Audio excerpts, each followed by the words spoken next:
for newbies, but also for seasoned veterans because they don't exist. You can't just go buy it. You can't go buy it at auction. Can't go buy it online. Can't go to the store and get it. They only exist they exist in auction, but that's it. It's the only place you're going to see it. So yeah, if you have all the money in the world, right? If you can afford any bottle that you want to buy, it becomes how rare that bottle is. It's no longer about the money. It's about whether or not you can actually get it, and if you have the means to pay for it and open it. Right, and I love the number of people, the uninitiated, if you will, who, like our friend there, we grabbed the bottle handle of wild turkey from, just opened it and started drinking it, and they don't realize that that's not a $17.99 bottle anymore. That was this. Tom's talking about I think it was a hexagon bottle of wild turkey handle from late 80s, early 90s. 80s, 92, somewhere in that area. Yeah.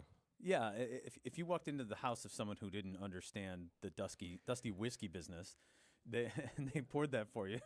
Who cares? It's just bourbon. So I just thought of something. So the years ago when I was a firefighter, we used on Christmas Eve we would go around to houses and Santa would deliver gifts and stuff.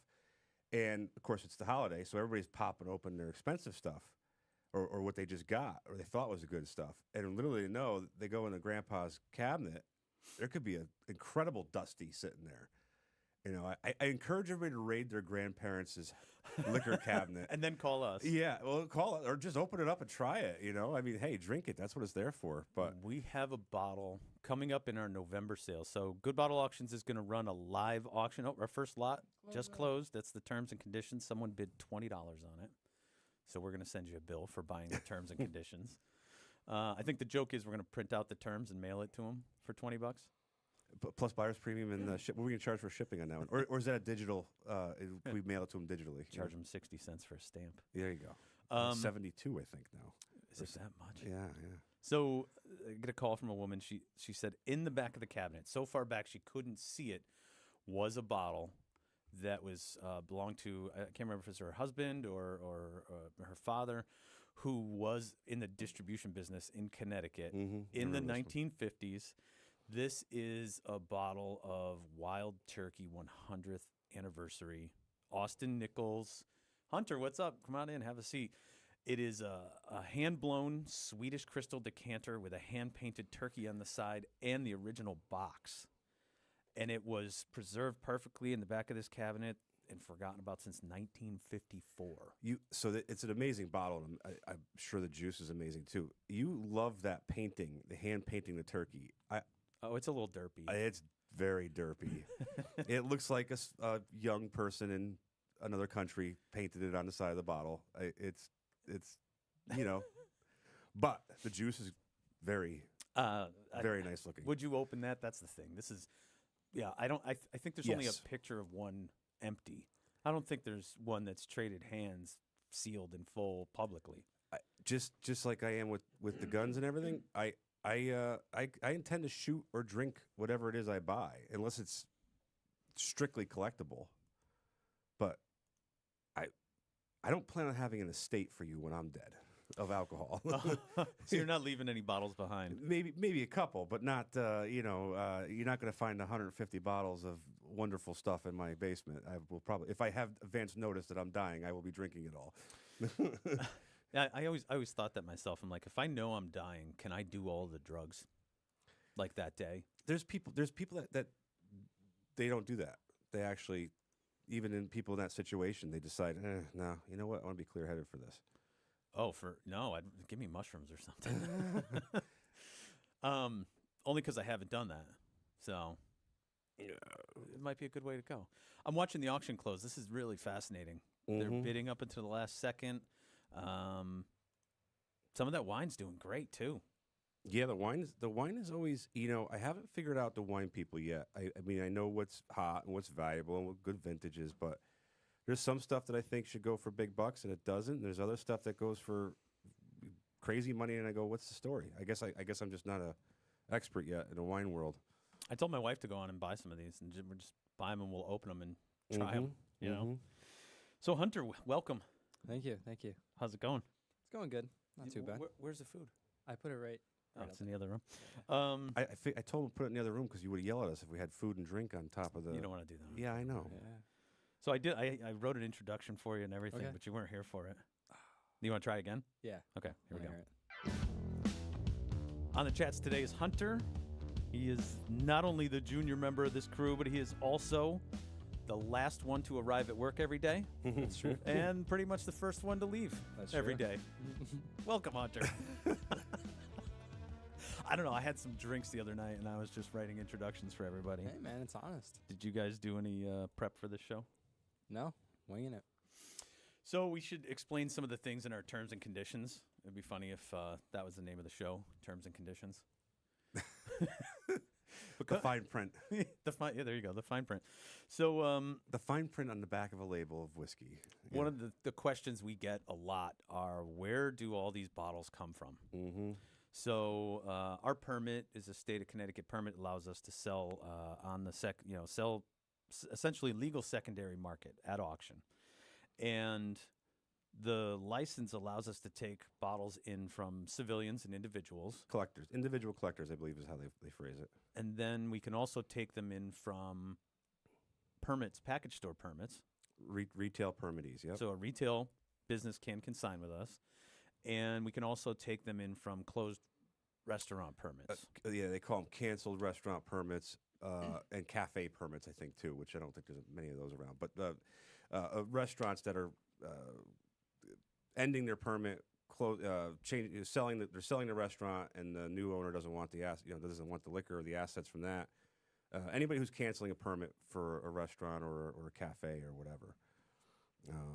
Most of our consignments, though, to date, this is auction number 3 for us, have been from individual consigners, though. These are people who are turning over part of their collection to buy something else, or they have the crippling addiction that most of us listening right now have, which is constantly buying bottles whenever you go into a liquor store. Yes. We have one consignor that is actually, we had several consigners that said, you know what? I've been buying for 15, 20 years. I'm checking out. And I would question, I go, well, what happened? Did you stop drinking, or did you what's going on? Like, nope, I've just done so much. And I'm like, all right, well, we'll take a collection. And then all of a sudden they start keeping certain bottles. Like, yeah, no, I'm not gonna sell that one. No, I'm gonna keep that one. So they say they're checking out, but really they're just thinning out, I think. Yeah, and I spoke to one of our consigners. He brought in maybe a dozen bottles. He said, listen, I have a lot more. I'm happy to consign. I'm happy that this exists. He goes, I have 800 bottles. Mm-hmm. He goes, if I responsibly consumed those bottles at $1,750 a week for the rest of my life, I can't possibly drink them. And I said, okay. He needs to throw a party. Well, yeah, right. You could share them. Maybe he's not generous, or maybe he's too generous, or maybe he I don't know. So when I first started collecting whiskey, I thought that I would build a very well-rounded whiskey collection. I would have a good example of every type of scotch, and I really like the Islas, so I had a lot of Islas. And then I said, well, I got to have different bourbons from around the country. I should have all the little types of Irish whiskey that I like. That way, when someone comes to my house, I can offer them anything. So I started doing, with my bar, I have 2 shelves of whiskey, bourbon, rye, whatever you want to call it.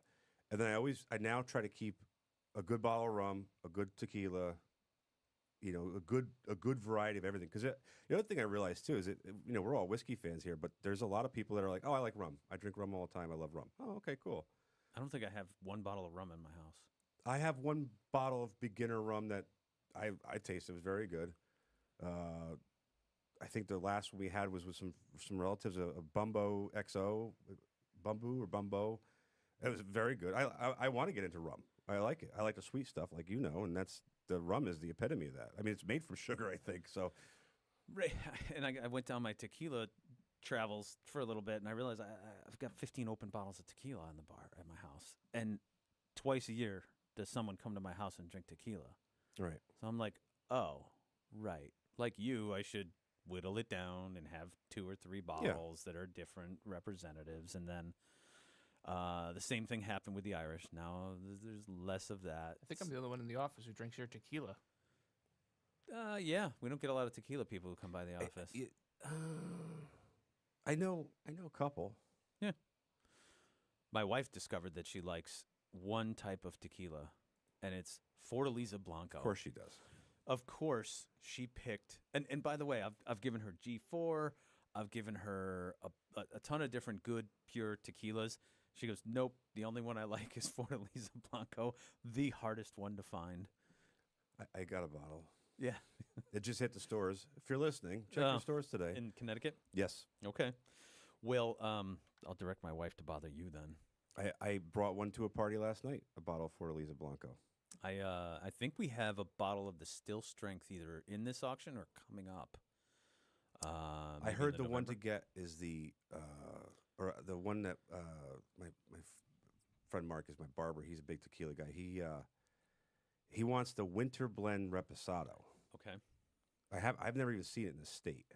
I've never even seen a picture of the bottle. It looks just like all the other ones. It says winter blend in the circle though. But so now that we've kind of explained where the bottles come from, we should talk about how you could sell with us. So with us, we make it very, very simple. Our commission is very low. You send us a list of your bottles, send us photos.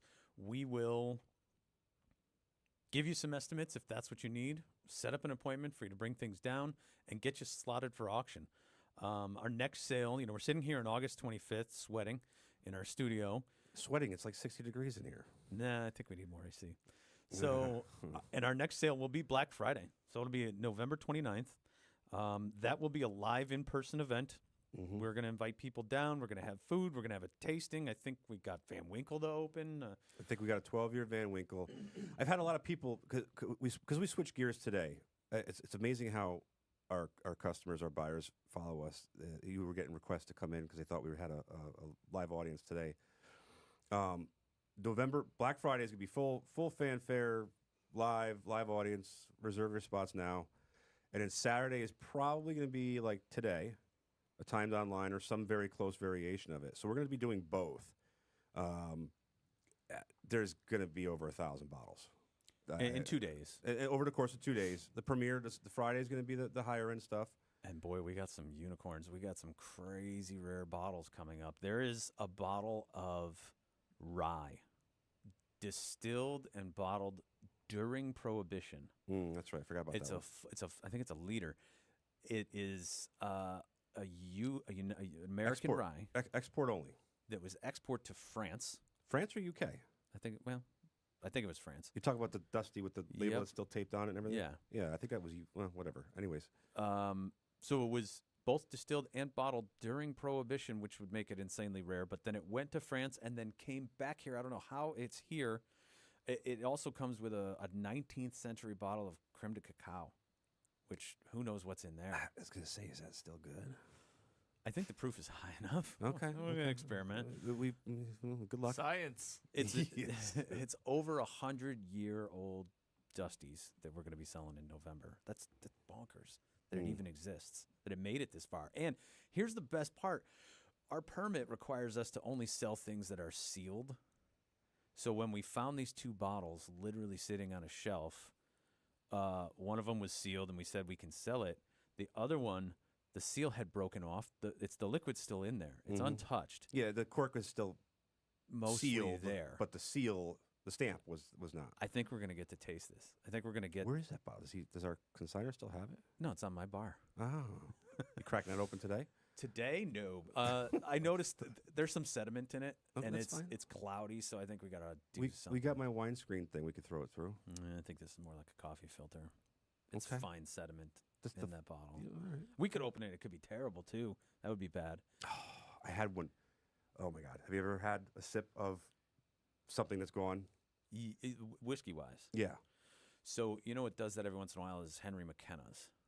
So I got that call for a local liquor store, and he had all the ceramic, with the Jim Beams or the not the Jim Beams. Old Crow. No, the other one. McCormick. Yes, McCormick. He had all the McCormick ones. So this is dusty decanters from the 60s. Yeah, 60s, 70s. So I said, I'm like, man, I don't know what these are, because the seals on them are They're wonky, yeah. they're wonky, and you could tell. And he didn't really know where they came from. So, anyways, I cracked the deal. I said, I'll throw $100 on it and try it, because I didn't think it was going to be good. This is like flipping for a watch deal. Well, Give $100 to take a sip. well, we opened it. First off, we poured it out. It looked like a stout beer. It had like a lot of like milkiness to it. I go, I don't know, man. We poured each other a drink. Put it down. Oh boy. If I wasn't indoors, I would have spit it out. Really? Oh yeah. I don't know if it had been watered down or water had got in there or what the story was. But anyway, it was obviously bad. He got another one. He says, "All right, well here, try this one. I feel bad. I don't want to take your $100 bill. Try it. Let's try this one." I said, "Okay." And that's the one that's sitting on my bar right now, which was still good. Huh. And I don't know why one lasted more than the other. I have a feeling somebody tampered with It's it. oxidized, or I had a client who brought in a whole bunch of those Elvis Presley Yeah, decanters. the kids filled it with water. Well, they all looked really good when he consigned them, right? I'm glad he was someone I'd done business with in the past, but he brought them in and we started opening them up and we're like, just feels light. Like there's a lot of sloshing around in the bottle. And then we got to one of them and there was Elmer's glue inside the cork. And I realized, I'm like, oh no, these were in the basement. The kids were down there hitting off of the bottles and either filling it back up with water or just sealing it back up, putting it in the box and putting it back in storage. I wonder if we need to do an experiment. Vinny, this one's for you. Take whiskey and throw tap water in it. I have a feeling that the tap water will do something weird to the whiskey. Well, any bottle of whiskey can oxidize. If it's just in contact with air, it's been open a long time, it's not the original seal, it can go bad. We had I was reading a book at a store. It was a general whiskey, get into collecting book, and they said they had a trick where you open a bottle, you have a couple sips, you fill it with all these like BBs or balls, and it displaces the whiskey right to the top of the bottle, so there's no oxygen or air in the bottle. That sounds gross. Well, if they're clean, I mean, I'm gonna throw Like sterile stainless steel ball bearings. yeah, or ceramic. You know the ones they use for pie crust to make it flat. Yeah. You could throw ceramic ones in there or something. I feel like there is a limit to the nerdiness that you can do with whiskey. Or the other thing was to use the wine stuff and spray the inert gas in there. I don't know if I'm curious if anybody's ever actually done this, or if I had a couple whiskeys that tasted and then they let them oxidize and they tasted fantastic. There's a couple that were like that. Yeah, I've had some things that taste different for sure. That Lock, Stock, and Barrel 13-year was tasted and then sat for a couple weeks, month, and then it was great. Yeah, sometimes a bottle opens up. Yeah.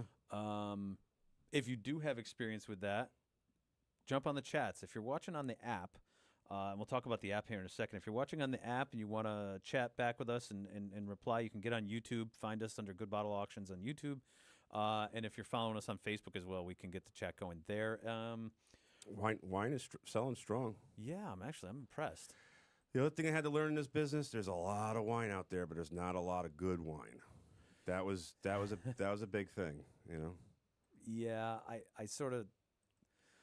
I realized that when we started getting collections for people's wine cellars. Mm-hmm. And there's hundreds and hundreds of bottles out there, but some of them are still only worth $20, $30 in people's collections. What's the total production of wine shipped to the U.S.? How many bottles of wine land in the U.S.? I have to look it up. I know, Vinny.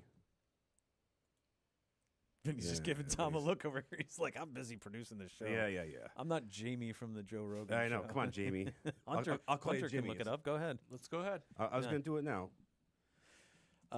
What we're doing is watching all this wine close. There's a couple of different wine cellars here. Some of this is interesting, some very rare bottles, and the prices are all over the map. I think this is a really cool experiment to watch these things sell, to see what people are interested in.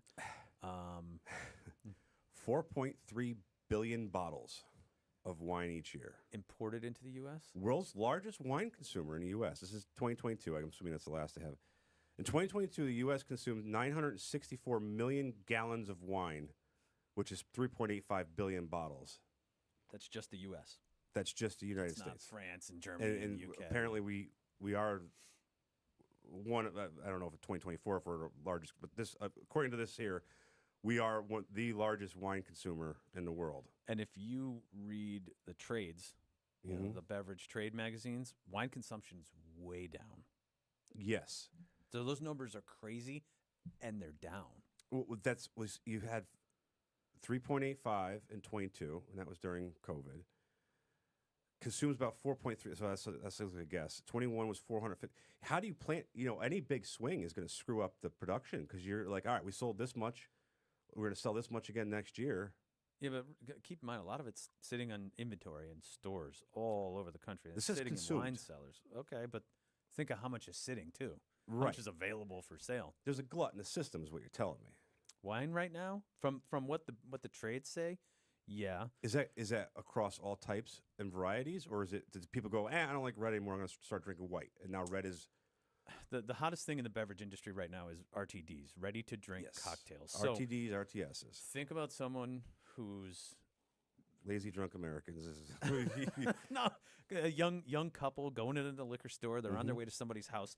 You show up with a nice bottle of red wine, like at my house, and we're like, come on in, welcome. But you do it, other places they're not into it. They want canned cocktails. They want White Claws. And That's what I did last night. We wife and I stopped at the liquor store. We got a couple of RTDs, and that's not just your seltzers, but like your ciders and your, I guess that might be considered a beer product. But we got the Fisher Islands, and we got some mixed drinks, and then I brought a bottle of tequila for the homeowner, for my friend, for him for another day. Yeah, because I know he'll appreciate it.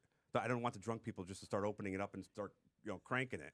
I don't go to those kind of parties. I don't either, but I don't show up anywhere without a bottle of whiskey. Usually, if that's what they're into. Depends on what drinking. everybody's into. Yeah, if they're into it, I always show up with a bottle of whiskey, and it's usually something mid plus. Yeah, I can't show up with anything less than mid at this point. They all know. They know what you do. You can't show up with a $40 bottle. We had an after picnic after training there, and somebody who I didn't realize even knew I was in the business goes, "Do you have anything in your car better than that?" I'm like, "Yeah, actually, I do." Oh, thank God. So wait, you brought mids, and then he wanted a better bottle. No, from you? somebody had a bottle of basic Woodford or something. That's nothing wrong with that. No, but he was a little more. He was looking for something a little bit better, so I pulled out a bottle of Shanks, and he goes, "Oh, thank God, this is great." Oh, 2024 Shanks. Yeah, yep, Great. yep. We were drinking it the other day. I still think the Bombergers is better personally, but in my humble they're opinion, two different products. They're Michter's. I like them. they're both they're both good. They're both worth what they sell for. I'm waiting to see someone get into a real bidding war here because every 30 seconds a lot is ending, and you see it ticking down. And sometimes they're like, "No, they're not interested in that." But then I want to see one where I saw there was one that had two bids where it re-upped the 30-second. I believe it's just a re-up of 30 seconds. it adds time on the clock anytime you bid in the last few seconds. Because one of them closed, a later lot closed before another lot, so it must have re-upped the time or the timer on it. So we should talk about shipping too, because that's something that people are always asking us questions about. So shipping is a. Yes, we ship. We ship wherever we can, wherever we legally can. There's a real gray area here. I only know 2 states in the country that allow auction. It's us and Illinois, and I think North Carolina too. maybe, okay. And then there's gray area in Massachusetts, but it looks But wonky. we, everything we do is we were the petitioners for state legislature to make this permit, and we follow the rules, we do all the stuff. As far as shipping goes, we will ship wherever we can. As long as it's legal there, as long as you have the right to receive it. And all you have to do is send us an email and ask. Mm-hmm. We are very easygoing about picking up your stuff, right? Mm-hmm. You need an extra month because you're not driving through Connecticut for a while. That's no big deal, right? If you're traveling around the Northeast and you say, "Listen, can I come by in September?" Sure, just make an appointment. All you wine folks out there, it's August, although it's cooled down quite a bit here. If you want to hold it till fall or winter, we do. What was it? Was our terms 3 months? You get we'll hold 3 it? months automatic. Three months free, and then so if you buy in June, July, we'll ship out in September or whatever. We know that's a big deal. Wine is a real pain to ship, especially when it's 60 years old. There's some bottles in this auction I'd strongly suggest that you pick up in person. Yep, there's some that pick up when you're passing through. Have your uncle pick it up and collect it from him in Christmas time, or whatever. Just make arrangements and be very conscious of the contents. It's not a brand new bottle. A lot of these bottles of wines are 30, 40 years old, and they will react as such when you ship them in a bottle. They'll ship them. A lot of them are as is too. We do sell as is. The lots are marked. Please read accordingly. Yeah, so I did want to explain that we do something unique for auction houses in general. Like, if you're an experienced auction buyer, you're already reading the terms and saying to yourself, okay, I get it. Everything in the auction is as is, where is. That means no guarantee. When you see an auctioneer who says that, that means you're bearing all the risk. We occasionally write that on a bottle because maybe the label looks pretty dusty or we're not 100% on the contents. Now, that doesn't mean we sell everything as is. We actually offer a limited guarantee. We actually sell everything with a limited guarantee, and unless it's questionable. So what we will guarantee is the outside of the bottle. Okay, we're going to guarantee that the bottle's sealed, that it's genuine, that it's from that distiller, that it's that batch. That we're going to describe everything about the outside, including the condition. What we can't guarantee is whether or not you're going to like what's in there. You can't guarantee you're gonna like it. We can't guarantee spoilage. Let's face it. On wine, you can't. On wine, now I was told in the wine industry, you buy a fancy bottle of wine from the restaurant and it's bad, they give you a new one. We cannot do that because I don't have another one. Some restaurants, not every restaurant. If you're dropping $400 or $500 on a bottle, they're $500. Keep going. Why do you think they come out with the thing and let you spin it and try it? Yeah. That's a customary thing, but this stuff. These are all one-offs for the most part. In this auction today, yeah. And even that auction we had with a lot of bottles in it, there was maybe 10, 20 bottles of X vintage of X wine, but those were sold to somebody else. Right. We do our best, man. We try. I know there's other auction houses that actually they came out and stated as is. Every bottle's as is. I don't know if there's whiskey, wine, or spirits auctioneer out there that has any level of guarantee. I think any other one that's out there is as is only. I think there's some that may have started. There's the one down near New York City that's big into wine. They may have something only because they're known for their wine, but it's just something we would love to guarantee it. We would love to guarantee you everything is perfect, but that's virtually impossible in this business. No, and it's very clear in our terms and conditions, and that's we want to be there for our customers and say, listen, we're doing a good job shipping, we're doing a good job with pickup, we're scheduling, we're being organized. The things that we're selling are authentic and genuine, because reputation is everything, and we're still new, Yeah, all sales are final as is and cannot be canceled. I'm just reading some other auction houses, and we're very generous with that. With the other auction houses that we've owned and run and everything else, we are our buyers come back every time. Very loyal. Yes, very loyal. I've yet to have someone, scream at me and promise never to come back. And you did something unique for this business, for both the beverage business and the auction business, is we're able to offer insurance on the botters. Now that's insurance against smashing. Right. So that the insurance company that we use, they're only available to business. It's commercial entities, and they will insure against smashing, damage, whatever. They will not insure against spoilage. Again, so if we're shipping to Arizona and it's 140 degrees in that UPS truck, we're sorry. That's also why we hold it or offer to hold it until winter or fall or whatever. Yeah, I mean, if someone drives a forklift truck over your package, then you're all set. We had a claim, and the topper broke on one of them, and the seals broke, and everything else. And they covered it. They weren't happy, but they did cover it. So I don't think anybody else offers that. I think a lot of places are expecting you to pick up high dollar stuff, But we're trying to be the auction for the people. Everything we can do to make you happy, we're trying to do it. We're buyers and consumers too. I think we're up to lot. What would we start off at? 1,000. Yeah, I think we started 54 lots of closed. So 27 minutes. Yeah, 1,001. We're at 1055, 54. So we're 50 lots in. Looks like we're heading towards the end of the wine and I'll say other because I think there's a port and some meads in here or something. Yeah, and then we're gonna do some champagnes. All right, we're gonna bring in our guest. Awesome. Hey Hunter, thanks, but you got to take off. It's all right. He gets to eat first. Oh yeah, good for him. Yeah. Hey, how are you? Come on in, have a seat. He's sitting right here. Chris, how are you? I'm doing well. How are you? Welcome. Good to see you. How you Hi. doing? I'm Tom. Chris. I don't think we actually. No, not officially. Nice to Yeah. meet you. So welcome to the show that does not have a name. Go ahead and throw those headphones on for you there. You have to get real close to these microphones. You got it. All right. Ooh, I know you had some family stuff today. I did, but we're here. and, I have never met your wife, but I have 3 kids and a wife, and I'm gonna go out there and say thank you, honey, for letting him come out. You know. I'm going to need a recording of that to play Absolutely, back it's after. live. You can go to YouTube, reference it. What's Yeah. your wife's name? Tammy. Tammy, thank you so much for letting him come out and play.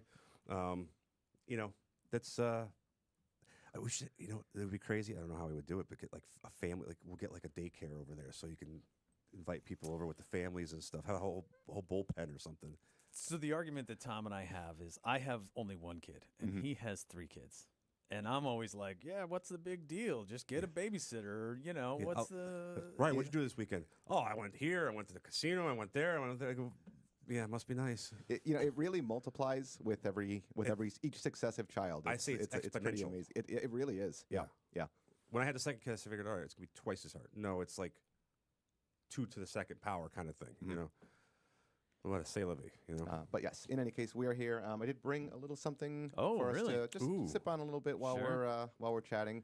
So grabbed a Smoke Wagon single barrel rye that I really enjoyed from last year. So if you haven't tried any of their ryes from last year, these barrels were kind of an unusual mash bill: 51% rye, 49% malted barley. So super high malt content. Makes for a really interesting pour. So Which okay. I actually did. Did you get that from the drop online from them? I did. Yeah. So me and you were fighting over them. I got 1 or 2 of them. I have one sitting in my basement, and I'm trying to read the batch label So on it. I have barrel. This is barrel 11. Okay. Okay. I think I have 5 or 6. Yep. Yeah. I think they did. I think they did 2 different drops. Yep, Barrels like 1 through 12, and then like 13 to 24, something like that. All a little bit different, but still that really, really interesting profile. Yep. And they did a fantastic job of describing the taste profile of all the barrels. And of course, you could see the stuff. You could find where it was popular because there was a couple in there that weren't my taste. Apparently, I go with the general consensus because that stayed the longest, and then the stuff that sounded fantastic was gone instantly. Interesting. So they did a drop on their website? They did it on their website. Yep. Smoke Wagon is they have Nevada Distilling, Smoke Wagon. They have a great website. They ship wherever they can. They have a great product. I know they're relatively new in the world, but I love them. You know. Yeah, and they keep pushing things forward, or at least changing things up every year. So a lot of the single barrels that they're doing this year, the program is more focused on their bourbon. Last year was more rye focused. Yep. So it kind of keeps things interesting. That's cool. Yeah. And I think they were they MGP juice early on? Are they still, or are they sterling stuff now? That is their whole business model, which I think is That's just, fine. It's And incredible. I love MGP juice. I know there's some guys that poo-poo it. I don't you at should all. not. There's You should fantastic not. whiskey in those warehouses. Actually, I have a sample at home I meant to bring today of some Remus, and it's sitting on my count on the entryway table. But that's all MGP juice too. Yep. It's I got family in Indiana. Indiana's not that far from Kentucky, and it's all the same. It's really not. It's all the same world out there. If you're on Whiskey Row in downtown Louisville and you just pop over that bridge, you're there. Yep. And then they make some great stuff. What you give me a stat one time about MGP juice that it was they have the most barrels in the country by far.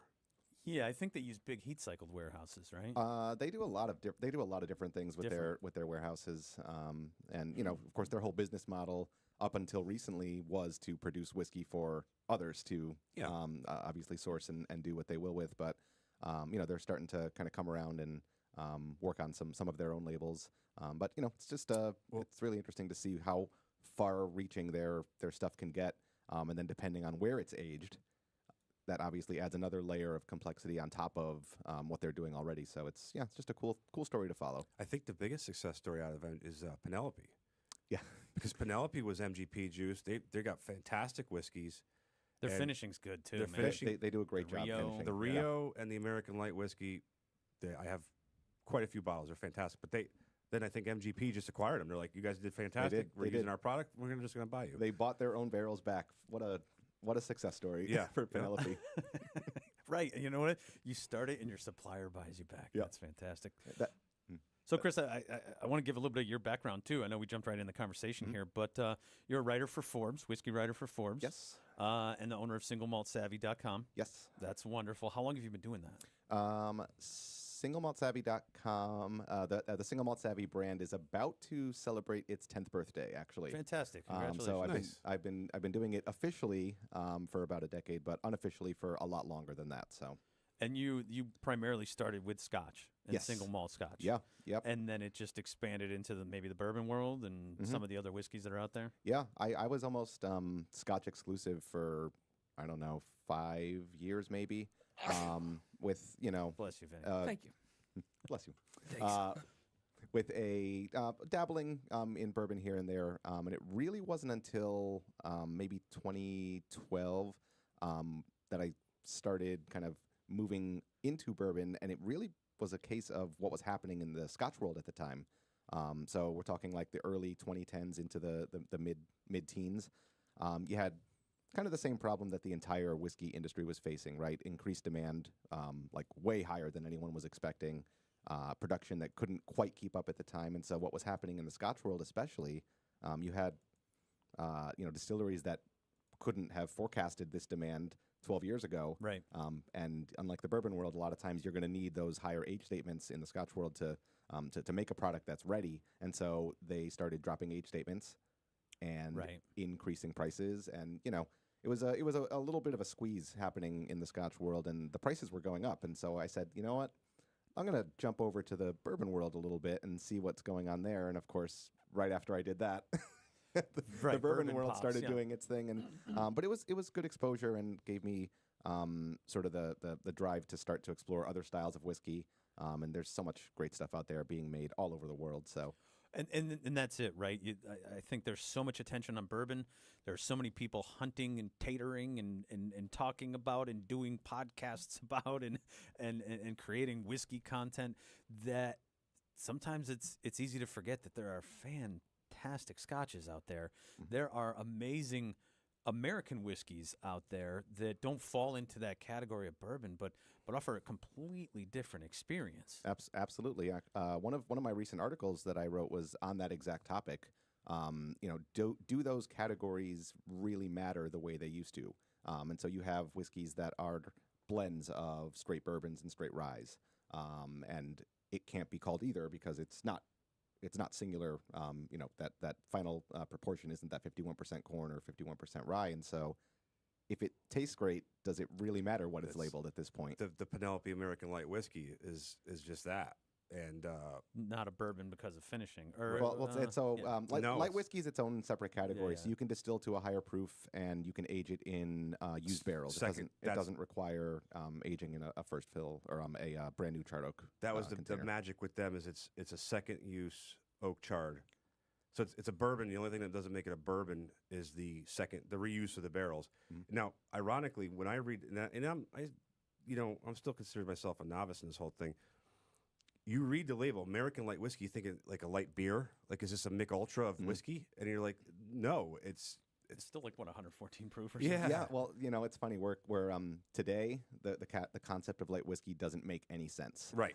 It's still there because it's written into U.S.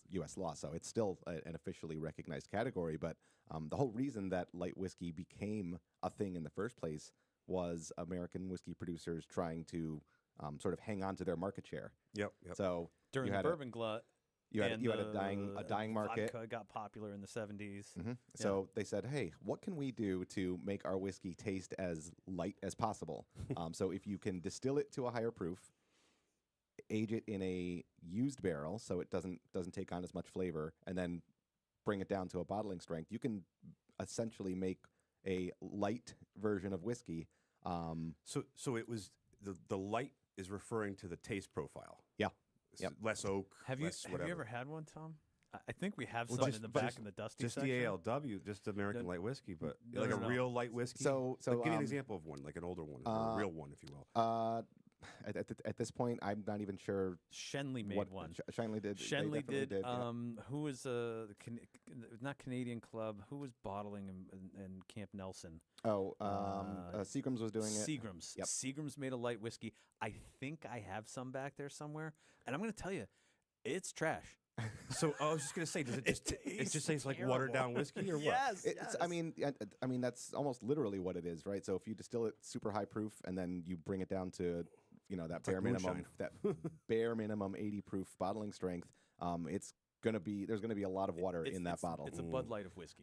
That's but, what it is. But so what's happening now is people are looking for a more spirit forward, profile at this point, and sometimes just that aging in that used barrel is what designates it a light whiskey. So, Single Cask Nation bottled an MGP light whiskey, I don't know, maybe 2 or 3 years ago, 13 years old.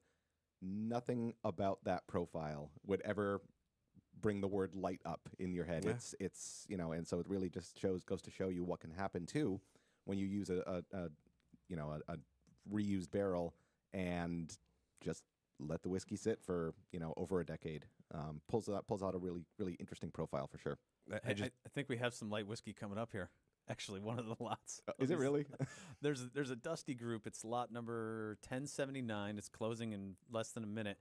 Let's just see what's in this lot. Now, before you go crazy, we're doing some experiments in this auction. We're actually letting some of the Dusty weird stuff into the auction. Maybe we weren't sure what it was worth or what it might bring. I didn't have high hopes for lot 1079, but look at that. It just so happens that it was, sometimes the right commentary at the right time, right? Yeah. So How quick can you click over there? yeah, I'm looking at it right now. So- There's a bottle of Shenley Reserve blended American whiskey. It's not a light whiskey, but it's close. I'm looking. I googled light whiskeys just to see what was out there, and looks like I don't know if you know these are accurate. Well, here, Starlight Distillery 8.5-year light whiskey. You got your Penelope ALW, the Rye 3, or however you want to pronounce it. There, there's some interesting. This is now. I've only ever had the Penelope. Can I assume that the rest of them are like that? It's a pretty safe assumption that a modern producer is going to it's not, the profile will not be light. It really is just going to be that it was aged in a used barrel. That's going to be the main differentiator at this point. And the taste profile is usually the same or not? It depends. Like I said, the MGP light whiskey that I had a few years ago was one of the richest, deepest profiles. Sugar, right? Pure sugar. Pretty right? much. Yeah. Interesting. We're also closing off some crazy Dusty cordials as well, and some are going high and some are bargains. So if you Yellow Chartreuse just sold. you want to try some Benedictine and brandy from the 1950s, this is your chance right now. It's funny. Some of those old school liqueurs and stuff. You don't realize just how much of a difference there is until you try them side by side with what the modern version is. So, like Campari, for example. Tastes if you look at like 1970s Campari versus what's being put out today, it's just a massive, massive difference in profile. And I think it's just like those minor shifts, right? So you can't really tell after 5 years or after 10 years, but over the course of decades, slowly but surely, part of the process changes somehow. Like Coca-Cola. Yep. Well, yeah, the whole earth is changing, right? The ingredients are changing, the aging or the blending is changing, and It's pre-GMO. well, I think there's a lot to. Yeah, I think that's a big part of it. Yeah, the whatever plant they're putting in there, whatever whether barley or whatever that liquor has. Yeah, how they harvest it. Well, just like wine, if the weather's good that year, they have a great crop, and if it's bad or it's earthy, the terroir, if you will, then I'm sure that reflects also in the liqueurs. I've had some people telling me that. I think it was you, Ryan. This liqueur, whatever, I don't remember what it was, but if it was made in 1920 and then today, it'll taste exactly the same, just because of what it is. I don't know if it was. I don't think it was the Benedictine, but you would hope. But I think the point is that there's drift in blending. There is, and managing that drift is the job of a master blender. I mean, that's right. That master blender sits down and has a lab of samples and has to figure out how do I make it the same as last year, or I don't want to say better, but just they're going for a profile. And in the case of most of these larger producers, they're shooting for a consistent flavor profile. Right. So you finish you finish a bottle Johnny of Walker. anything Johnny Walker, and you go get another bottle. It's probably because you want it to taste just like the bottle you finished. Right. And in the case of Johnny Walker, I mean, they use so many different components in their blends. Hats off to the blending team there, because they have to try and piece together this like Frankenstein's monster of a blend from dozens of distilleries and all these individual components. It's got to be a tough job. And from what I understand, just with Johnny Walker specifically, they're going for the same taste profile year over year, but not able to do it with 100% of the same barrels in the same distilleries, right? Yeah. And so, so it's not like there's 8 barrels of column A, 8 barrels of column C. It could be 4, 2, 6, yeah. Yeah, I mean, and that's kind of the common industry-wide problem when it comes to blending, is that no 2 barrels will ever be the same. Right. You can fill 2 barrels on the same day with the same distillate, put them in the same warehouse right next to each other. Come back 10 years later and they could taste completely different. And there's so many factors that go into what a barrel produces, right? Like maybe one of the barrels had tighter wood grain than the other one. Maybe one of them caught a little bit of sunlight from a window. It's just like all these little tiny factors add up over the course of whatever it is, 8-10 years. And so you have no idea what you're going to get into until that blending team starts sampling the barrels and starts figuring out, what do we need? We need a fruitier barrel, and then we're going to need a spicier barrel to kind of round that out, and a barrel that's a little more heavy on like those wood notes. And so you're literally piecing together these expressions. It's crazy. I like to drink whiskey, but don't have I'm not even going to pretend that I even know how to come close to tasting it or doing notes or blending or identifying certain characters. I'm just going to go, I'm like Jimmy Russell, right? Doesn't he just drink it and go, yep, it's that's good. It's good. It's Yep, good. Exactly. I respect that. And I'm going to keep that as my thing, I think. Recently, speaking of tasting, you just did your latest article was Weller Millennium. Yes. So it was. You didn't bring any of that for us, did you? I was actually fresh out of that one, unfortunately. Is there a case in the car? So great article, by the way. You can thank you. find it on Forbes. And what an interesting thing. I loved your approach. The article's great. Everybody should go read it. But this is a $7,500 retail bottle of blended American whiskey. Yes. So it's not a bourbon. It's not a bourbon, and when they first announced the details, is it weeded like their usual product? It is weeded. And when they first announced it, I was a little curious about why they didn't give it that bourbon designation, and I was wondering if there was something going on with the Weller line and how it ties into Buffalo Trace and sort of the business deals that they have with the Van Winkles. But it turns out it's not a bourbon because some of the components were straight wheat whiskeys, which means 51% wheat instead of corn. And so because they were blending those straight bourbons and those straight wheat whiskeys together, it could not be called either. And so they just didn't give it a designation at all. The catch-all whiskey. So how do they? What makes it a $7,500 bottle? What is it? Is it a high age statement? Is it the rare cast that they got? What's their justification? What's the wow factor here? Well, I think there's a few pieces to this puzzle, right? The first one is that yes, it is by far the oldest whiskey in the Weller lineup by a wide margin. How old is it? It's a blend, right? Yeah. So the youngest component was distilled in 2006. Okay, so it's 18 years. Yeah. And then the oldest was distilled in 2000. Okay, wow. So 24 years. Yeah, 18 to And 24 years old. Buffalo Trace or just it's a Weller? That is all Buffalo Trace. Okay. Yep. So that must have been some of their first barrels then. Yeah. So 2000, they started when? 99, so 98? So they acquired the Weller brand in 1999. And so I'm guessing sort of after the dust settled is when they started those first runs in 2000. Interestingly enough, the smallest proportion of barrels that went into that blend was from the year 2000. So technically, there's whiskey from the year 2000 in that blend, but the vast majority came from 2003 and I believe 2005 or 6. Makes sense. They weren't fully going. They weren't fully up and running and cranking barrels. Well, and I think it also might be that without those younger components, a 24-year-old Weller might be past that peak point Yeah. where it all just tastes like wood and Yeah. you know, tannins and things like that. Yep. But back to your question about what justifies the price. I don't know. Well, I want to. So I told Ryan this story, and I heard this secondhand, but I was from a reliable source. So like Whistle Pig Boss Hog, Yes. $500, $600 is their retail. Yep. When they came out with the pricing on it, the distillery said, this tastes like a $500 bottle. If we sell it for $200, which would be typical, the secondary market's just going to take it and flip it for $500. So we're just going to charge $500 from right off the rip. Now I love this stuff. I love it. And I wonder if Weller was kind of doing the same thing with this. So by the way, the pricing model for Boss Hog was the brainchild of the late great Dave Pickerel. Yeah, and he was absolutely spot on. Yep. Secondary value for Boss Hog really isn't that big of a stretch outside of the standard retail price. And what we're seeing so far with Weller Millennium is a lot of bottles sitting in high-end stores or a couple Costco's out in California At retail. at retail with those price tags just sitting there. Yeah. Sitting. Well, look at what happened with Barrel Craft, the gold label. That was $4.99 a year ago. Yeah. I bought one for $2.39. Yeah. that- And so I think Weller, I think the brand tested the market a little bit with Daniel Weller.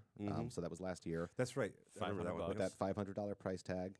And That evaporated from shelves. it was gone. Yep. And so I think this was a little bit of a test, right? What will the market actually tolerate? And you're now talking about a whiskey that really is only truly accessible to a very different subclass of Top your 1%. modern whiskey consumer, right? So I think I said something in the article like you might see this more in boardrooms and lake houses than on a standard shelf in someone's home. And so, it's going to be really interesting to see what happens as those bottles continue to sit. Will we see some pricing back off a little bit? Will it eventually be marked down to, I don't know, $5,000? And will that even be enough to get a consumer to jump on it? I'm not sure. Do you know how many bottles are produced? No, they didn't disclose They that. don't. They didn't disclose that. Yeah, maybe we held a few back. Maybe it's a long game for them. They have this high end product, and I just recently had a shot of A.H. Hirsch, which is typically trades hands for about $4,000. Yep. And I just had some recently as well. Yeah, I had a 16-year. Yep. And I'm willing to bet that I'm not going to criticize anybody for what they charge. That's them. Whether you want it or not is up to you. That's called free market capitalism, and that's fine. When I was talking to Ryan about the A.H. Hirsch, I go, $4,000. I go, in my mind, I could buy a lot of other things for that amount of money, but you're not going to be able to get that. Right. That's the thing. Weller Millennium tastes like X. I'm sure it's good. Oh, it's great. And you want that, you pay this, and it's something unique. Yeah, and it gets tricky when, especially when you're trying to evaluate a whiskey and be as Subjective. kind of as subjective as possible, trying to block out all the noise. Well, that's like the blind tasting, Yeah, exactly. Had I tried this blind, I probably would have said to myself, "Is this like a Pappy 20 from a couple years ago?" That's actually that's where the nose took me first. Okay. Was Pappy 20, but then it takes a hard right once you actually get it onto your palate. So, but it's again it's a great whiskey, but when you try and justify and look at the price to value ratio, it really starts to skew once you get past that $400 or $500 mark, even lower than that. People talk a lot of smack when they're looking at the label on a bottle, but when you blind people, when you do a real blind, and they go, "This is amazing! I can't believe what I'm drinking. I'm getting all these tasting notes," and I'm like, $30 bottle of I'm Old like, Grandad. that's a Henry McKenna. It's a single barrel. I love I love doing those like really like impromptu blind tastings on both sides of the spectrum, right? So Sure. I remember I had my dad and brother were over, and I was like, "Try this," and they both took a sip of something, and they were like, "Oh, this is good. I like this." Yeah. It was Pappy 15. Yeah. Right. And I was like, "What now? What would you have said had you known what that was going into it?" And and that's Yeah. and there's some arguments on both sides of the aisle too about whether or not knowing that you're drinking something exclusive or expensive, like if it enhances the experience, is that necessarily a bad thing? Right. And I always, the one thing I do well when I'm tasting something, I don't care if it's $19.99 or $20,000. I kind of I put everybody on the same plane. I don't buy into the hype, I guess. I don't care, what the price tag is or who made it or whatever. Do I like it? Does it taste like a high quality, expensive bourbon or whiskey? And that's, I think too many people buy into the hype sometimes. They do, and I'll be completely honest, social media does not help that matter at all. And of course, as we're live streaming, hello. Yeah. But damn you, social media. It's just it's the crotch and watch shot photos over a bottle that somebody isn't going to open that drive me the most crazy. Right. Because I got some great bottles. I could probably take a picture at this front seat of my car, and I'm just like, okay, look, me, I've got a watch in a bottle. Yeah, and how many people bought the bottle off of eBay and filled it with Jim Beam or something? It's like, oh, that's a whole other story. So there was a time when I first started getting into all of this where the sale of full sealed bottles of alcohol was still allowed on eBay. Yeah, I used to do it. Yeah, I would buy minis actually of stuff that I hadn't had before. We just had some nippers go through the auction too. By the way, we had a lot of good nippers in the November, I think. We have a Weller Michters. Cabin. We have two Michters. Cabin Still Weller, and from the two 70s. Michters. Yeah, they're from the 70s. Interesting. Yeah, so there's some dusty nips and minis coming up in November. Very cool. You were saying about eBay though? Oh yeah, I just so I think what ended up happening was there was a like a 2020 expose on where they had a 12-year-old order a bottle of liquor on 12-year-old eBay. kid, yeah. Yep. They delivered it and they tracked the whole thing and then they presented their case to eBay and they immediately stopped it. Mm. But I wish they would do that for empty bottles because the empty bottle selling on eBay is a huge problem for counterfeiting. It is. It is. It's terrible. They don't allow fake Rolexes on eBay. They shouldn't allow stuff that you could use to fake something. Yeah, you're right. Do they go through an authentication process somehow with Rolexes? That's what I mean. So if you can't try to pass off a fake Rolex. You could put fake Rolex. You can try, yeah. And I think Rolex even puts the kibosh on you if they see you've tried fakes. Rolex and Tiffany and Louis Vuitton and Cartier, they have someone who watches, and you if you put a fake piece up, they'll pull it right down. Right. So why? So allowing a Weller Millennium bottle to sell on eBay is kind of the same concept. You can say, well, it's collectible. That's where the line is. They say people collect bottles. They do. They collect bottles of bitters that were dug out of the ground or found in an old outhouse or something. But there's a direct line, and was that Adam Hertz from what's the name of his channel? Hertz's Serious Whiskey Info. Yeah, yep. He does a fantastic job. He goes out there and says, he can't give too much information because you don't want to fuel the fakers, but he points things out. He says, listen, this exact serial number was on eBay 3 weeks ago, and then boom, it appears in a secondary market group. And it's refilled with the same exact label scratch. Yeah, in the top right corner. I mean, it doesn't take long. It doesn't take much effort to start to piece together, the comparison points and easily trace something back to something that was on eBay. We see it with the gun auction all the time. Those have an actual hard serial number on it though, but we could see it get resold and sold and resold. Mm-hmm. The laser codes on bottles, it should be the same process. You should be checking laser codes if available.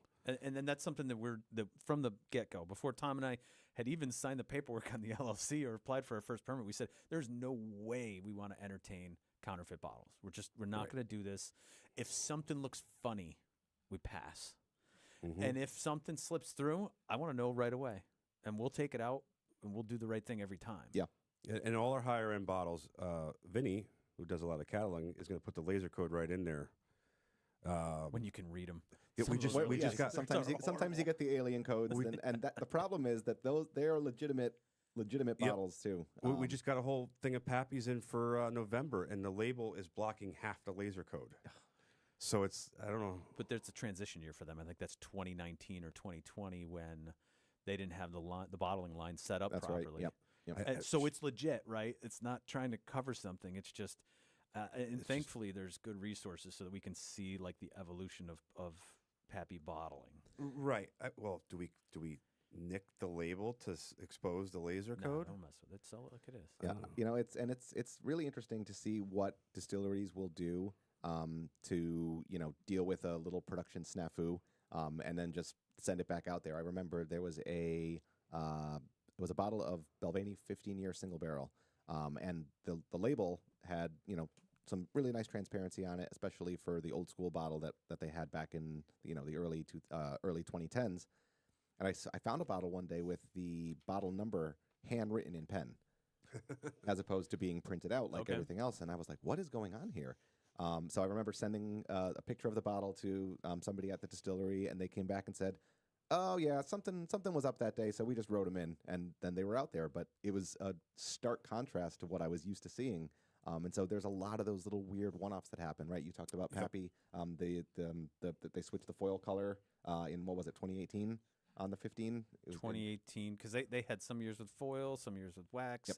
The glass changed at one point, so that's kind of how you date it, pre-laser code or when they first started the laser codes. We see a lot of one-offs in the auction business, whether it be Good Bottle or CTFA or any of them.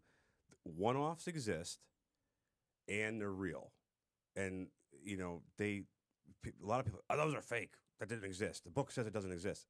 Well, listen, that Tuesday, Bill screwed up the label maker and the distillery, and Joanne had to go and write all of them in. That happens. It happens all the time. Yeah, it does. We'll be selling in November.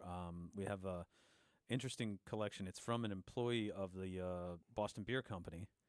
And Sam Adams. Sam Adams. She worked there for, 20, 30 years.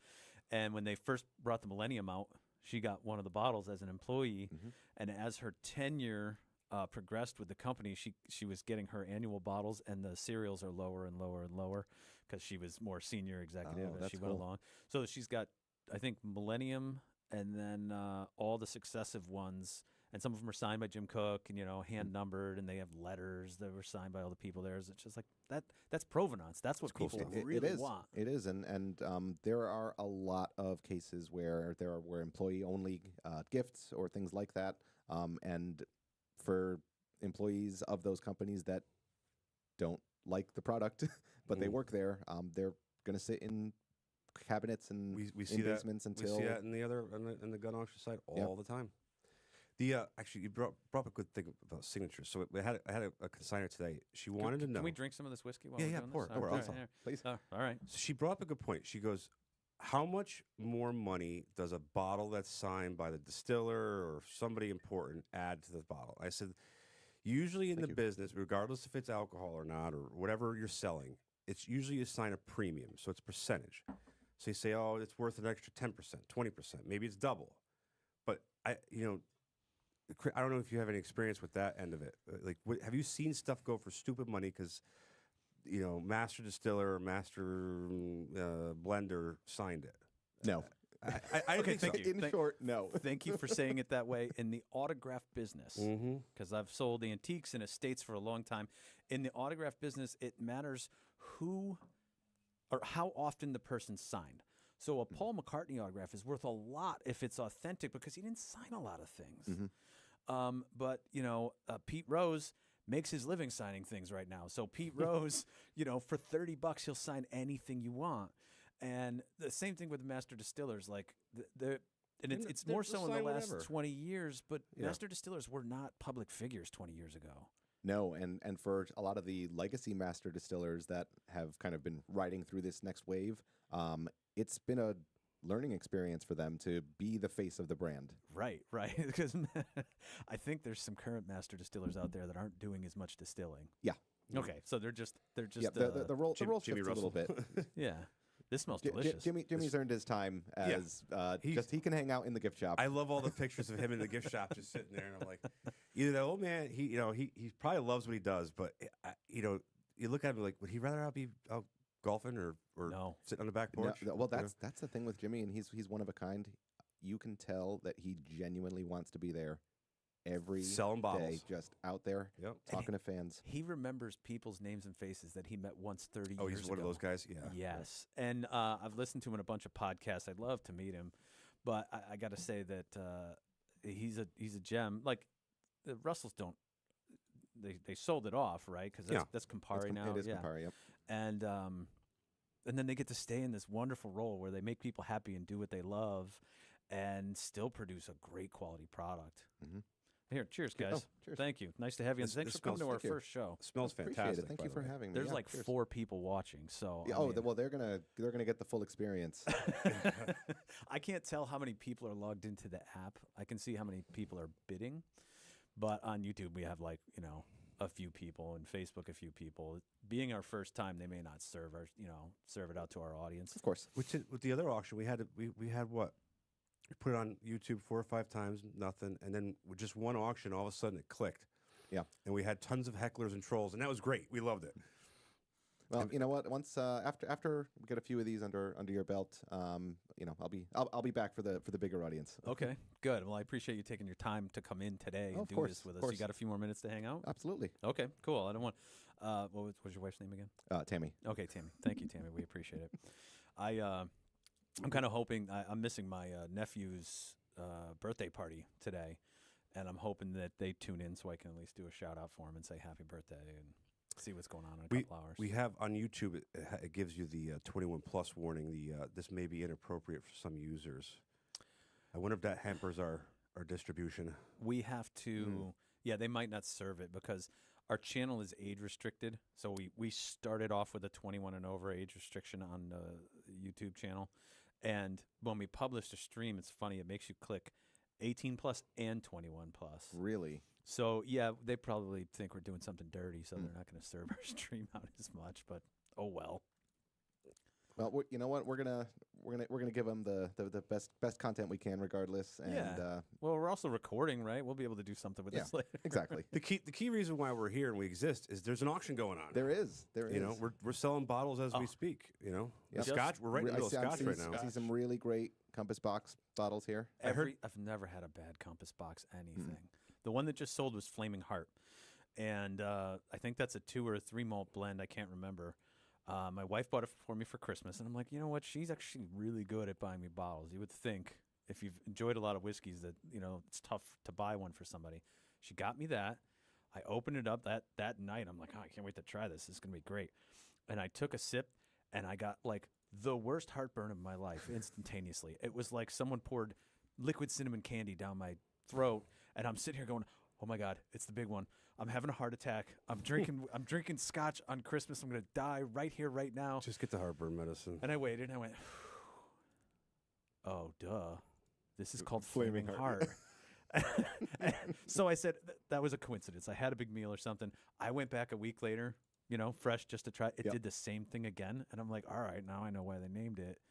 It absolutely produces that sensation. For me, I don't know if I'm unique. Have you had it? I have had it before. It's been a long time though. Yeah. I don't remember my heart feeling like it was on fire, but I could also be dying. I mean, we're all dying. Yeah, I mean, we're all going to die. But Yeah. But what a way to go. Exactly. And you asked before about opening expensive bottles. I don't know if I'm going to live another day or another 100 years. I'm going to drink that damn bottle if I like it. Yeah, you should. Tom, this is a scotch that's closing right now. Dalmore Cigar Malt. Have you had that one? No, I'm not a scotch guy. All right, I got a scotch So for you to try. what's though, today.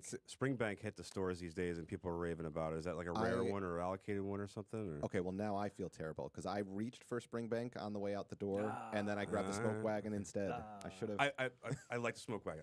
This is delicious. This is Yeah, it's got such a like a classic like flavor. to it. well, I think that it almost reminds me of like walking into a bakery, all those like fresh baked goods, pastries and cinnamon rolls and all that fun stuff. I would have picked this for Tom. I love this. Yeah. This is me all day. Yeah. I'm a big rye guy, so I see 51% rye and 49% malted barley. Yep, that sounds good. Yeah, and you know what's funny? This is MGP's 49% malt rye, which coincidentally is the same exact mash bill that is going into Beyonce's new whiskey, which I nice. can't seem to. Everywhere I turn, I'm seeing stories about that coming. I'm seeing the Facebook ads and everything for it. They are attacking the marketing side of this so hard. I have never seen such a like blitz of marketing for this expression. It's pretty amazing. Do you think that's because it's going to suck? You know, Because you can market So, your way out of bad barrels you can. sometimes. you can, but a lot of what I'm reading about it is pretty encouraging, actually. So the project was undertaken on the blending and barrel selection side by Dr. Bill Lumsted, who is has kind of cut his teeth with Ardbeg and Glenmorangie. Okay. Cameron, who was the long time national brand ambassador for Ardbeg, is now taking over as the project lead for Sir Davis, which is the name of the expression. Okay. It's this mash bill, finished in sherry casks in Texas. So they have Sherry all casks. they have That all sounds they good. have all the pieces that they need to make this big. Who is this a again? good Is this the whiskey. Beyonce This stuff? is the Beyonce stuff. Okay, Yeah. okay. So, so it's MGP, which is readily available. It's a mash bill that they might have to fight with Smoke Wagon a little bit for. Yeah. But Yeah. Do you think and then the finishing time is nothing in Texas. Exactly. You're gonna put it in that barrel for a week, maybe 2. do you think who approached who? Did Beyonce approach them and say, "Hey, I want to make whiskey," or do you think it was the whiskey that approached Beyonce? Come on. I don't know. No, come on. There's Well, look somebody at out all there the who's like, celebrities are picking I'll up. make a whiskey brand for you. Well, there's all these celebrities picking up alcohol lines. Of course. Yep. Easy P. money. Diddy, I think, was one of the first ones that did it, and his grew up good. And then you have celebrities that are buying up Heaven Hill. There, Bob. Yeah, who owns That's it? not Heaven Hill. Or That's Heaven's Door. Heaven's Door. Excuse Heaven's me. Door. Heaven's Door is probably one of the coolest stories I think of it's some of the- branding right now. I think it's some of the most underrated whiskey out there too. I love it. And the thing that really brought you into Rise and finished bourbons was Angel's Envy, Mm-hmm. which is where we start for the Heaven's Door story. Mm-hmm. 'Cause I think I went deep dive the other day. Hang on, I took notes. Oh yeah. Oh, you are ready. He loves this stuff. Hey, Ryan used to be on radio. You know what? Long time ago. And it shows actually. and this- I can tell. The last 6 days, he has done none of his actual work, and he has just worked on this. He's obviously enjoying the whole studio production thing again. Well, those 8 people out there are getting Ryan's absolute best right now. Well, there's Yeah, 8 high people quality, on high YouTube, but quality. there's a plenty of other people on the There's on like the app. there's active bidders are coming and going between 50 and 100 right now just on Nice. the app and going Yep. after the things. I mean, we'll register hundreds and hundreds of people for the auction. Some will just bid on one thing and walk away. Right. Which you could do. That's something interesting I wanted to explain. That there's a couple different types of bidding. You can bid the next bid point on our platform. You can put in a maximum bid that's held in confidence, or you can slam bid. So let's say you're like, screw it, I want to push everybody else out and drop $500 on a bottle. You could do that. You could push it right to Really? 500. So you have those options. I wanted to talk about Angel's Envy and Heaven's Door. Mark Bushala, I think, is his name. And Tom, this is a guy who you would be What's his interested name in again? learning about. Bushala? Am I saying that That's, right? Not sure. Started Angel's Envy way before the bourbon boom. I love Angel's Envy, by the way. Everything about it, the finishing, the bottle, the production, they're a non-distilling producer is what they were at the time. I'm a sucker for a good finish. And then they sold it. They built up a huge brand. It was all investors. They sold it. They made a ton of money. Sounds like a good business opportunity. And then they said, what are we going to do next? And they just happened to have a line of communication with Bob Dylan, Ah, okay. who was very interested in having a whiskey brand, but doing his art, which his art is what's on the bottles now. And they went down a great road with all this experience and from Angel's Envy to produce a great product in Heaven's Door and the limited edition releases, which do very well. I'm always surprised, to be honest. primary and secondary. Yeah. But they are not distilling. So every one of those Heaven's Door MGP. limited, no, it's not just MGP. They're pulling from all over. Oh. Because I think they're pulling from Dickel. I think they're pulling from. I think they're doing the classic Kentucky, Tennessee, Indiana trifecta, right. depending on. They're finding good barrels and putting them together in a way that's actually exciting and different. And that's something that I didn't expect. I was like, it's a celebrity whiskey. It's going to be some whatever standard expression, which they have good, solid expressions. But when you get into their special and limited bottlings, there's crazy stuff in those bottles. The Minnesota wheated is. I'm the opposite of a Kentucky purist. There's some people that will only drink something that came from Kentucky, which I think there are fewer and fewer these it's days, opening up, but yeah. there's a bunch. But the Minnesota wheated was really good for whatever $75 or whatever it was. I haven't had a bad bottle of theirs. I know there's some pretty diehard fans of that line and everything else, but that's interesting to hear that they just sold it, said great, let's do another one and move on. I feel like the vodka world was doing that a lot in the 2000s or something. With the celebrity bottle, get it going, assuming it's good juice and so on and so forth. A bottle of Glenmorangie Elanta just went for, I think, $160. That is a ridiculously good steal for whoever just scooped that up, by the way. Yeah, 2012 was a good one. We're watching one of my favorite private editions of the whole series. That was something I wanted to talk to you about again. When you got to go, you take off. But I'm watching some of these Glenmorangies come up, and they're all different. There are 12-year releases, but this is not the standard expression that you can find on the shelves every day. What's up with these? Where did these come from? How did they get these names? Yeah, that was so. We were just talking about Dr. Bill, right? Who's busy with Beyonce right now, but he also does some really interesting, fun things with the two main Scotch brands that he's responsible for. So that's Glenmorangie and Ardbeg. And what they do every year is they come out with a limited edition, never to be repeated expression. And so in, I want to say 2009, around there, 8 or 9, they started the Glenmorangie Private Edition series. Once a year, a limited edition would come out, and something unique or experimental would be kind of like the whole point of the expression. So, for example, Elanta, which I just noticed went a couple minutes ago, that was a 19-year whiskey aged entirely in brand new virgin oak casks. So kind of like the bourbon treatment. Oh, no. Kind of like the bourbon treatment for a Scotch. Okay. And a lot of times you will see maybe like a little bit of virgin oak go into like a blend of I think Glenallachie, their 12-year expression has, ex-bourbon casks, cherry casks, and then a little bit of new oak as well, just to like complete the profile. So to have something like the Glenmorangie that aged almost 2 decades in new oak was very unusual at the time. Still really unusual, to be honest, for something with that high of an age statement. Next time we should talk about it before the bottle comes up. Then what we're going to do, we could buy it, and then we can open it on the show. Like, I was kind of thinking, like, we have some other bottles to open and try. I don't want to overindulge while we're trying to produce a show here. But, I mean, we will be selling some, I think in this sale we have Russell's 15, right? Later on in the show, in the auction.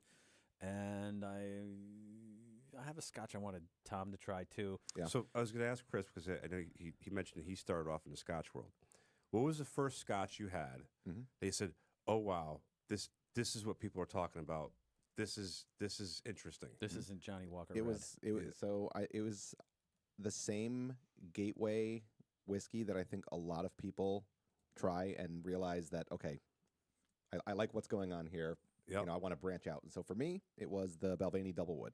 The 12-year Doublewood. So 12-year I had Doublewood. that. I actually, that's open on my bar. Mhm. I had it. Okay. Yeah. I'm not a Scotch guy. So my intro to Scotch was from a friend of mine who thought I would like it. And I remember he brought over a the little 3-pack of airplane bottles, Glenfiddich, the 12, 15, and 18 year. We tried, a little bit. And I wasn't entirely sold on it. I remember, taking a sip of each one, saying, okay. And then he said, hey, why don't you hang on to these bottles, right? There was a little tiny bit left in each one. Come back to it a week later. And I did.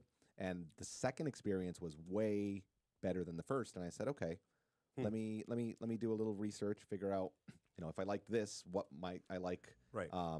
What else might I like? And Balvenie Doublewood came up over and over again. So grabbed a bottle. That very first sip, I remember thinking to myself, okay, this is for me. So when I think of Scotch, I think of peat moss and smoke. Yeah. Stop, though. And that's what I was going to say. Yeah. Hold on. So what about that? What flavor in the Scotch makes it a good one for you?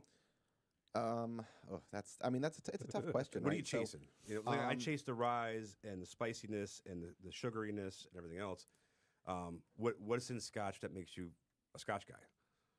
to be honest, it is the variety, actually. Okay. There's such a wide range of flavors that can be achieved in the Scotch world because of the way that it's made.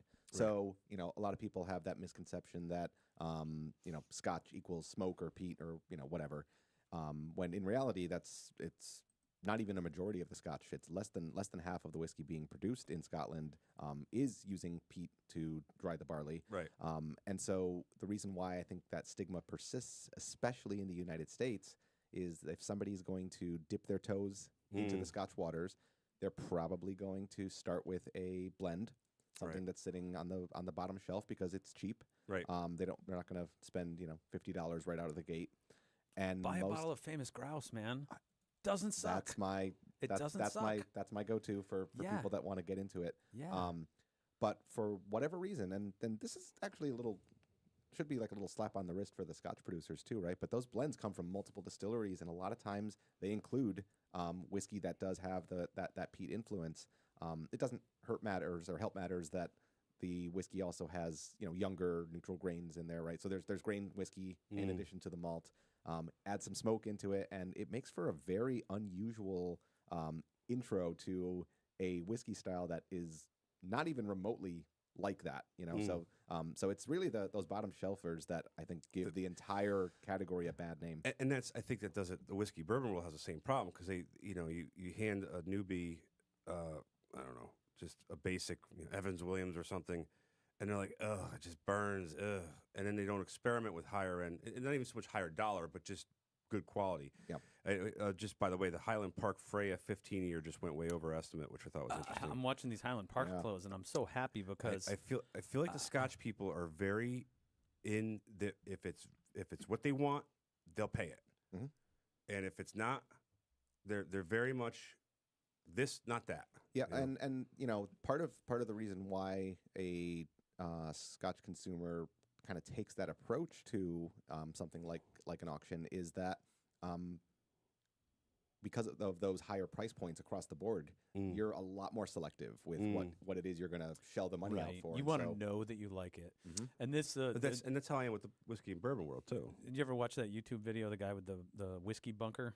He's got like the underground No. thing. No, it's a great video, and he talks about buying some of these hyper aged scotches, 45, 50, 65, 72 years. right? But to buy the bottle is $80,000, $100,000, whatever it is.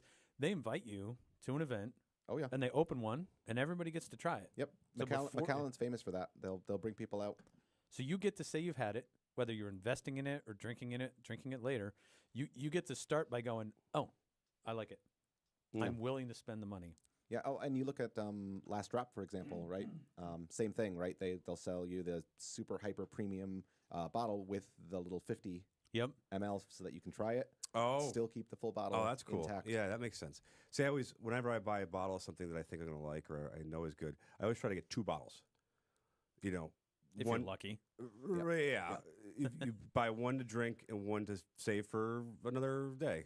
18-year Highland Park closing at 1:30. Oh, they're fighting for it. There we go. That's what I mean. Okay, there it is. Yeah. Well, and I think a lot of they're bidding on it. Yeah, Keep going, guys. It's happening. That's good. Why would you let that slip through? You know what I mean? Yeah. It's a delicious whiskey. Highland Park is what, lightly peated? It is. Oh, a couple of old school 15s are coming out right after that too. And if you like more peat in your Highland Park, the 15 is way different than the 12 and the 18. 12 and 18 have kind of that like gentle peat kind of profile. The 15 goes way 21 heavier. is gentle too. 21 is beautiful. The 15 was always an outlier. Okay.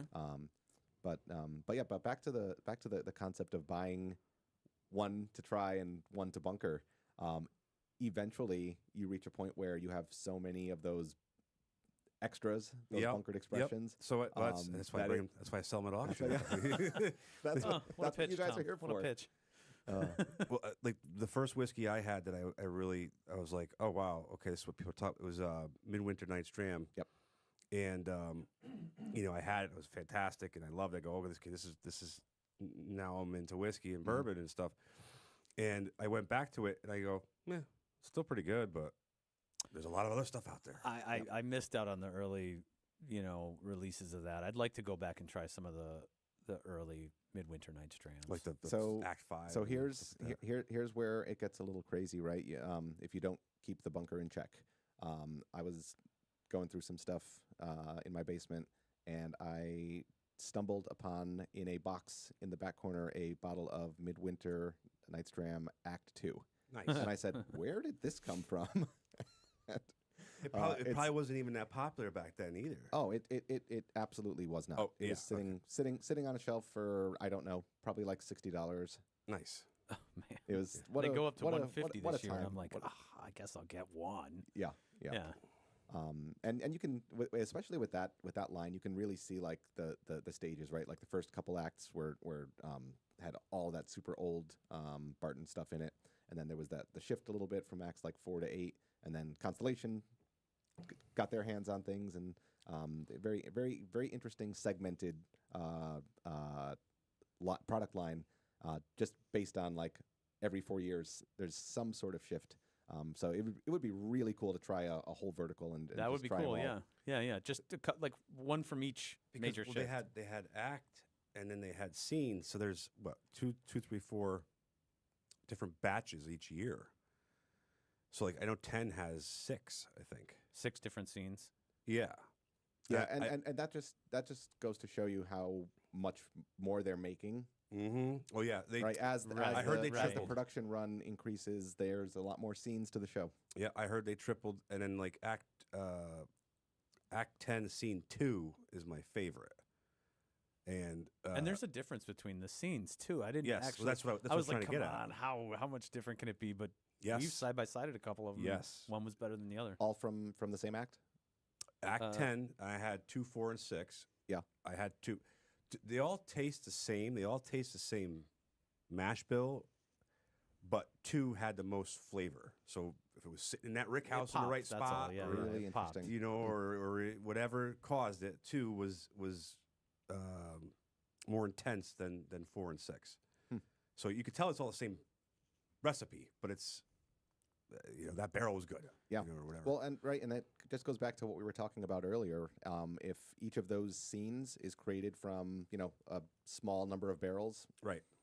maybe those 20 barrels were Could have been for- different rick yeah, house, too. Well, right. So those 20 Yeah. barrels in scene 2 could just have fit what you look for Right. better than Right. the 20 barrels that went into scene 4 and scene 6. Right. And I think they're becoming High West is becoming more transparent with how many bottles they're releasing now too. Mhm. Yeah, and that's you touched on it like in a very tertiary way when you said it before about transparency in whiskey, and Mhm. and I try to explain that, like if someone will actually listen to me talk about whiskey, you're like, well, the label will tell you what's there, but it won't always tell you what's not there. Yeah.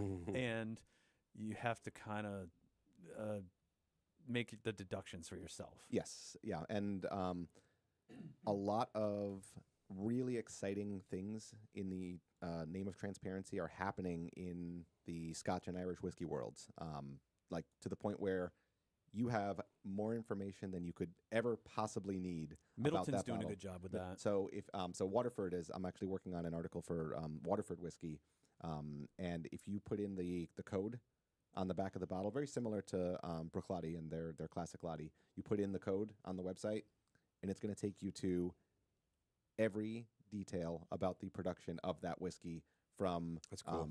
fermentation times and temperatures to exactly where the barley came from, to what the barrel numbers were, what they used to contain, ex-Heaven Hill barrels versus Speyside cooperage. It's Really, they go all the they way go down to where the into- barrel came from. into that Oh, level that's of awesome. Show a detail. picture of the rick house. It sat there. It's amazing. Ardna Merkin is also doing that, so they're sort of a new player on the Scotch scene, and I can't wait for more of their stuff to make it over to the United States. Speaking of the Johnny Walker Blue labels are going off, And they're doing well. People are.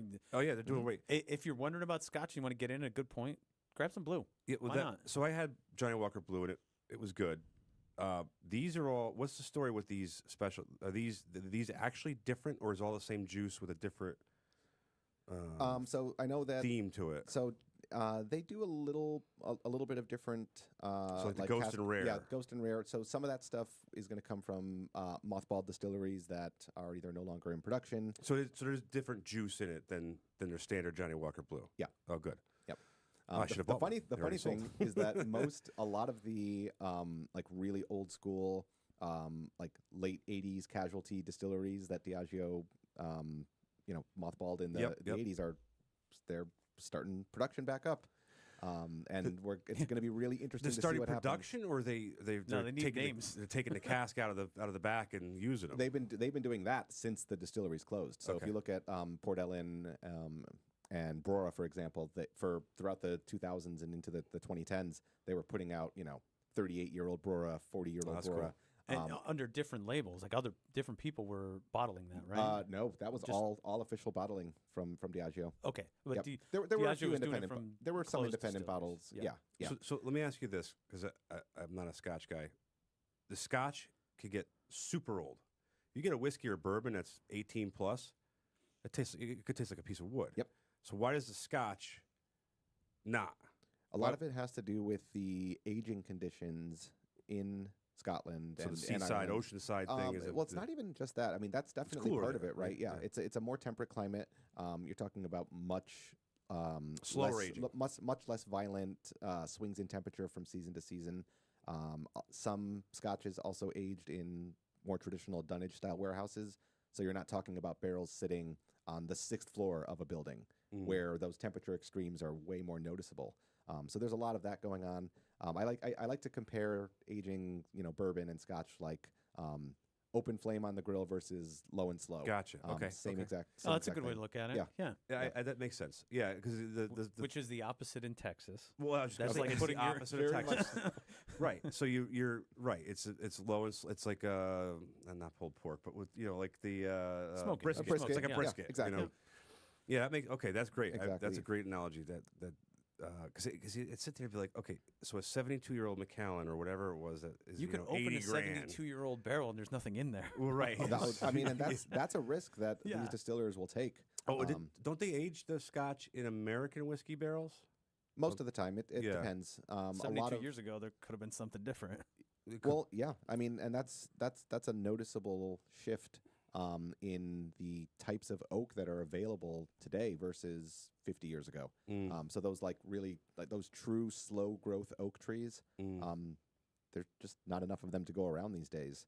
And so the wood itself has shifted significantly in just 50 years. Is it always oak? Yeah. And there's American oak. There's this oak. They've tried so many different. I was other going to say, would they things. start getting creative and start using different kinds of wood? It Doesn't- it so tastes like hell, doesn't it? It depends on the country and the style of whiskey being produced. Sometimes it has to be oak. Like the rules are that you have to age in oak. For here, but I'm saying For here, for Scotch, for a lot of styles of whiskey, actually, you can do finishes in certain countries in like cedar casks. Like there's some Japanese whiskey that finishes in cedar casks. is and it what is it? Mizunara, Yeah, yep. but Mizunara is a subspecies of oak, so Okay. it all still kind of fits the bill. So like Whistle Pig Boss Hog 9, which is one of my all-time favorites. They do fig nectar barrels, I'm assuming from Greece, I think. I don't remember, but are those oak? That's a great They don't question. have American oak in Greece, I don't think. So, unless they're shipping them in, but why would they? The Greeks aren't going to go out of their way to use American oak barrels, Here's where it gets tricky in the American whiskey world is the law states that it needs to be an oak container, Okay. which it's a barrel, So obviously. they could do a steel vat, throw some oak in it. So technically, it could be a charred oak like box. They could drop some whiskey in it, and technically speaking, they could call it bourbon. But where things get tricky and where distilleries have really branched out over the last couple of years is on the finishing side of things. So a lot of times you'll see on the label, they very specifically say this is a straight bourbon finished in cherry casks. Right. Cherry Oloroso cask or whatever it is. Yeah. Right. So the labeling and the specifics of how they market the whiskey has to still kind of fall within the rules that have been set. So I guess I'm all about finished whiskeys. I love like, again, another purist thing. Oh, it's got to be blah blah blah blah. Finishing it in that's like ordering a fine meal at a restaurant, and that's the presentation port, or that's the chef putting the spices in. To me, that's what finishing is. That's the touch that could make it or break it. And a lot of people are like, well, if it doesn't sit in an oak barrel for 20 years, it's no good. And it's like, well, wait a minute. And then like Sherry El Rosso, I just Googled it here. They're from Spain. I want to see if they use oak. I think they do. Oh, they do. Yeah. And I guess the Solaris that's a whole other discussion. That's a Yeah, method, but we'll save that for the next one. Yeah. But I'm just curious if there's anything that worked outside of oak. It's obviously we don't have as much history on what was being done 100 years ago, 150 years ago. But what we do know is that the whiskey that was being made in Scotland at the time, they would use any barrel they could get their hands on. Right. Sure. That's what makes sense. So it gets you wondering exactly what was going on at the time, and of course the bourbon industry. There was no steady supply of gently used bourbon barrels flying into Scotland. Wasn't there a shortage of American oak at 1.2 years ago or something like that? Or? I think it was. I think they made a bigger deal about it than it really was. It was a hype. But yeah, so what were they doing in the 1800s? They were going to source barrels from the closest places they could, and a lot of times that was Spain and Portugal and where some of those wines were being made. Sherry butts. I mean, that's what Sherry they were butts, doing. yeah. So this one's for you, Tom. This is the scotch I wanted to give to you. Okay, that actual glass. Okay, what is it? Show the camera. What is This it? is Glenfarclas 12-year, right? It's great stuff. Great stuff. It's a standard expression. It's available everywhere. It's not expensive. Do you really want my review of it? Because it's going to be. There's none in the auction, so you can be honest about it. I'm trying to find a scotch. That's my goal, is to find a scotch. Rice vinegar is what I smell currently. Oh, come on. That's not a bad bottle. So, Glenfarclas, they love the use of sherry casks. They're almost exclusive, and so everything that you are going to drink, whether it's the 12-year up to, they put out 40, 50-year-old stuff, it's going to have that sherry cask influence in it. I smell the sherry cask. Yep. And what you should also... It's opening up. It definitely needs a swirl. Yeah, I'm sure it takes a minute or two. Was that open, that bottle? Or? Yeah, the it bottle's looked like it was open, open. What you're not going to taste is any peat whatsoever, and a lot of really nice syrupy sweetness from the sherry casks. So, Okay. I mean, Yeah. it's super accessible. Look at that. Yes. He just drank it and he liked it. I picked the scotch that Tom liked. Yes. I mean, the smell, it doesn't smell as delicious as some of the whiskeys and bourbons I like, but it's tastes great. And one of the ones I did have that was pretty good was it was aged in rum and bourbon cask, and you started to question if it was even Scotch, because it could technically be Scotch or something to that effect. It was, I think, was it Glenlivet? Mm-hmm. They call it the fusion cask or something to that effect. I have an open bottle on my bar. Yeah, yep, Glenlivet fusion cask, single malt Scotch whiskey, rum and bourbon fusion cask collection. It was aged in there, and that was it just made me want to. I go, oh, that's good. Now let me have a real bourbon. But this was good. This was very good. This is definitely something I like. And this is like their basic expression. That at 12 is year. their standard. This is the 12-year scotch. If expression. somebody wants to know, what does sherry do to a whiskey? Mm-hmm. You pour this for them. Yep, it's between that these days and Glendronach 12-year. Okay. So I don't think I've ever had it. Is this the equivalent of like a Dewar's 12-year kind of white label kind of situation? Or No, this is single malt. No, this is way different, and that's Okay. that, right. And therein lies the problem. I'm assuming Right? I'm making Because assumptions. Dewar's is not going to have the gentle profile that you come to expect from a 12-year single malt. Dewar's has grain whiskey in it. It has, again, whiskey from a bunch of different distilleries, some of which may or may not contain varying levels of smoke. And it throws the wide range of flavors from the Scotch world into one bottle. This is very distinct. It's whiskey in sherry cask. That's it. Yep. And that's nice. Aged It's single malt very Scotch. 12 years. very Yep. smooth, very enjoyable. You have it with dinner kind of thing. Like it's very. I'm actually impressed. It's very good. Wow. See, it can be done. Yes, I figured I'm still waiting for a Scotch that blows my socks off though. We're gonna try. Okay, the wheels are turning for me. Okay, I'm gonna come up with something for you. Please, I would love to be. I would love to deviate from my ryes and bourbons and everything else. I want to find a Scotch, because there's a lot of the Scotch guys are very not humble. maybe I the think Scotch guys that you know. that may depend on. Well, like if I bring a nice bourbon to a Scotch guy, he goes, "Oh, thanks," throws it on the bar. Now, if you bring a nice Scotch to a bourbon guy, he goes, "Oh, that's cool. Let's open it and have some." The Scotch guys are usually just, "Nope, I drink Scotch and that's it." I guess maybe the old school dudes. Maybe it's the old school dudes, but it's kind of I feel interesting, too, feel that- like that. Maybe it's around here. Maybe it's a New England thing. I don't know, but I think it depends on kind of how you cut your teeth on whiskey, because it's a lot easier to go the direction that I did, and I didn't realize it at Scotch, the time. then- Start from Scotch and then work your way into other Okay, styles, including okay. bourbon. I feel like the jump from most American whiskey into Scotch is a much bigger leap of faith for people. right. So, like, what's Jimmy Russell's favorite Scotch? Does he have one? That's a great question. I know You that I know that Jimmy is not a fan of rye, Okay, that which fair. just goes to show you how. But they kinda- put out a good rye product. they do put out a great rye product. Their single barrel ryes are fantastic. We have Kyle here. Vinny? Yeah. Oh, Kyle's here. Awesome. Well, I would like to have you both on at the same time, but we've run out of But microphones. now, we now, haven't. now That's okay. Ryan's I'm going to gonna- use this as an excuse to go buy microphones and a bigger table. Next thing you know, the whole building is going to be a podcast. Going to have 30 people chatting away. I here. mean, nobody. I don't think anybody would be against a roundtable discussion, like an actual roundtable. that would be kind of cool. Yeah. He says it had to be. I told you he got into this, so we had to get a rectangle table. We had to have X. Like he's been planning this for like 3 years now. What's going on. All right. Well, I feel like this is a. We were going to great give you the transition boot from- right away, but go ahead and plug what you have coming up. Yeah. Your website, articles, things you have going on. Awesome. Yeah. So I'm basically available on all social media at Single Malt Savvy. My website is singlemaltsavvy.com. You can find my articles on Forbes as well.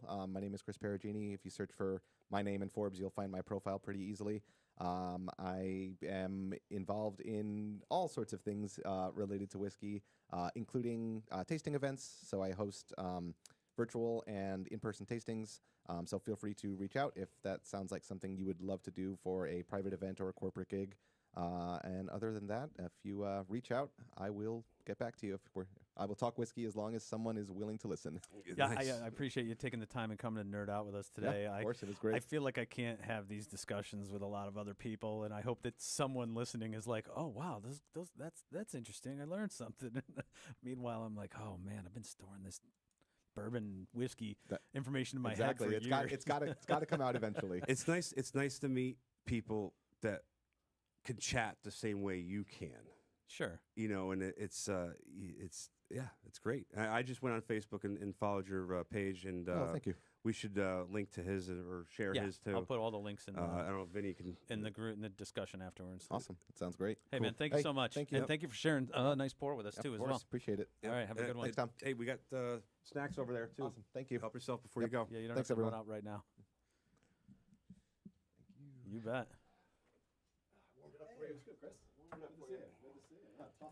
Where are we at here? We got the auction. We got 11. Just speaking from the heart. We're at. Let's see. Kyle, how are you? Good. Good Have to a see seat. you guys. Come on in. Absolutely. Hey, how are you? Throw the headphones on. How are you? Absolutely. I had. We're. Grab a glass, something to drink. Yeah, grab a glass and have you had the Russell's 15 yet? I have. I think it's the bottle of the year, but I'm happy to have some more. Yeah, Okay, well we got Dusty's over there So too. If you we're- want to grab one of those. Speaking of Dusty's, the auction is at the Dusty White Horse Blended Scotch. we're at 1,200. What's that? 200 lots in. We're more than a third of the way through. If you guys are following the auction here, very interesting to see some of the prices again with the scotches. Some stuff was clearly in demand, and some stuff is It's a good deal whatever. for somebody who's out there buying. I mean, yeah, bring it right over to the table. Let's crack that old granddad. sir. Much appreciated. what we got. Is that a Dusty Old Granddad or is that? Hard not to go for Dusty Old Grand. There you go. We seem to be getting a lot Yeah, of go ahead and put Dusty those Old headphones Granddads. on. I don't know Sure. if that's the again that's the area or if that was people's go-to. We find a lot of these in the cupboards around here for estates and stuff. So this is probably 70s, 80s. I'm thinking 70s I with say that 86 tax proof, stamp. so Yeah. it's not a bottled bond bottle. Let's hold it up to the camera. They got the gold foil on the top. This is 86 proof. And where do we find this one? Over in Wallingford, I think. I don't remember. No, you Wallingford. bought this. I You bought bought this that? off of I somebody. Where in Yeah. Wallingford? I was just hanging out in a garage somewhere. we Go ahead and get right on that mic.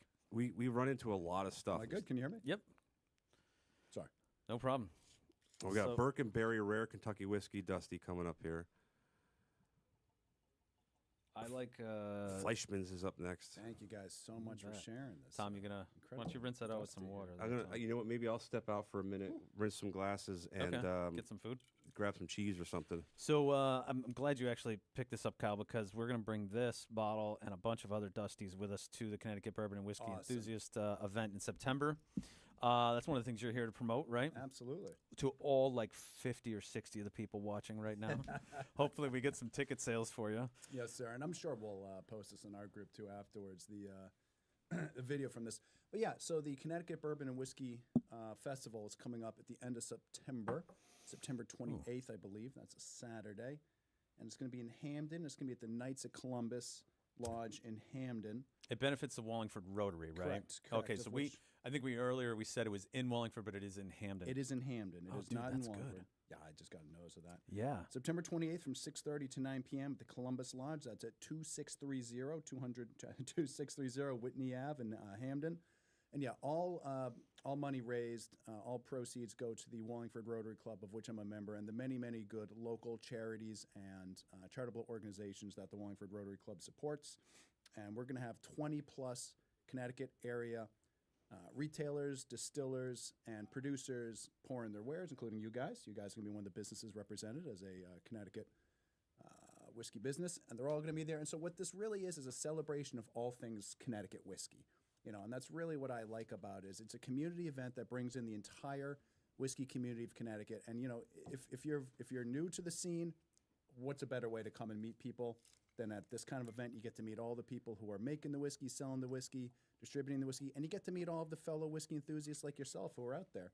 If you're in the groups too, you're going to see a lot of the people that you know from the groups will all be there. So like all of the whiskey, the top whiskey fans in the state are all going to be there. So it's a great way to meet a lot of the people too who you're probably following already. I do have a question for you on that, Yes. because I like this group. I like this group on Facebook. People have fun. They post things. They what's the do group? review some Connecticut Bourbon and Whiskey Yep, Enthusiasts. yep. And I had a lot of fun when we first started this business. People were trolling us pretty hard. They didn't think that we were real. They're scammers. You guys are the problem with whiskey. You're inflating the secondary. We start the bids at $10, man. Jeez, you know, it's like, come on. Listen, there's bottles of scotches that are selling in this auction, and some bourbons that are a bargain, right? Yeah, and then sure. there's some things that go for a lot of money because there is demand. Of course. And also, Caribou Crossing just sold for $160, which I thought was interesting. well, we ship. Mm. So where somebody can't get that, they want the bottle shipped to them. What ends up happening is, you know, in this group, you get people who share. You can learn a lot. It's a fun community. But I think the question that I really have for you is when we get to this event and I see some of these people who post in the group, is it weird to walk up to them and be like, hey, Andy, I see everything that you post in the group, and nice to meet you face to face. And then they look at you and go, who the hell is this guy? Right? Well, I appreciate you using the name Andy and not the name of someone in particular who criticizes you guys all the time. It's kind of you to hide the name of a certain moderator We're fine. who's on you all the time. You could sling mud at us. We don't. We're not going to get offended. I'm a famous defender of you guys in our group because, like you said, it's just a business. It's just the demand is out there from the consumer. If the demand weren't there, you guys wouldn't be selling bottles. Clearly, the demand is there. I think it's silly when people are like, oh, they're trying to raise up the secondary. They're trying to cut people out. They're trying to keep people's ability to get bottles down. It's like, no, actually, they're giving better access to bottles. What else would you have access to a dusty bottle? Right, it was very clear when they wrote the law. We are not part of the 3-tier. So all the bottles in the building have already been sold through retail, and we're selling them again. That's secondary. So take it as it may. And know? listeners, I promise I'm not being paid to say anything. Nope. You guys did share a dusty bottle with me. It's a good way to ply me for politeness. But no, I'm in complete agreement. I'm pro-business as it comes in general. And to be clear, Connecticut Bourbon and Whiskey Enthusiasts, we're pro-business as well. We like to support the Connecticut whiskey businesses. We like to support all the retailers. Connecticut has such an interesting retailer community because for such a small state, we have a ton of really good retailers. I'm talking world-class whiskey retailers. Yeah. There's Big as many- stores and small stores alike. Absolutely. There's as many like high-level whiskey retailers in Connecticut as there are in states many times our size. What I'm trying to get at is we support all those guys because it's easy to support the big guys, the ones who are nationally known, frankly, for their whiskey scene, their whiskey selection. but we also support the new guys. You know, if you're a little store, you just got your first pick, you don't really know what you're doing, we invite you to come and post. We want you to come and post. Get to know Group the consumers. effort. I think a lot of it too, especially when you see some of the store owners that start getting critical, is they see this as a threat money-wise. And what I learned years ago, there's plenty of money, there's plenty of booze out there. A rising tide lifts all ships. Right. Any seasoned businessman or somebody who's worth a lot of money is going to tell you, you're better off working together. There's just have a good time with it. And enjoy. Absolutely. You know? I don't know if I don't think you guys did any bio on me before I came in, but just to give a little bit more background. Yeah, on I'm myself. sorry. I had a whole introduction written. But by the way, I haven't just done that shared the stream to Connecticut Bourbon, so I'm. Thank you. okay. We'll see. I meant to do that myself, and I forgot. We'll see if Kyle gets any hate comments here. Yeah, I can think of some folks who might say some things, Simcoe. But a little bit more about myself. I do also work in the alcohol industry myself. I run Beverage Dynamics magazine, which is a nationally published trade magazine covering liquor stores. We're like the official trade magazine for liquor stores. Cool. And so I cover the industry. I cover a lot of the economics in the industry because those people want to know, well, where's the economy of the industry going? Where's the industry going as a whole? Your comment made me think a lot about how a lot of the retailers, for a while there, were fighting with the craft breweries because they thought the craft breweries were going to steal money away from them. And in fact, it was the opposite. Yes. We found that if a retailer was located near a good craft brewery, people would go to the craft brewery, get a taste for that brewery, and then look to go buy that beer at their retailer. It all works hand in hand. And that's any sharp business person will tell you, it's all the activity generates revenue. Alvarium in New Britain is a really good example of that, right? Absolutely. They make a fantastic product, and I've been to the distillery, or to the brewery. I've had beers there, I've bought beers there, but now when I go to my local and I'm picking something else up, I get Alvarium there. Yeah. So you said it right. There's the rising tide lifts all ships. Yeah. We should all be in this together. Yeah, Alvarium's got some of the best craft beer marketing in the state as well. I'm very much in the Connecticut craft beer scene as well. They have phenomenal marketing, just great brewery, great marketing, great product. That's just a wonderful, wonderful business altogether. But you're right. No, you're right. Because I had the same thing. I bought Alvarium there. I bought Alvarium at the 5 or 6 package stores I go to. And I'm always looking for new liquor stores. I always want to find new liquor stores that are just getting into the whiskey scene in Connecticut. Just the other day, I feel so bad because I'm blanking on the name, but in Route 5 in North Haven, the liquor store that's across, it's near Big Y. Yes, I know what you're talking about. It's got like Vine in the name or something, and it just changed owners in the last couple of years. I'll knew pull the it up old for you. Hold owners. on. Thank you. And great example of what I like to see in the whiskey scene because Not Save Right. Not Save. Save Right's the Not big. North Haven Wine and Spirits. I know where he's talking. I grew up in North Haven. I know the area a little bit. It's Vine. Candid Wine and Spirits. I'm pulling it up. He'll Hold find on. the name of it. Anyways, so one of their customers, one of their regulars, going in all the time, and they thanked him by getting him a bottle of 1792 12-year at SRP. He posted it in the group saying, here's the proof I got it at SRP, and I got it because I had a good relationship with the owners there. And then the owners chimed in and thanked him for shopping, and I was just like, voila, perfect, beautiful. This is exactly the kind of relationship we want to be promoting among people. Is get to know your local liquor store, even if they're not like a name brand, like, we all know Conti's worldwide, Harsha over at Beverage, King Harry's. I mean, I could list 3 or 4 more that are like big Greens Farms, big whiskey stores. Everybody knows those places, but everybody gets good whiskey, and a lot of these places want to be in the whiskey scene, and that's the way to do it. So the day, I think it was even later that day, I drove to that store just to introduce myself because I live right down the road. I was like, I really like the way you guys handled that. And I want to see you post more in the group, and we want to help you be more of a whiskey destination. That's fantastic. Yeah. And that's across from Big Y in North Haven, you were saying. It's in, it's or is actually, it next door? No, it's actually, it's before that. I'm sorry, it's before Big Y. We're gonna get the name of this eventually. There's World Class Liquor and Wine I don't think right before. I don't think that's what Unless you're it doing. changed names. No, it's across from There's a fairgrounds right there usually. Yeah, it's before the fairgrounds. But It's before before the Big Y. coming from which direction? If you're heading towards the fairgrounds or the fairgrounds on your left, it's on the right, and it's probably about. So that the Big Y would be 3 blocks before it. Yeah. So big, we get to it before Big Y. There's Airline Package. Remember years ago it was used to call Airline Package It's not, store. excuse me, not Airline Package. But I do always like that store. Drive me absolutely crazy. Or we are going to find the name of this place, but a good example. Candid Wine and Spirit. Unless they change their names, which I don't I'm think looking they at Google Maps. I can't figure out. I'm Anyway, I'm looking at it too. I'm just I'm plugging every liquor store in North Haven right now. So and one guy listening from Florida is That's like, right. "Shut up about the liquor That's stores right. in Enough North about Haven." the North Haven stores. Enough. I just want to say this old granddad to get to something that maybe Smooth. people smooth, but just like that caramel bomb that you expect from Yeah. the old granddad. This is quintessential Dusty old granddad right here. And this has been, I don't want to, I risk calling it a bottom shelfer. It's been a budget whiskey forever. Yep. Yes. You know, and you go back and drink something that's from this era. This is probably just end of the glut, you know, mid glut for this particular bottle.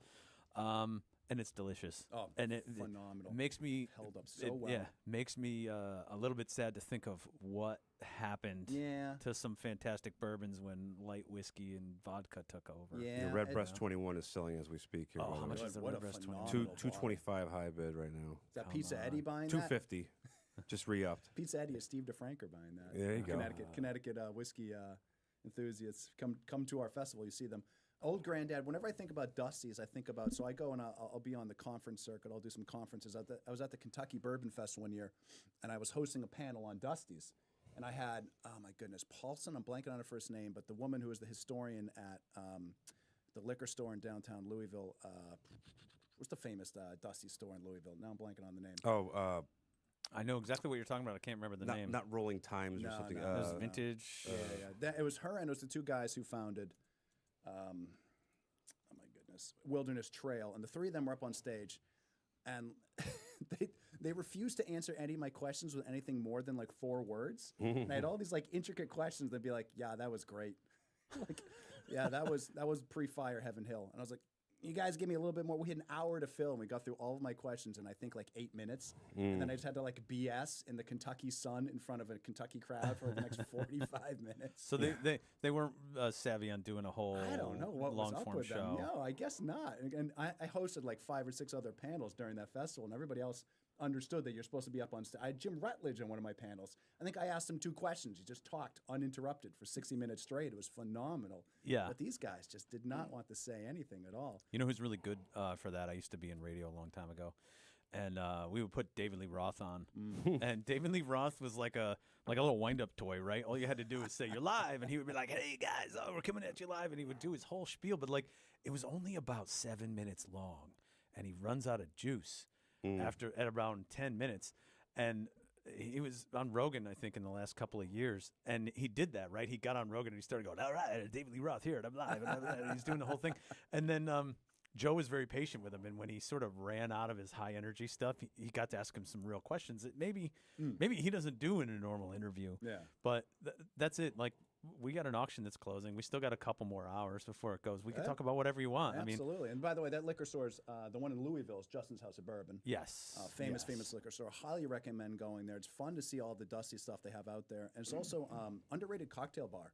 They make good cocktails there. I always tell people that don't just go there to look at dusty booze. Get a drink while you're there. And also another one just to mention, if you're not aware of, is Revival Spirits, right? I think Revival opens Dusty's. That's the one I was pours thinking them. about. Yeah, It was Revival. Yeah, they open and pour. I mean, that would be on my list of places to stop and check out. I want to tell another story from that. We should take a ride to Kentucky someday. Yeah, we should. Louisville's awesome. I have so many Louisville recommendations. Same festival, Kentucky Bourbon Festival. I talked about being on a bunch of panels. The final panel of the festival, I wasn't on it, and it was about the secondary market in whiskey, something I think way too much about, and the rising prices in general. And I was in the audience, and I'd had, I don't know, like 12 or 13 bourbons at that point at the end of the day. And I decided I was on the panel, but they had forgotten to invite me. And so I requested the audience mic to ask a question, and then I never relinquished it. I held it, and I started participating in the panel from the audience. And at some point, I just walked up on stage and sat down. That's great. I know. That Well, is pretty it was funny. late in the day, It was late in the day. at a place where you're day drinking bourbon. Absolutely. The panel was hosted by my good friend Steve Coombs, who's a wonderful Louisville writer, and he runs the content at Kentucky Bourbon Fest. And as you guys know, like when you're doing content all day, it's tiring. And I could tell he was sucking wind. He needed some help. He was tired. Needs a Red Bull or a Monster or Exactly. something. Yeah, he yeah, needed a yeah. relief pitcher to come in and help him. And one of the other people on the panel was this gentleman Booth, who used to work at Justin's, and he and I were getting drunk on vintage Port Ellen the night before, and he had dared me to do it. And the third person on the panel had no idea who I was. I'd never met her, and she was really freaking confused by what I was doing. Oh, so she didn't understand that you had to step in. Sometimes you just do that. I She mean, had no idea. She was just like some rando from the audience, just walked up on stage and joined our panel. Though he does know what he's talking about at the very least. Improv at its best here. we're closing a whole bunch of Yamazaki right now, and if you wanted to try this is your chance. I think you should bid on that. I have not actually had it. I probably should have bid on some of these, but I didn't. Japanese whiskey, still delicious. Almost a little underrated now, I feel like. It was so hot for a couple of years there, and now it's, I hate using the word sitting because it implies that people aren't buying it, but certainly the speed at which these bottles are selling has slowed down a little bit. I'm a fan of all things Japanese. You know what I mean? Yeah. I drive a Honda because I love Hondas. I like It was made Japanese in whiskey because Arkansas. yeah, I know. It's a Japanese company, but I just want to say, as a journalist who also hosts a podcast and does a lot of live streams, it drives me nuts when podcasters bring something up and then never define it. I want to say you were right. It was World Class Liquor and Wine. In Okay, North Haven. cool. They changed their name. That's what it was. It was screwing with my head. I had the old name in my head. I couldn't get rid of it. But new owners there, definitely go check it out. Encourage these stores to get into whiskey. And this is the way, if you're out there listening and you want to know how you get your hands on rare bottles, besides buying them from you guys, the way to do it is befriend your local liquor store Sure, owner. yeah. Befriend the staff there. It's not that hard. These people, if they're selling good whiskey, they're very likely that they're whiskey nerds like you are. Mm-hmm. You know, all the people I know who work at these stores are giant whiskey nerds. Bring in a bottle, like bring whiskey to them. Open a Oh, bottle yeah. in the store. They'll be happy with it. Bring them something rare. Drink with them. Buy your beer from them. Buy your wine from them. Don't just buy your whiskey. Don't just steal the allocated bottles. Exactly. You know, Don't buy your party stuff, your vodkas and your Baileys and your RTDs and everything else. Pop in looking for a Blanton's. Like, don't do Yeah, that. yeah, you yeah. know? There's 2 or 3 stores that I frequent all the time, and I buy stuff for the party. And hey, an allocated bottle, cool. my wife has been so smooth about this, right? So she knows what a tater is. She understands how that's in poor taste. So she doesn't have any tater techniques or anything like that. But we both go to the same. Our local, our regular is Liquor World in Cromwell, which is a fantastic store. Shout out to everybody there. They've always been so great to us. And I go in there and I buy a bottle. I buy the beers. I even buy my mixers and stuff there just because it's a great store. Well, they know that we're married, even though we don't always appear in the store at the same time. So, Thanksgiving, Christmas time comes around. She comes in, she orders her case of wine for the holidays and what the people are going to do. And then she goes, "You got any Christmas presents for my husband?"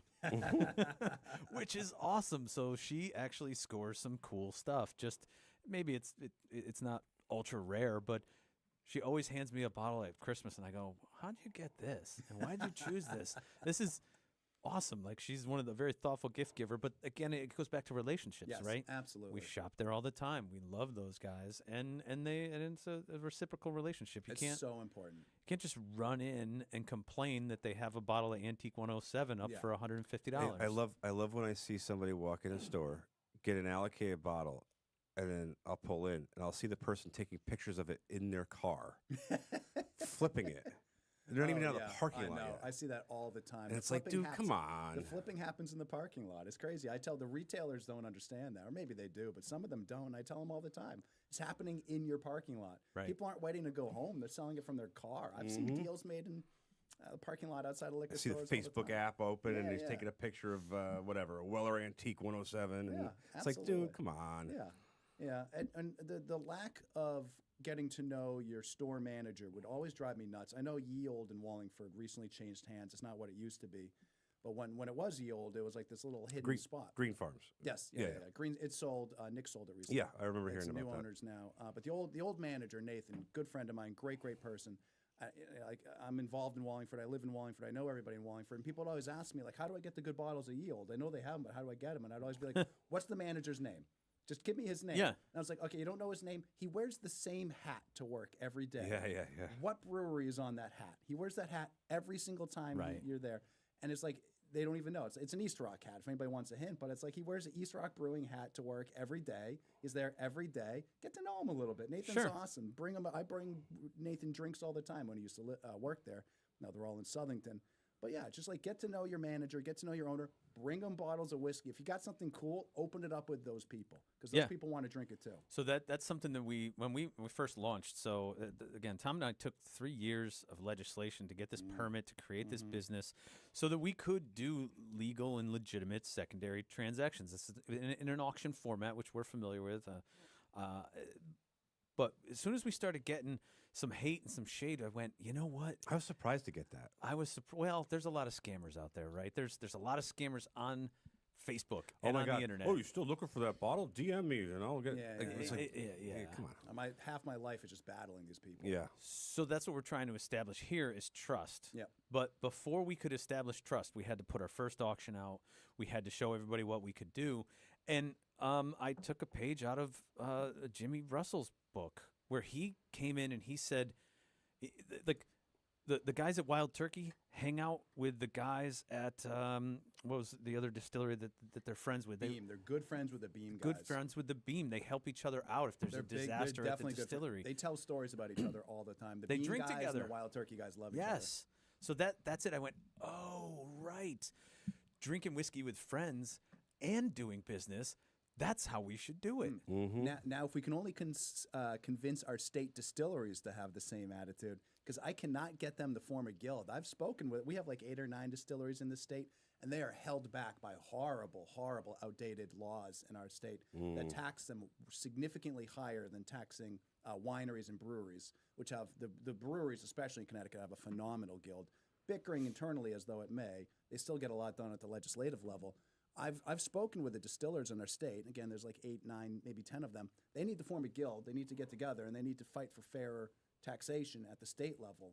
And they're just not doing it right now. I think they're just still too busy fighting with each other, trying to compete with one another, than realizing that, like you said, they got together, like the Beams and the Russells of the world, and fought together side by side legislatively. They would get much more done and be able to grow more as an industry as a whole. Or maybe just show up for happy hour and hang out.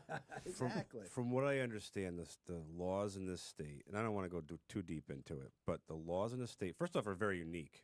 Mm-hmm. Nowhere else in the country has it where the wholesale distributor sets the price. Puritanical is how I would describe our laws. And they're very antiquated. They all started right after Prohibition, a lot of the laws. And nowhere else in the country is like this. And it causes a lot of issues. Absolutely. Behind the scenes, the consumer doesn't even care, doesn't even notice it. Nope. All they know is that the liquor stores close at this time, and the grocery store could only sell beer, and that's it. And then the whole, I think with our law too, was the tobacco bar thing. That was a big deal when our law passed to get our permit. Was tobacco bars. That was a big thing, and they were against that, which I was like, I'm talking to big associations. I'm like, I don't get it. You can sell more product. But and then To get a maintenance bill passed, sometimes things roll off, and we were lucky that ours came through. So. Right. And then, there was the controversial bill that was there, and sometimes I go, guys, what are you really fighting about? Yeah, we have some of the strictest liquor laws in the country. As I said, I run a magazine that covers the industry on a national scale. I deal with liquor commissioners and liquor commissions across the entire country, and I would absolutely put us as one of the 2 or 3 strictest states. in Really? liquor So I would say, business in the entire even though country. we have such easygoing shipping in and out of, because we could ship wine or alcohol here, we have some old blue laws on it, but those have opened up a bit. So I mean, I think from a consumer's perspective, we're pretty easygoing and pretty liberal in that sense. Behind the scenes, some of the Very worst. strict, very strict. I'm not going to name names because I don't want to get them in trouble, but if you know anything about Connecticut whiskey, a certain gentleman who founded a whiskey brand, sold it for a fortune, and now does single barrels all over the country. He has an easier time selling his product in every other state than the state he lives in. And he's a Connecticut son. He can't even really. I mean, his single barrels are in our state, but he's told me it's easier to sell it everywhere else. Speaking of Connecticut whiskey, Vinny, could you get that bottle of Hubline from behind you there? So I want you to try this. I'm not going to say anything Look about at the it. color on that. The color on it caught my eye immediately. Don't say anything. All right. Part of so the this is thing. a Dusty that came out of an estate, and it is Hubline. This looks like you're pouring me motor oil. Forest Park, Kentucky straight bourbon. I'm going to hold it up to the camera here. Give him a little background. Hubline was a distributor in Hartford or something. Yes, Hartford I believe distributor for a sounds long familiar. time. Sold out, I think, in the early 2000s. So this is a Prince so Nicholas. this is a distributor that had some whiskey bottled, and they threw their sticker on it or label. Yeah, so let me read Yeah. to you what's on the back here. This whiskey is backed by our unchallenged reputation as makers of quality products since 1875. Yeah. Hubline and Brothers, Hubline Sales, New York distributor, reduced in proof and bottled by GF Hubline and Bro Incorporated. Straight bourbon whiskey, 86 proof, 4 years old, distilled in Kentucky. No distillery listed on here. But we have the distributor on it. It's a Connecticut distributor. It's still in Kentucky, so that limits it to Look how X. dark that is for a 4-year. It's incredible. All right, so I'm going to pour this for I you. hope that doesn't mean that there's additives in it, though. That's my concern. I'm going to pour it for you, and I want your opinion. Yeah, that's where my mind goes. What's the law with additives? Well, you can't do it, especially if you call it a Kentucky straight. Right. If we're going to believe what everything says on here, and I believe we cracked the seal on this, so I'm confident of what's in the bottle. Yeah, we opened that. Yeah, we opened this. So I'm interested in your opinion, Kyle, to see about this particular whiskey. Yeah, something's off on it. It's muted on the nose. Tom, have you had it in a while? Do you want to try it? No, I'm good. I still got some old granddad. Actually, watching a Smoke Wagon Blender's straight rye close in the auction right now. That's a bargain. There's a metallic quality to the palate that makes me think that there's something been added in here. And again, the color for 4 years is not possible unless they put it in one of those little tiny barrels. I'm blanking on the name, hogshead. I know there's some distilleries that do that now, but they don't get the metallic quality from it. At 86 proof in that color, I think that's additives. Yeah, this has got to be additives. I will also add, though, it's actually not terrible. I got to Well, say. It tastes decent. Yeah. So the first time I had it, I was like, wow, that's bourbon-y bourbon. And I'm drinking it going, but I'm getting like a maple syrup or a sugar. Confectionery. A sugar note out of it. And I said, all right, I want somebody else to taste this because I think Tom and I had it. And we're like, oh, that's interesting. Maybe that's what that. This reminds me a lot of drinking a tequila with additive in it, when you can just tell right away that there's some unnatural kind of sweetness. I said metallic, but like to me, like metal's kind of sweet. That sweet metallic kind of false note that is not a natural note. You get that in tequila that's made in. It could just be straight up brown sugar in there. Yes, exactly. Ryan kept saying some kind of caramel additive, like I think a Coca-Cola. Yeah. Where they. Oh, that's right. Yeah, like a Coca-Cola, little dash. They add the caramel artificial flavoring or whatever it is, or I think it's like Coca-Cola. When it comes out of when you go to a restaurant, you get it it comes with the syrup and then the seltzer. Have you ever seen a bag of that syrup? Oh yeah. It looks like that. I smashed a bag of that syrup, filling one of those soda machines once, and it was the worst thing I ever had to clean. Yeah. Oh my God, it's terrible. But yeah, there you go. Cola syrup. That kind of actually tastes like a good whiskey liqueur. Like if this was like bottled like today and sold for like $25 by like Diageo, and they called it just like something whiskey liqueur, like maple syrup whiskey liqueur, like this would sell well. Bourbon Drambuie. Yeah. Bourbon Drambuie. Like well, now you got to taste something that this is pre-68, I think, with that bottle. Cool. So that's that's cool. probably early 60s, 1950s. Can I give a shout out to somebody else who has Sure. a wide collection of Dusties and a wide opinion on Dusties? I don't know how many Connecticutites are listening right now, but if you're in the Connecticut alcohol scene, especially if you're in the craft beer scene, there's a chance you know the name Jim Sibbs. Have you two gentlemen ever encountered Jim? I don't think so, no. I've heard that name. Two nicknames, yeah. He's very big in the Connecticut craft beer scene. Sibley, Sibbsy Sibbs, or the Legend, as he hates being called, but he is sometimes called that.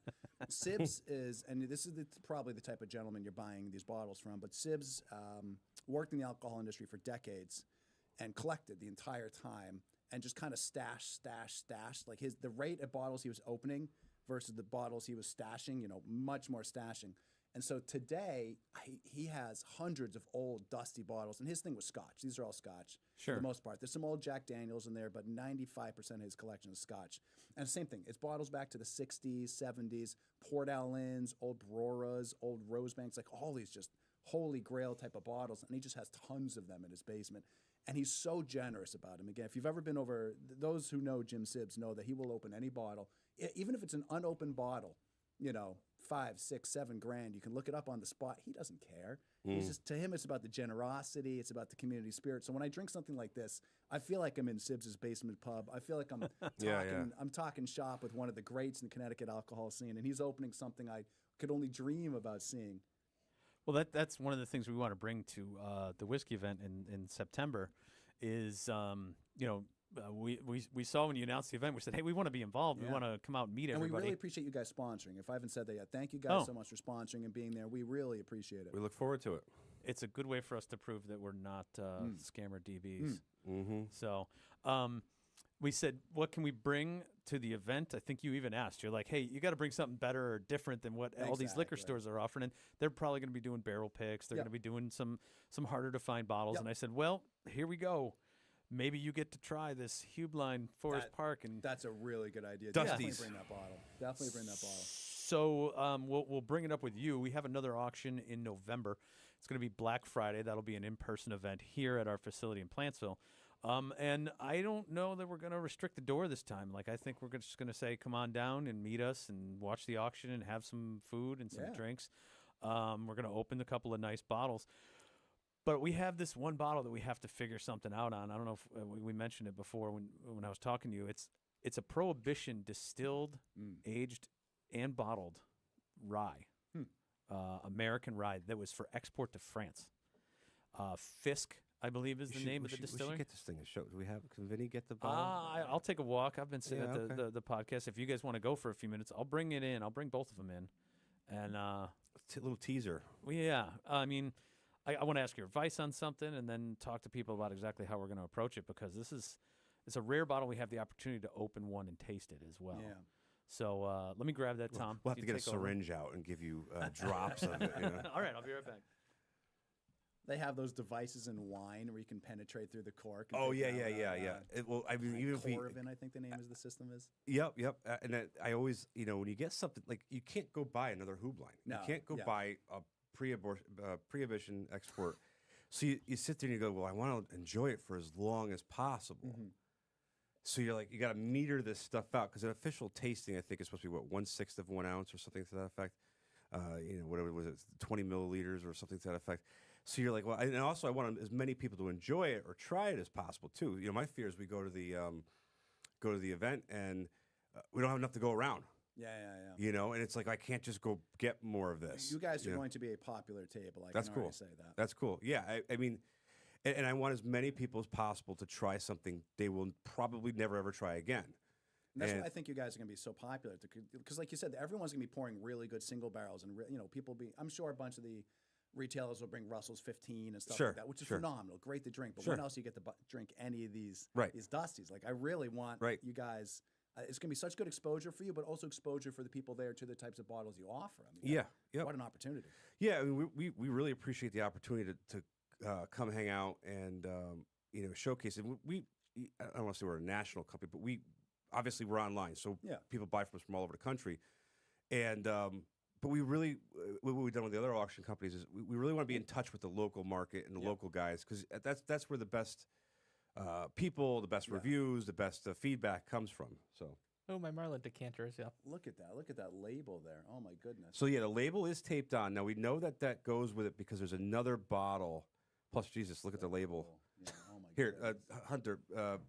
Did you get this off a pirate ship? Where did you get it has a little XXX on the side of it. We got it out of somebody's basement. A friend of ours, friend of the business. Sure. He had cleaned out something, father-in-law, and they found it. And I don't know if I could do this without bagging microphones and cameras and everything else, but export Old Cascade rye whiskey, bottled in bond. So at one point was 100 proof. It's sealed. It is indeed sealed. 1 quart of spiritus. Spiritus Sante. Spiritus. FD, HD, Fisk, Distillery, Louisville, High Kentucky. definition. Somebody Google what Fisk Distillery in Louisville, Kentucky. There's got to be a wiki page Been on it. bought Or and something. sold 15 times. Probably. Yeah. Oh, here it's on here too. WD Fisk Distillery, Louisville, Kentucky, 3rd District. Aged in wood, aged in wood, aged in wood. I love how they repeat that. 100 proof, 1 quart, and it says export only on it. So that's how you know it was Prohibition era. I don't think we ever. Oh, here it is. Made in spring of 1919, bottled 1930. So this is one of the few distilleries that got a medicinal or export license, and it is indeed sealed. The cork is there. It's whole. It's not leaking. That's incredible. There is sediment. Ryan made it sound worse than it is. There's No, hold on. You didn't wait for me, man. I'm not gonna wait for you. I'm excited. You don't see it. There's a chunk in there. There's a chunk floating around. but the sediment isn't, in my opinion, isn't bad. I've seen much worse. When we But got to the shelf, this was a crazy dusty shelf. where did we get this from? This Without was divulging consigners. that collection in Wallingford. Right. Same. Okay. This is our Yeah, same guy who that had the else in wild Wall- turkey handle, right? Who in Wallingford has these bottles? I'm in Wallingford. This Who is did I not actually he know? cleaned out a family's estate. I don't think it was in Wallingford. I explained it. It was a okay, father-in-law. okay. It was technically a house in North Haven, Gotcha. and I know the guy that it came from, and he is the kind of guy that would have this. Gotcha. Yeah, and it was no big deal to him. He was drinking some of it, Right. which is awesome. Names are going through my head. I may ask you off the air. We'll talk later, but it's We found these two, so I'm holding one. Tom's holding one. This has the original label, the original bottled and bond. The seal is intact, and this one is the same, but the cork, while not compromised and no seal, it fell kind of off. It fell off. it's borderline whether or not we would be able to sell this on our permit because we're required to sell everything sealed. So I saw this as an opportunity. Yeah, we'd drink that one. So we're gonna open this one and share it. Now, this is the one where when you get in here, it's cloudy on the I bottom. still say, remember I had told the story about the McCormick. It looked like Bailey's. It was gross. If I wasn't in this guy's shop, I would have spit it out on the floor. But So this that's in really good shape for almost 100-year-old. I'd say so. I hope I look This- that this good at one- 100 years old. Right. This one here says bottled 1930. I'm assuming that one is in the same era. the tax strip is about the same here. So Yeah. So what I think we'll do is this one's going to be in the November auction, the one that's sealed that has the most label intact, and it's going to be sold as a dusty Prohibition era. It could go for US $100. rye. It could go for 10 grand. We have no idea. We have no idea. There's no examples of this selling. Right. So we're going to take the opportunity to open and try some of this. Hopefully it's great, and hopefully the person who wants to buy this Dusty over here is willing to come down and try it with us, Sure, or even ask. I mean, I'm eyeing that cork at the top of the bottle with concern, though. That's going to need a it's surgeon's right on the touch. line. Hey, worst case scenario, you force it down and filter it. Yeah, I a think little I'm bit of running cork this through a spice, coffee yeah. filter or Yeah, something. I think so My too. wine strainer will handle that. Okay. The There's some sediment in there. I'm very confident that's going to taste delicious. The other thing too, people always ask with the other businesses we have, the other auctions, is like, where do you guys find this stuff? People forget that this is the oldest part of the country. Think about 100 years ago in 1930, there wasn't very many people chilling out in the Midwest or the West Coast. So we have, what's your favorite time versus wealth Yes. over years or whatever the If formula you're looking for treasure, Right. right? Whether it's an antique, an old advertising sign, an original firearm, Right. I'm trying to think like in the antiques world, what you're picking for, those American picker type things. Yeah. My mother was an enormous antiquer, and she would collect silver candlestick holders. Sure. She must have 1,000 of them. So you're seeking the intersection of wealth and population over time. So it's that density of population Right. that has money and has been there the longest period of time. America is an incredibly young country. Right. So you have to find the wealthy people who've been here the longest, who kept their things, who And Makes a lot and of the only sense. reason why Connecticut exists is because we're directly between Boston and New York, and that is your exact formula: time, wealth, everything. And we run into stuff like this. I mean, this is our first full year of auctioning stuff off, and we've found something that I don't think any of our competitors have ever even seen. It's incredible know. the amount of these bottles you found so quickly. When did you guys launch as the whiskey auction side of the business? So our first auction was February of this year, right? Right? yes. And then we had stuff kicking around for a couple months before that. The website and the marketing and the social channels all started last November, December, so that we could launch and do the first auction in February. Now, we're not new to the world of auctioning, and that's where we get an advantage. And where the consignor this morning, I was explaining, we got, 20 plus years in the auction business? I'm 27 years as an auctioneer. I started when I was in my teens, backing my father up because it was his dream. He was running out of his garage. We were selling absolute garbage. I remember our first auction ever. He started things at $1. He was doing $2.50 bid points at one point, and there was a box of old Tupperware. Like, we sold used Tupperware at my father's first auction ever. In fact, he rented the Grange Hall in town, and it was February. And I think back, and I'm like, Dad, why was your first auction in person in February? No internet, 1996, something like that. And the wind had blown the doors open. We had all the merchandise lined up in the hall. The wind blew the double doors on the side of the building open, and snow had drifted into the building and onto the merchandise. We had to shovel off the stuff before we sold it. And I think we got done with the day, and we did $1,200 or something like that. You know, to sell a whole hall full of merchandise. Sure. All clerked on paper. Yeah. You know, my friend Colleen selling donuts and Dunkin' Donuts coffee in the front hallway for a couple of bucks. And, you know, as time went on and we added all the technology, we figured it out. We figured out what buyers want. We figured out how to market. We figured out how to handle volume. So, and some of the people that, again, the consignor we had this morning, and she asked a question. The reason why we are, well, I'll pat myself on the back. The reason why we are so successful so quickly in this is because what people don't see is that there's 20 plus years of experience. We added a line of merchandise, so to speak, and Ryan figured out a few years ago that a niche, instead of just having a general auction, you have a targeted auction, and it creates a loyal base. And we've taken all this experience and knowledge and brought it to the whiskey world, to the alcohol world, and it's been fantastic. It's been interesting. It's really interesting. You know, I've been own my own businesses, self-employed since I was like 17, and this is by far the most interesting venture I've ever had. Sure. You guys must also be whiskey fans. Like as you said, you talked about the niche. The riches are in the niches. I know everyone says that saying, but it also helps if you understand what you're doing. Right. I'm assuming you guys are also probably firearms fans.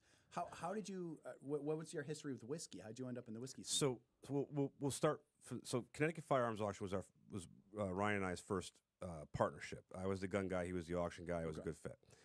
And then we had, you know, I've always been a drinker. I've always liked alcohol. And Ryan put a bar in his office one day a few years ago. And he starts getting all these whiskeys. And Go ahead, correct, Russell. Thank you. and, and at the time, Appreciate it. I didn't know, you know, I knew there was high-end spirits, but I knew nothing. So I walk in his office, and there's all these bottles of unique-looking, you know, like a craft brewery. Sure. You see all the craft beer. They have all the fancy labels or different labels. I walk in and see all the different whiskeys. And I go, all right, what is all this? And then it Vinny, just, can we have fresh glasses, please? when you know, have I been a whiskey guy for decades? No, but when you're around it day in and day out, you learn real quick. It's just like getting a college degree. You know, you're immersed in it for a short period of time, very dense, very quick, very directed, and you learn a lot quick. You know, and I'm the kind of guy too. When I get into something new, I assess over it. I was up till 1 o'clock in the morning looking at stuff. That's how we started the auction, was drinking in our respective living rooms and texting each other at night. Yeah. I mean, you know, because I ask it, everyone has like a different whiskey origin story, and a lot of the people in the group are kind of like the same way. I mean, you get some people who've been drinking for ages and ages and ages, but you also get a lot of people who just got into it like the last 5 or 6 years. Right. Because of the group and because of having friends who are getting into it and getting their friends into it. We got some of this coming up. We're cracking the Russell's Reserve 15 year. I think this is the bottle of the year right here. I think this is 2024 will be the year for Russell's 15. And I know the B-Tax haven't come out yet, and there's a couple other really highly sought after bottles. But this, to me, I think this is going to be the bottle of the year. The B-Tax seem to be pretty consistent year over year. Do you agree with that? Yeah. I do. And I mean, it's, and oh God, that's so good. It's so rich. To me, and I'm an enormous Wild Turkey fan. I love Wild Turkey. I heard Wild Turkey's got the biggest following. Me too. It Yeah. wouldn't surprise Total me. Wild Turkey nerd. They're so easy to drink. They're known for just being sweet and easy drinking, but also having a nice brown spice backbone to it. And this is quintessential. But this provided a richness and an older oak note that I'd never had in Wild Turkey. And I probably had everything else that Wild Turkey has ever bottled. This is a completely unique product. Which is only, 2 years older than the 13. Yeah, so it's like... it tastes dramatically different It's than got the to all 13, be... though. It's got to... Well, Wild Turkey only has one mash bill for bourbon. Hold on. Russell Reserve itself is relatively new as far as a brand goes. Give me the history on the Russell Reserve. Russell's Reserve, I don't know exactly when it launched, but you're right. It's like the last 7-8 years. I'm going to get it wrong, I'm sure. But no, yeah, it's like in the last... Like you said, compared to the history of American whiskey, it is brand new. And Russell's Reserve is phenomenal. I think Russell's Reserve might be the bottle I have the most store picks from, just because if I see them, I buy them. You know they're good. Yeah. You I've know never every had one a of them is bad good. one. So I've never had a bad product from Wild Turkey, period. Nope. Even like 101. I think 101 is the best, quote-unquote, cheap whiskey on the market. Handle of 101 sits on my bar for mixing all the time. Absolutely, and I don't even want to use the word cheap. It's just a well-made product that happens to be inexpensive. So tell me, Jimmy Russell, obviously. So they created Russell's Reserve. Why did Russell's Reserve? They got Wild Turkey. Premiumization. Is it supposed to be their premiumization became the trend in whiskey right when our modern whiskey boom took off. Suddenly everybody, we were talking earlier about how a lot of these bottles and brands fell off because everybody in the 80s was drinking vodka and doing cocaine instead of drinking whiskey, and it's the truth. And then when whiskey had its modern renaissance, everyone's looking around going, oh, we need some bottles that are more than just bottom shelf bourbons. We all need it, and that's why Knob Creek, Jim Beam was way early with Knob Creek. It was like, we need something that's a notch above typical Jim Beam. They put out Knob Creek, and that was, Four Roses Single Barrel, another great example. These brands, I don't even know how long ago it was, 15, 20 years ago, they realized they needed higher-end products because the demand was coming. The foresight of these distilleries was incredible, and that's why Russell's Reserve was launched, because they needed something higher-end. And now look at us in 2024, we're one, I don't want to even say brand, parent, has 6 tiers. Yeah. Of premiumness. You collect through the premium. You got to have the 13. You got to have the 15. You got to have the picks. You got to have. But you got Wild Turkey. You have their limited editions or their premium. You have the Russell's Reserve, and then what are the other brands that they own? Wild Turkey is just Wild Turkey. Well, Master's Keep as well. You have get the Master's Keep line every single year. They do a Bangin' Rye. Yeah. In fact, their single barrels or their Russell's Reserve Rye is fantastic. Yeah, absolutely phenomenal product all day long. And the thing is, if you go ultra nerd on Wild Turkey, you start talking about rick houses, you start talking about floors. Yep. I was in a liquor store in Maine, and on the bottom shelf, all the way in the back, I found a Kentucky Spirit. It was CNF. And I'm like, okay, I know that's Camp Nelson, Warehouse F. And, I'm like, a CNF and CNA are my 2 favorites. And you could really go down the rabbit hole on this. I'm a CNF guy myself. Coastal Wine over in Brantford came out with a pick maybe a month and a half ago. And I was in the pool over my friend Pizza Eddie. If you're in the whiskey scene, you might know Pizza Eddie. He was voted the number 3 tater in Connecticut last year in our group. God bless you. Wait, are there tater awards? Oh, we have tater awards. Oh, man. You want to guess who was number 1? I'll give you. Who do you think was voted number 1 tater in Connecticut? I'm going to give you a hint. It's obvious. You? Not me. No. I was Go ahead. not. Matt Sandler. Oh, Matt Sandler, yes. Yeah. And number 2 was Simcoe, which we, well deserved. I just wanted to say, so Pizza tells me, I'm drinking whiskey in Pizza's pool. He lives maybe 20 minutes from Coastal.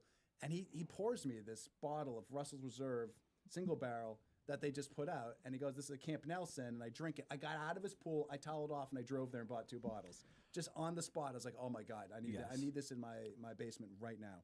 And that's one of the nice that you got transparency at Wild Turkey. You've got history. You've got the support of a big multinational company to help continue putting out good products. You've got a high standard of distilling with a good mash bill. They have the supply of barrels. Everything is going right at Wild Turkey, and I'm happy for them. And I've never had a bad product ever once. Not a bad single barrel, not a bad batch, not anything. There's no such thing as a bad Russell's Reserve single barrel. I'm not sure, or a Kentucky Spirit. One of my favorite bottles I have right now is a Kentucky Spirit single barrel pick from Conti's.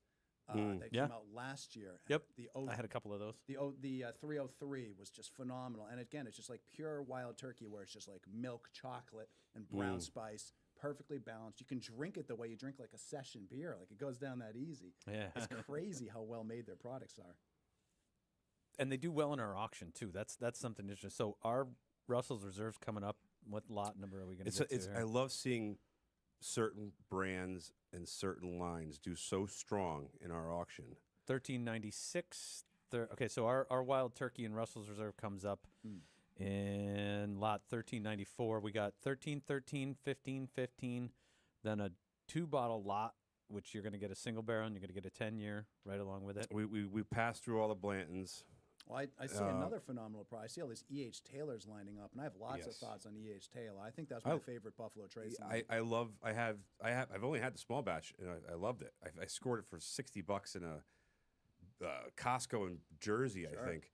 And I go, oh, yeah, okay, this is great. It's as drinkable can be, and those single barrels are over the moon. I think E.H. Taylor single barrels are about as good of a single barrel as you can buy. I don't know what it is about single barrel for E.H. Taylors, and obviously they're very hard to find. God, those are so freaking good.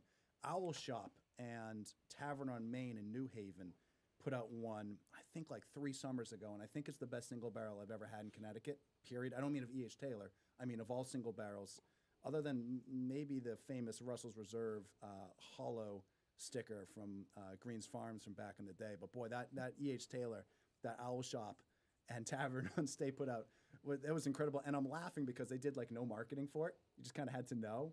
And as soon as my, Well, what are they going to get? 200 something bottles? You know they're all going to exactly. go. And so I guess it's going to be me telling Pizza Eddie stories, but Pizza Eddie finds out, and Pizza Eddie tells me, and we go and we each buy like a couple of bottles, and then I make the mistake of telling some, let's say, some of the people who are perhaps flippers, and then I think certain flipper who may or may not have already been named by us, I think he crossed over the median on the highway, just did like a 180 and just burnt rubber. He's like, wait, where are these bottles? And I probably bought like 20 of them. I don't know. When I first started hunting bottles, like I always drank bourbon. I always drank whiskey. I always liked scotch. It was just part of my repertoire. But actually realizing that you have to chase down all these bottles and you got to go find them, I was doing crazy stuff like that too. Yeah. I was like, how do you do it? How do you get to the store in time? And I realized I was doing it digitally with the smoke wagon and sitting there. Hit and refresh. I was coming over to this building, and at 12 o'clock, I pulled over on the highway to order the bottles of Smoke Wagon, the purple bottles that Craig Perugini brought in. And I realized that, like, I could spend a lot of time doing this. You know what I mean? I could go everywhere all the time and try and find the bottle and now talk to the manager, do all the thing. And then I went, man, I got to run a whiskey auction, too. I can't be on the road buying bottles all damn day. So now I'm like, oh, thank God the bottles are coming to us because I don't have time to go out and get them anymore. We're Yeah. too busy marketing this. I'm kind of blessed in the same way, too. Because of the magazine I run, all these companies are sending me samples of all these things. Oh, So nice. they're just sent to my door now. Nice. You know, the FedEx drivers just know me as the booze house. Mm-hmm. I don't want to get any of my FedEx drivers in trouble, but they stopped asking me for signatures and proof of ID like years ago. They just know it's the booze house. I also ply them with alcohol. You know, because I get sent good stuff. I also get sent, not that I'm giving them like rot gut, but I also get sent like, you know, more of the Mids. like the B bottles, the B Sure. plus bottles. And so I just end up giving them right back. I was like, oh, thank you for this bottle. Here, why don't you take it? You know, Yeah. I got too much booze in my house. Nice. Well, we have good drivers here as well, so we tip our drivers in booze because they don't let us give away guns. It's weird. It's odd how that works. Going through the E.H. Taylors here. Yeah, we have 2 more left. You know what's interesting? The Blood Oath. I'm surprised it was a good deal here. $130 for a Blood Oath pack 10. That already sold? Yeah. The Well- packs are kind of all over the map, I will say. I heard the earlier ones were key. Yeah, the early ones were really good, and then there was a. We stri- sold number 2 here for Yeah, 500. I have a 2 at home. 2 is very good. The first like handful were very good, and then there was a while there where I just felt like they were spice bombs. Mm. They've gotten better. I will say the last couple, I think they've heard the feedback and corrected it. But you know, Blood Oath's also a brand that has a very loyal following. 'Cause Who's the parent to them? Luxco. That's a Luxco. The Luxco brand? Yep, Yeah. yep. And so my retailer friends tell me they sell out. As soon as they put them out, they sell out. So it's not like they have a problem moving them. But I do think those got, and I think the Yellowstone once-a-year releases, whatever they call them, limited releases, had the same problem. Yes. Where they were just making them spice bombs for a while, and it was just too much of that cinnamon note. And in the last couple of years, they've really rounded off. For instance, this year's Yellowstone limited edition, they sent me a sample. Shout out to Yellowstone, and it's delicious. Which It's finished in Oloroso and another red wine cask that I'm blanking on. so the 2023 was the Kanji cask. Yes, the 2023 was good. This one's even better. I scored a 2023. I love Yellowstone, the brand. I love their label and everything else. And I had a 2023. I think I paid 150 retail for it, and it was good. It didn't knock my socks off, but it was good. I thought that was a B+ bottle. This Yeah, B+, exactly. This one's much better. The red fruit rounds out the whiskey real well. I have a funny Yellowstone story. I wanna tell. When does that get? When does that get Should be released? soon. Yeah. I mean, obviously September, fall season. I call it bourbon hunting season because this is when all the products drop. And So somehow the distributors magically stuff from the previous year it hits the shelves in Exactly. Connecticut. You're like, wait, it's 2024. I'm buying a 2023 BTEC in the what? Yeah, exactly. Yeah, it's weird how that exactly. works. I don't know. The distributors hold all goes the back cards. to those laws in We're Connecticut. not going to make fun of the distributors, so we don't want to be taken out back and shot. What was I going to say? Oh, Yellowstone Distillery. So I was there on a press trip, Bourbon Classic, best whiskey press trip there is. You go to all the major distilleries, and we go to Yellowstone. And the night before, I've been up. It's another Pizza Eddie story. I was up drinking all night with Pizza Eddie. I don't even know how many whiskeys we had. We went to, is it Neat? Is that the name of the really good dusty? The other one. Yeah, in I Louisville? just looked one up. Yeah, it's called Neat. Phenomenal. Cannot recommend them enough if you're in Louisville. They're a must visit. I think we drank every bottle on the back bar. We had to try every single dusty. We ordered everything, and so I woke up the next morning with just a wicked hangover. And I have very good tolerance. I work in the industry. I have good tolerance, but I was hungover. Got to drink water. Hungover AF. I drank a gallon of water. I drank another gallon of water. I just couldn't kick this hangover. And we go to Yellowstone Distillery. It's like 8 a.m. and they served us this southern breakfast of like giant effing biscuits. Great. They were the size of softballs, thick gravy, big fried chicken, and it just like it saved my life. Yeah, it saved my life. I went from being like on death's door to just it perked me right up, and that's just boy, talk about a hangover cure. That like nice big southern breakfast is exactly what I needed. You know, most people, not the people listening to this show, but most people hear you say, "I drank so much that I went to a distillery for breakfast." they might be like, "Huh? Oh, that's interesting." And that's another thing. I get this a lot. We get a lot of calls for Dusties that aren't really all that great. Like part of this auction today, we put some of those old Dusty blended scotches in. We put in some stuff found underneath Grandma's cabinet because we wanted to see what the demand would be like. And it's like, okay, I get it. Some people bought it. It didn't sell great. So I end up turning down a lot of 1960s and 70s bottles of Canadian Club. You know, a lot of that Cutty Sark blended type stuff. People post that on our group all the time. Like, what is this worth? Like, I'm sorry to tell you, it's not a lot. It's not a lot. I'm probably not going to continue to put those in the auction. So, but if you're not in the business and you don't know, you could have something special. It's true. You know, behind that bottle of Canadian Club, there could be an old Grandad. There could be Old Wild Turkey. Old Wild. My folks had one. They had 5 bottles of Old Canadian Club, and I was just rooting around their liquor closet that they never touch. Everything's covered in dust, and I found an Old Wild Turkey. I think there's one over there, Vinny. Is there a Wild Turkey over there? Did I bring it in? Or no? I just want to tell you, let me tell you that. Times. I drank the crap out of that bottle. I brought that bottle home, I opened it, and I just guzzled it. I think it's on my bar in my office, Hunter. You want to grab it? Old Wild Turkey's so good. Oh, my goodness. Shout out to my parents for having that bottle from like the 80s or 90s. That's on my grail list right now is to try a cheesy gold foil because I haven't. I've heard about it. I've learned about it. You know, post bourbon glut, Wild Turkey was putting basically hyper aged bourbon into their regular mixes. Stuff. So like their 12-year Yeah. had 18 and 20 in it, and it was good stuff. Yeah. And I've only heard about it. I've never had it. Another part of the reason those bottles are so good too is like there was like no rules in distilling back then. There were no standards. So people were just kind of doing whatever. And everything now is obviously run by computers. Yeah, the professionalism in the industry is at an all-time high. But back then, and I'm not trying to say these people were unprofessional. I'm just trying to say there was a little bit of wing in it. Well, they were There's a also little bit of wing in it. distilling whiskey and drinking it. Exactly. And, It was definitely not the almost like corporatized industry that it is now. But so what I'm trying to say is you would just get these bottles that were insanely good, barrels that are insanely good. And they were just like, dump it in. It doesn't matter. Dump it in. Just go. Let's go. And so you just had like this weird, oh my God. Kyle, take a look at this. Beautiful. I'm going to have you hold it up for the camera too so that people can see what it is. This is gorgeous. So this is Austin Nichols Wild Turkey, pre-68, probably. Can I see that? I can't see myself on my Yeah, you're good. Okay, good. Yeah. Beautifully framed. Probably late 50s into mid 60s, somewhere there. That is also from this magical collection that we had, and we're bringing that to the event in September. Thank you so much. You're going to see me having a sip of this for sure. Thank you so much. We really appreciate it. Can you tell everybody how to get tickets, where to go to find information? Thank you. I would have been remiss if I didn't say that. We're on Eventbrite. If you go to eventbrite.com and type in Whiskey Festival, Connecticut Whiskey Festival, you will find our event, Connecticut Bourbon and Whiskey Festival. You can also find links to it through our Facebook group, the Connecticut Bourbon and Whiskey Enthusiasts. Come join us on Facebook. We welcome How many people everybody. in the group now? We have 5,500 members. 5,500, nice. I believe we're the largest whiskey group in New England. I could be wrong. I know there's one in Massachusetts that's about 4,500. I think we're the largest in New England. Aside from this event, this is your second year doing the event? Third year. Third year doing the event.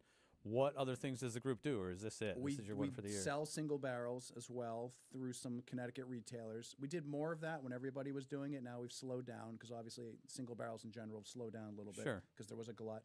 But mostly we're just a community. Come join the community.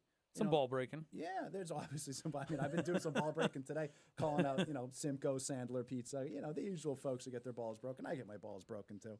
But we're a group that just invites everybody to come, talk about what you're drinking. Don't be afraid if you're newer to the whiskey scene to post something. We're not going to flame you for saying they're like, oh, I like Jefferson's Ocean. We're not going to be like, drink better. And Jefferson's Ocean's a fine bourbon. I like their Tropic. Yeah, Tropic's good too.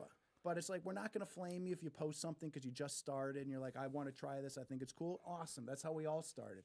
I remember when I first got into whiskey, and I came from craft beer originally, and I started to get into whiskey. I remember a time where I thought Bullet Bourbon was like, oh my God, this stuff's delicious. And it's still good. Bullet's fine. Delicious. Nothing wrong with it. Absolutely. But I remember a time where I was like, I can't wait to open up my Bullet at the end of the day and have some. We all start there. Sure. And then it's a learning curve. You work your way up. Come join the group.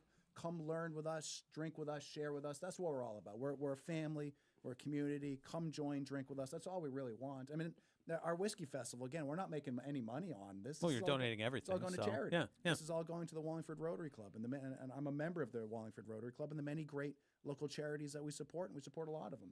The point is to support the community. So how many people do you think you'll put in there? How many people do we think will attend? For the event, yeah. Yeah, we usually get about 100 or so, I think. It's at a space that could probably hold 200. But 100's about usually what we end up getting. We're still young. You said 20 exhibitors. 20 plus exhibitors. And what's the food? I heard there's good food. Oh, yes, I'm sorry. And yeah, this is all-you-can-eat food. We get a good caterer. There was recommended, part of the reason that we're at the Hamden Knights of Columbus Lodge, and they keep telling me to call themselves the Hamden Columbus Lodge. Apologies if any Hamden Knights of Columbus folks are listening to this. Hamden Columbus Lodge. Hamden Columbus Lodge. They keep telling us that it's two separate entities, and I'm confusing people. I think I also mistakenly earlier said Wallingford. It benefits the Wallingford Rotary. It benefits the Wallingford Rotary. In It's in Hamden. I called it, I'm not going to say it again to confuse people, but I called it something else. So just we're confusing everybody. go to the website. Exactly. Hamden Columbus Lodge. And the reason I chose that site for the location is the longest running craft beer festival in Connecticut is there. It's been going on for 25, maybe 30 years. So they know what they're doing there. Sure. And so they recommended the caterer, and it's delicious food. It's all you can eat. And, obviously when you're drinking whiskey, you got to eat. You got to eat. You need carbs. You got to get carbs. So, and that's what we have. We have pulled pork, chicken, hot dogs. We have pasta. We have all this food that's going to fill you up. And there's also all you can drink water. Don't worry. We'll have many bottles of bottled water as you can drink. And we also encourage people to take Ubers, to have designated drivers as well. We have a designated driver ticket. I was going to ask you about that. You can get a designated driver ticket. You can eat all you want on that. Have some water. And the pourers will know not to pour people whiskey who have the designated driver wristband. And, last year, I thought it was really smart. I like this one. A husband and wife had their 19-year-old daughter drive them. And she came and she ate and she hung out with her parents and put up with them for a night. And I'm sure they owed her a favor. She owed them a favor. And I liked it. It was good because no one's going to pour her a drink anyways. Right. So, right. And we check IDs at the door. If the Liquor Commission is listening, we have a very strict checking ID procedure. But yeah, again, you can find us on Eventbrite. Just search Eventbrite for Connecticut Whiskey Festival. We'll show up. We're also in the Facebook group, Connecticut Bourbon and Whiskey Enthusiasts. We'll have many, many links to buy tickets. And again, all proceeds go towards the Wallingford Rotary Club and the many charities that we benefit, many local area Connecticut charities that we benefit. Money's going right back into the community, right back to people in this area who need the help. Thank you, Kyle. Thank you so much. Listen, we're going to keep going here. Do you want to hang out? I'll hang out for a little bit longer. I do have to bring about 200 bottles of wine to another Wallingford Rotary event. Our big golf tournament is on Monday, and I naturally, being the alcohol person in the group, that put me in charge of the alcohol auction. And the result being that I have about 200 bottles of wine in my basement right now that I have to bring across town. I'll hang out for a a little bit longer. Then I'll hang out, grab some pizza or some other food there on your way out. And we're at lot 1330. 1330. So Still have the Russell's Reserve coming up. Well past the halfway mark. Old Forester's coming up. George Dickel 18-year. That sounds delicious. That is such an unusual bottle. I really like the George Dickel high age statement stuff. They sent me. I love the 15-year. 15 was great. It has like an almost. It reminded me a lot of like a Glendronach Scotch. Okay. It had that like wine cask red fruit note to it that I'd never had in Dickel. Because, you think Dickel, you think Dickel pickle, you think Fruity Pebbles. But this was like a completely different That's exactly note what I of get Dickel. off of those. Yeah. The Dickel brand hates when you say that, too.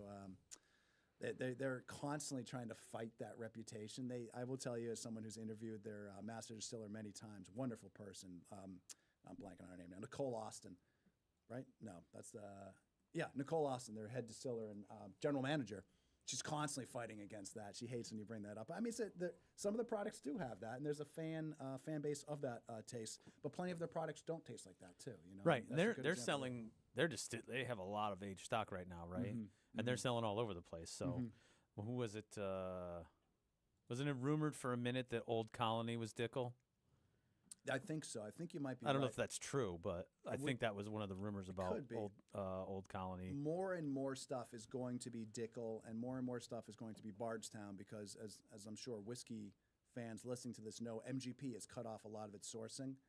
So We were talking about that earlier. What does that mean exactly? So brands that were buying products from MGP, which is like 80% of like the independent brands. Yeah, in we the were industry. talking about MGP before, but I'm familiar with them. But they're not going to whore themselves out, basically. They made a dramatic shift in their whiskey strategy in the last couple of years, and it's going to have a seismic impact on the industry because you had 20, 30, 40, I don't know, maybe 50 brands sourcing from them, and they all got the boot all Really? at once so that MGP could put out their own brands. They're going to they want to essentially become like Jim Beam or something like that. They've in that we were talking about the Penelope purchase, and they realized they bought Penelope. Yep. We're doing all the hard work. We're making all the whiskey, but we don't get a cut of the retail side. Correct. So that makes sense what they're That's doing. what it does and it doesn't because like how much Penelope can you make? And I love Penelope founders. I was one of the first people to cover that brand, and I was laughing when you said Penelope because God bless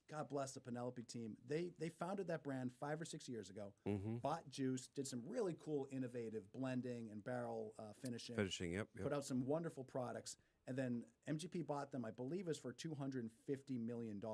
So MGP is buying its own whiskey back for $250 million. Yeah, we said it earlier. You're on buying the a show. brand. You're buying It's the American dream. I can't Yep. praise these people enough. I'm blanking on the owner's name now, but when I posted the story originally on my website, I said that MGP bought them for $150 million, and he texted me and he goes, "No, Kyle, no, it's $250 million." Nice. Good for them. I mean, of course, you- of and course. and hopefully you hang on to a little piece. You get a little royalties out of the other I'm end of it. sure he will. Yeah. But that's what MGP wants. MGP wants you to be buying Penelope and thinking that this is MGP juice. But there were a lot of people sourcing from them, and now these people need to buy juice elsewhere. So where are they going? Well, who'd they cut off? That's what I want to know. Is that public? No, but I can tell you who they cut. You want to just throw names at me and tell Yeah, me well- it's still MGP? Well, no, because there was lots of NDPs, non-distilling producers, who are out there buying MGP juice, slapping a label on it. Some of it was really good, some of it was mid, and I'm just curious who's cut off. Are they just going to roll off? Are they going to be Pretty done? much everybody is cut off. There's very, very small number of people who This aren't is cut new off. then, right? This happened 2 years ago, and it was very hush-hush. I attempted to get MGP. On the record to do a story about it. And by the way, I have a wonderful relationship with MGP. I was there the day they opened the doors for the first time ever for journalists. I was one of the journalists they let in. It's like going into Willy Wonka's That's factory. exactly what it is. It rises out of the distance in this little dinky Indiana town. No offense to Lawrenceburg.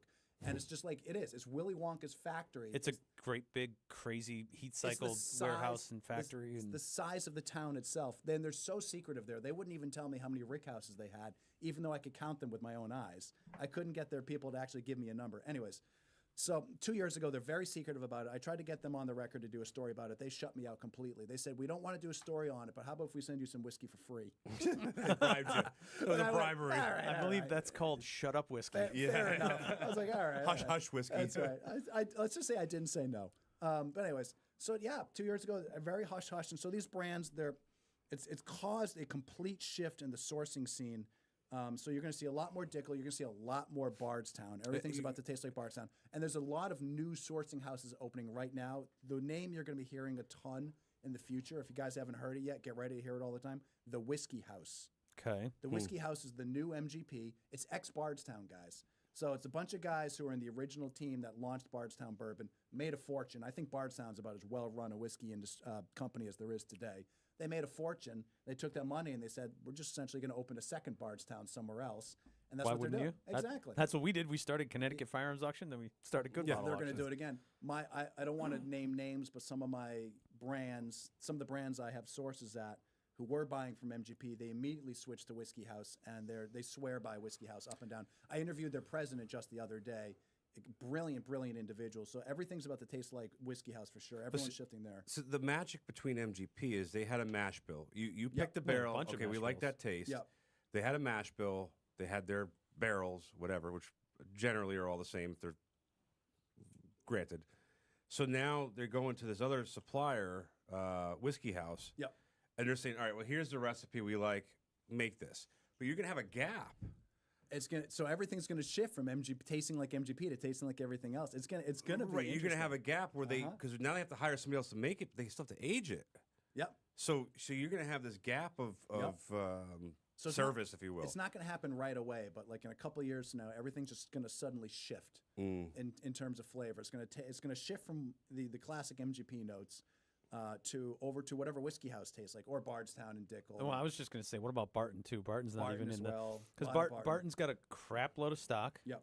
And no more visitor center. I know. They're going to do their standard Such a expressions, bummer. and then they're probably going to take a lot of that material and sell it off. I got to imagine they will, right? Absolutely. So the giant shift in sourcing right now, it's really kind of like one of the more unreported stories in the industry. And it's not, I'm friends with all the other whiskey journalists. It's not for lack of us trying. It's just the distilleries are shutting us out. They don't want to talk about it.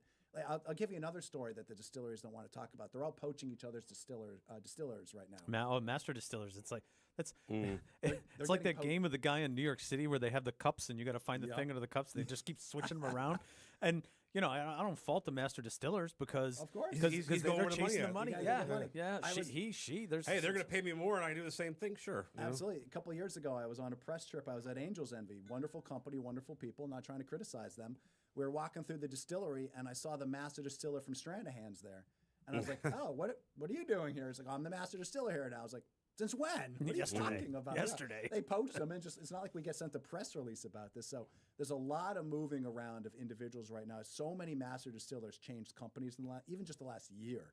A ton of it's going on. A lot of them are also leaving to launch their own companies. There's another sourcing house. I'm blanking on the name, but it's not going to be as big as Whiskey House. But there's another one where I believe it's the woman from Widow Jane, and somebody else launched one as well. Maybe I think it was her, maybe the Peerless guy. But everyone's just leaving and forming sourcing houses. Which I'm actually writing an article about this, and I do need to get going soon. So maybe I'll wrap it up with this. okay. I wonder. I wonder what the future looks like sometimes with the whiskey industry, with all these sourcing houses now opening. Like that's the hot new thing, is to open a sourcing house in the wake of the MGP news. How many of these sourcing houses are going to succeed? How many of these small brands are going to succeed? I mean, look at all the brands that are being bought on your website right now. These are all name brand products. And I mean, like everybody's still going to want E.H. Taylor. Everyone's still going to want Knob Creek 15. Everyone's going to want all that stuff. But I sometimes wonder about some of these smaller brands. What's the future for them? And I'll tell you, sales have leveled off a little bit. Oh no, we're They've leveled off at a high level. It's not like they're dipping. They went way up high and they've leveled off. But I just wonder, where do we go next? well. The answer is super simple. There's only so much room on the shelf. Yeah. Right. My local, I go in there, fantastic whiskey wall, fantastic selection. But on the other side of the aisle, it went from crappy mixers and glassware to RTDs. Yeah, RTDs. We're talking 2 full aisles of RTDs now, and those come and go so fast. Yeah. There's no aging. There's no messing around. What are you gonna do? You launch a marketing company. You slap a label on a can, and you spit something out that people take to a barbecue. Fine. Sure. But that whiskey wall, I don't think it's getting any bigger. No, I I think if agree with anything, you. it's going to shrink. It's probably ripe for consolidation too. Yeah. Well, that's we're talking about sourcing houses and brands and all that. Some brands are going to roll off. Some brands are going to have a fire sale, and some are going to be like, "Oh, okay, yeah. Well, we're maybe selling a little bit less whiskey. Yeah. Maybe changing around our labels and our bottles, but yeah." And that's what's happening on a national level. Again, as someone who covers this and talks to retailers from C to C, that's exactly what's happening. RTDs are eating into the space. And you know what else is really huge right now, eating into the space? THC beverages. What's that? The That cannabis is drinks. so complicated. What is Cannabis it? drinks. They have Oh, Delta 8, really? Delta 9 in them, which is technically, it's THC derived from hemp. Right, So right, you can right. legally do it thanks to a loophole in the Farm Bill passed in like 2019. And those are just selling like hotcakes. right Those now. are eating away at the market. The alcohol drinkers are switching to a cannabis drink. Well, it's not even necessarily the alcohol drinkers. It's because they're so profitable. They're eating into the space of everything. So the store is choosing to put those out there Correct. instead of Correct. another bourbon or whatever. Correct. Exactly. They're end capping THC. Yeah. Yeah. Now, Yeah, does this actually have like the hallucinogenic It effects does. of THC? Because again, it comes from hemp. There's a small Right. percentage of THC. I'm familiar with in it. hemp. Yes. So you can legally, thanks to a loophole in the farm, but you can't put an actual cannabis plant in a drink. Right. You can put hemp in a drink, Right. which is perfectly legal. But what if you took out all of the hemp parts and only kept the THC part? Right. Now it's a laborious endeavor Right, involving right. high-end biolabs. Yeah. Chemistry class. But people chemistry kits. But people yeah. are doing it, Right. and they're taking what little amount is in the hemp plant, putting it all together. Matt Pickering is calling me a stoner. Shout out to Matt Pickering. Love you, Matt. Well, now hang on. And then they're putting in beverages, and they're 2.5 milligrams, 5 milligrams. I know some of them are 30 milligrams. Right. So what I wanted to So- say so is the THC purists don't like the Delta 8, Delta 9 Yeah, stuff. yeah, yeah. They're You know, saying it's it's not not the as good as the what's the one that's outlawed or whatever. No, I mean the regulated THC, the actual edibles and the flower Right. and the things that people are into, is much more pure. It's got a Yeah. different process. This extraction of Delta 8 and Delta 9, it's not. Yeah, it's not like an the oil same. You don't refinery get the making exact gas. same experience. Yeah. And they're like, well, this This is the refined white sugar cereal of Yeah, yeah. marijuana. Yeah, Is what it is. absolutely. So and they're But it's- slapping but it it's into a 50 state cocktail, legal. and it gets you high. No, but it's legal. You know, It's 100% legal. Right. It's 50 state hemp. legal. Yeah. Right. So capitalism. yeah. Well, no, I'm you're not, right. I'm not criticizing. Just one other comment. I don't know how this turned into a THC talk. But just one other comment. I covered this in part of the industry as well. The quality of these products has improved dramatically, by which I mean the taste. Sure. In the last couple of years, because cannabis is such a bitter agent. We were all in college. We all did the let's drink the bong water, and then it just tastes like effing. No, the no, most we, bitter- no, we all didn't do that. No, No, Alright, we well, didn't do just that. you. I did Maybe not do that. A little, For it the tastes- record, I it did not do it that. tastes bitter. It tastes super bitter. It tastes horrible, and that's what these drinks tasted Yeah, like for yeah. years and years and years. Or the way to mask that was to just dump a crap ton of sugar in them, and now they just taste like sugar, and that tastes Yeah. terrible too. Recently, they found a way, and I really need to write this article. I don't know how they did it. Now these products taste sweet without having sugar in them. They don't taste bitter Fruit. anymore. They use fruit extracts. I or don't know what they're something? doing. Yeah. I got to call some of my contacts, but it only happened like the last 6-8 months. And they still look a little sketch. Like when you see Oh, these yeah, things yeah, on the yeah. shelf, you're like, I feel like this was made by Eduardo up the street. Yeah, yeah, yeah. Well, you, You know? got that bright green can at the corner there. When I first walked in, I was like, "Oh, these guys are popping THC beverages." No, No. That's an energy drink that Well, Hunter brought. I do need to get going Okay. to my next thing. I just want to say cheers to you guys. Thank you so much for Absolutely. Kyle, having me thank on. you. And thank Cheers, you so man. much for sharing. We're such gonna see wonderful, you. wonderful, We'll whiskeys see you here in with me. September, and thanks for coming in and supporting us and the Absolutely. support of the group. Big fan And, of what you guys are doing here. As I said, I support Appreciate all whiskey businesses. And yeah, come see us, Connecticut Bourbon and Whiskey Festival, September 28th, 6:30 to 9 p.m. at the Columbus Lodge in Hamden. You can get tickets on Eventbrite just by looking for Connecticut Whiskey Fest. You can get tickets through our Facebook group, Connecticut Bourbon and Whiskey Enthusiasts. Come join the group. Come join all of us. Come hang out. Come have some drinks together. And to everybody out there, cheers. Thank you, sir. Absolutely. Thank you so much. Did we give him a round of applause? Yeah, give him Yeah. a little, give him the push button there. We got this thing came with all sorts of corny sound effects. I'm trying not to be corny. We're up to a lot. Let's see.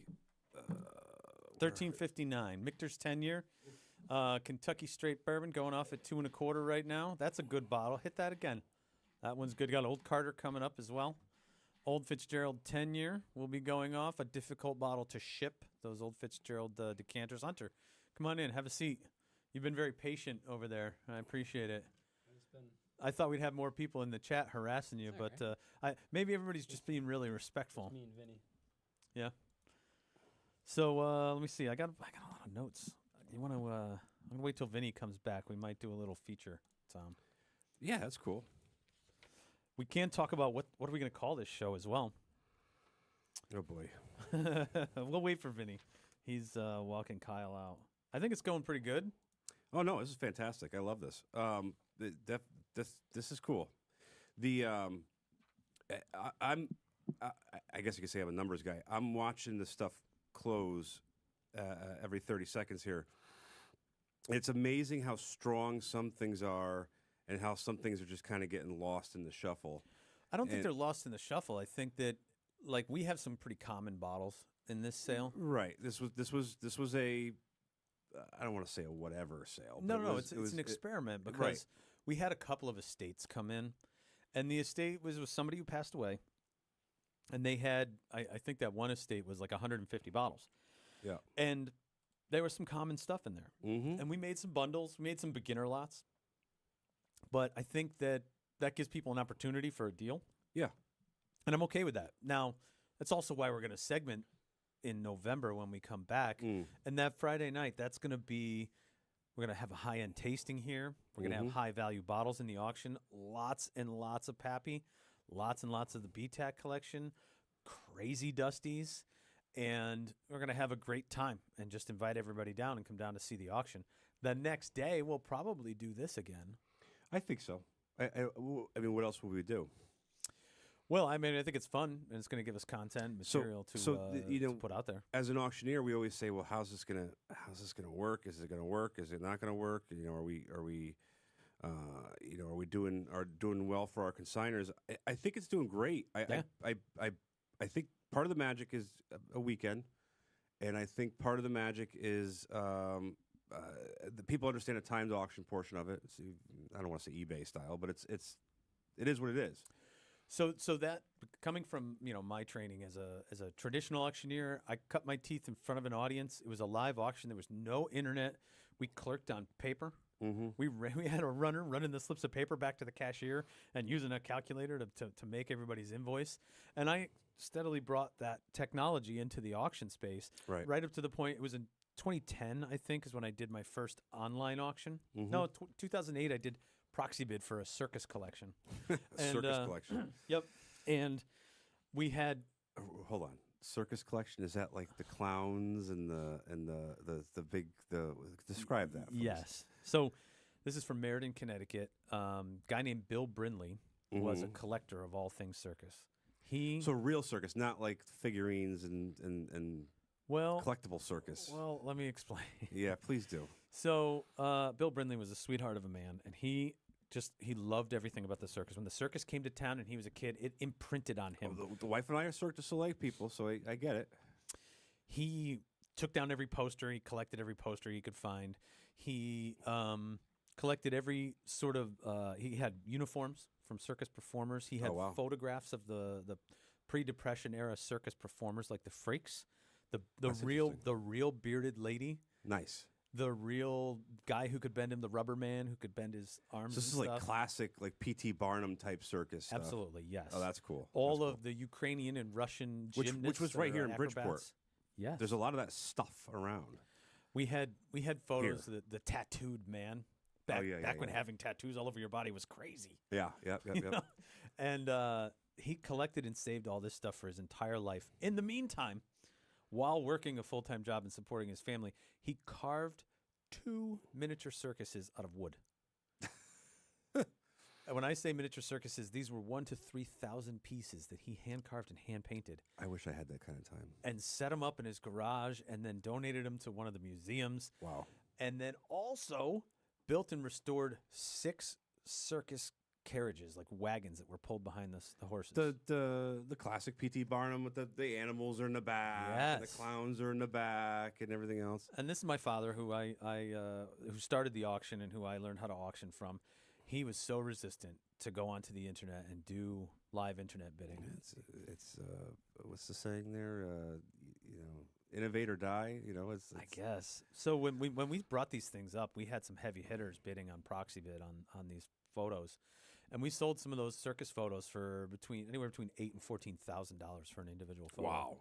Wow! And then we had the big wagons, and we were getting $6,000 to $12,000 for those. Wow! And all of the material. We had the canvas hangings, the signs advertising all the tents and the freak shows, and it was a blast. And my eyes were open after that. Mm. My father passed away a little while after that, and I sort of took the helm at the auction. And by 2010, I said we need to be online bidding. We need to have a live component. We didn't have cameras. We didn't have live streams. We didn't know any of this. Look at you now. Yeah, I know.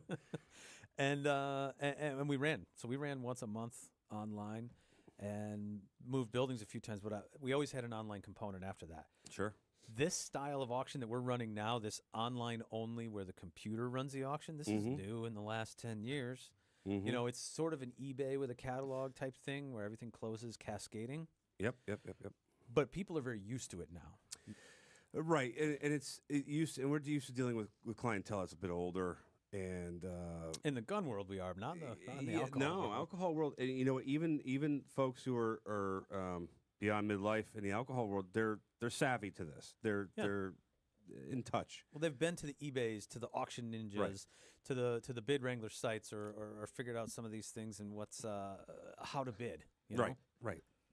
And they ask good questions and everything. No, else. I'm like sneezing, like I gotta sneeze. So like, It's I'm trying to- following you right over. and it's following me, and I'm watching it, and I'm like, that's so weird. Hunter's on the camera. He's trying to leave the frame, but we have these AI cameras that follow you back and forth. Yeah, and I'm trying to sneeze, and I look back. Oh, and mine's it's like not a, working. It's like a 5-second delay, Vinny, so I get to watch it happen. I didn't do nothing. Okay, it doesn't want to follow me anymore. They're a little But bit it's HAL following me. 9000 sometimes. They want to, follow you. They don't. Or maybe I pissed mine off. This must feel like what, like paparazzi, you know? Oh, because Like you're all getting the followed famous by people, a camera. and they're getting followed by a camera. But these things are tiny. These things are about the size of your thumb, and they're Yeah. just It is- little cameras on top. It of is computers. freaky how the thing just literally Yeah. follows your face. I though. can't sneeze in private. You don't. You gotta do the. I did, yeah, and that all camera right, followed me. Okay. All right. That was crazy. So Kurt said stop doing that because you're falling out of frame too.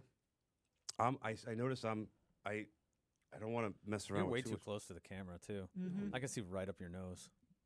Have any hairs? No, I was going to give you the Few applause gray for ones. keeping them trimmed. Oh, I do. I just discovered that you can wax your nose hair. Yeah, you've ever see that done? That No, I was looks thinking about trying extremely it. Though. painful. though. Oh, I can't wait. I'm going to try it. I'm into the pain. You're a better man than me. I asked my wife, I said, "Can you get me the nose hair wax?"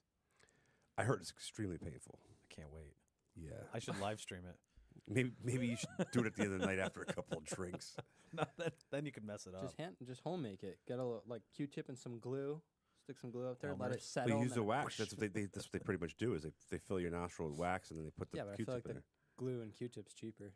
Yeah, I feel like it would rip your nose off. What happens if you put the wax in there and when you pull the Q-tip out, the Q-tip comes but the wax doesn't? Then you get a knife Pliers. to start. You gotta get pliers.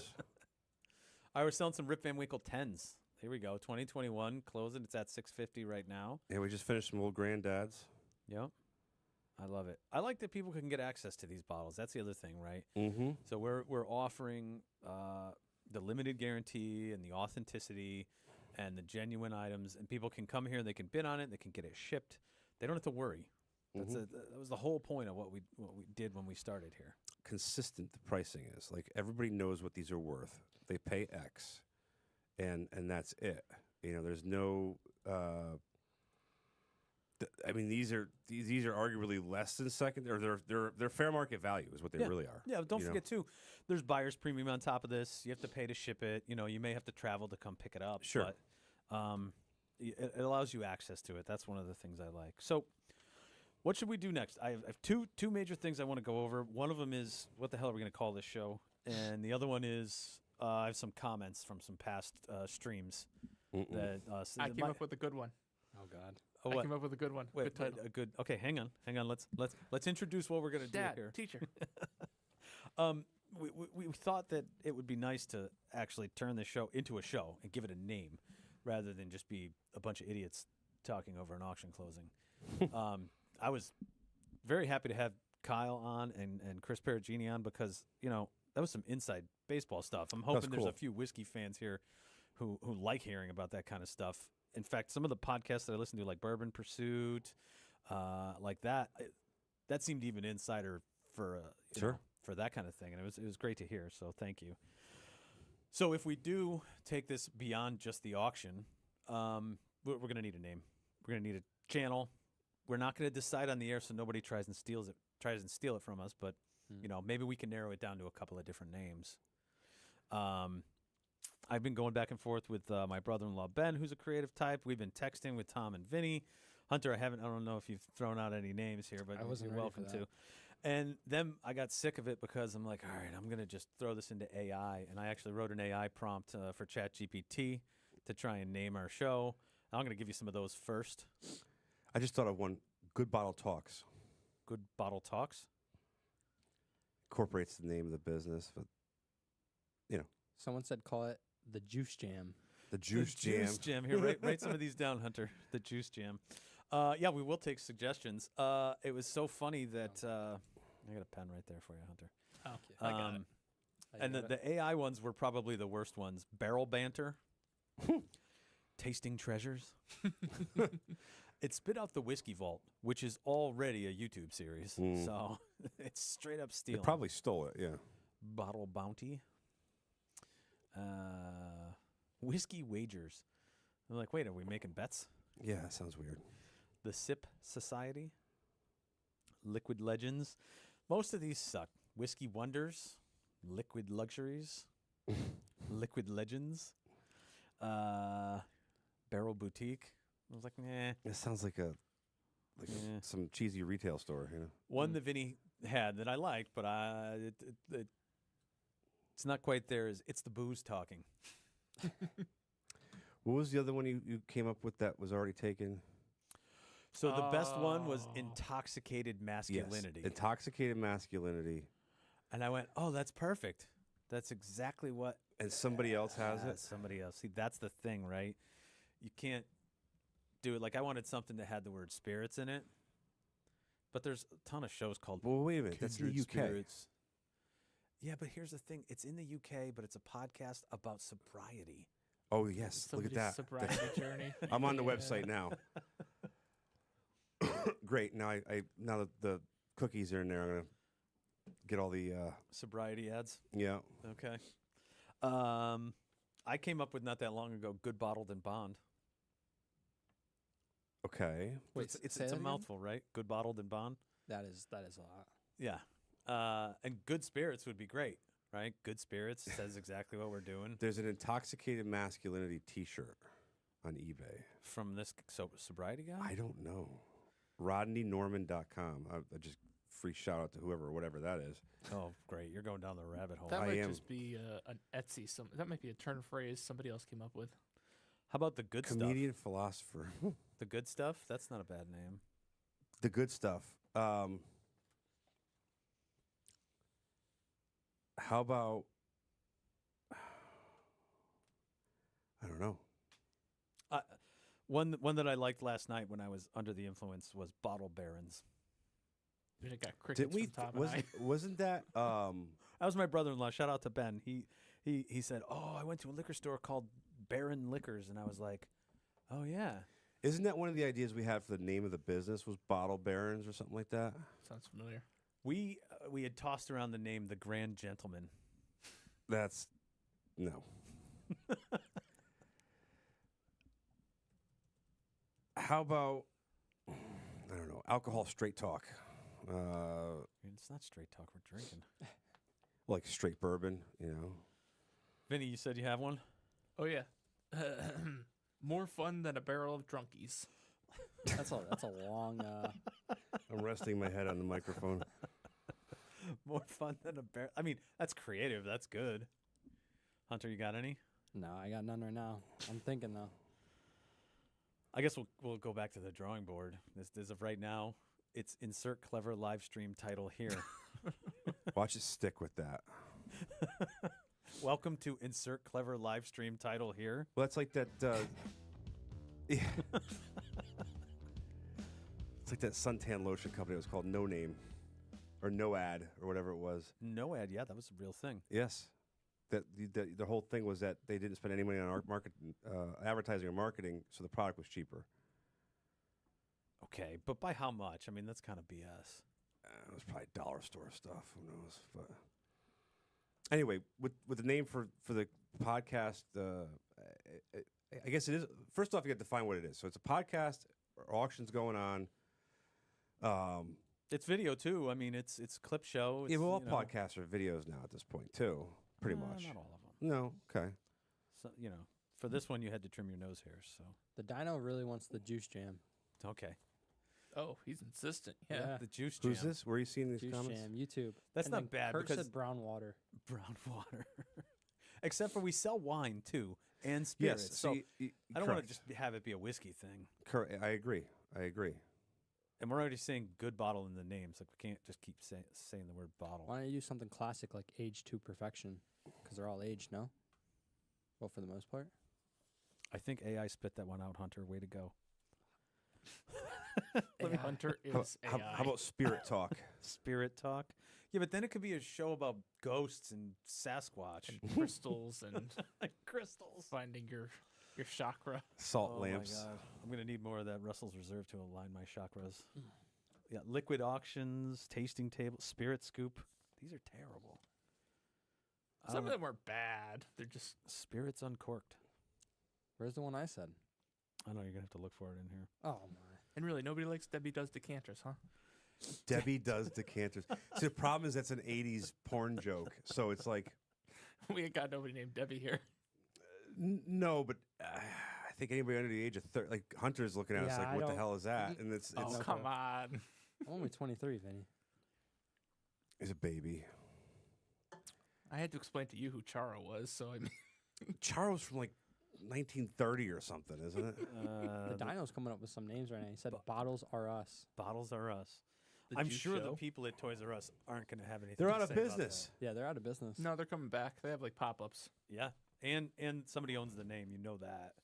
That's the other thing, right? So we have to kind of follow some of the rules for alcohol advertising. It can't have any appeal to a kid.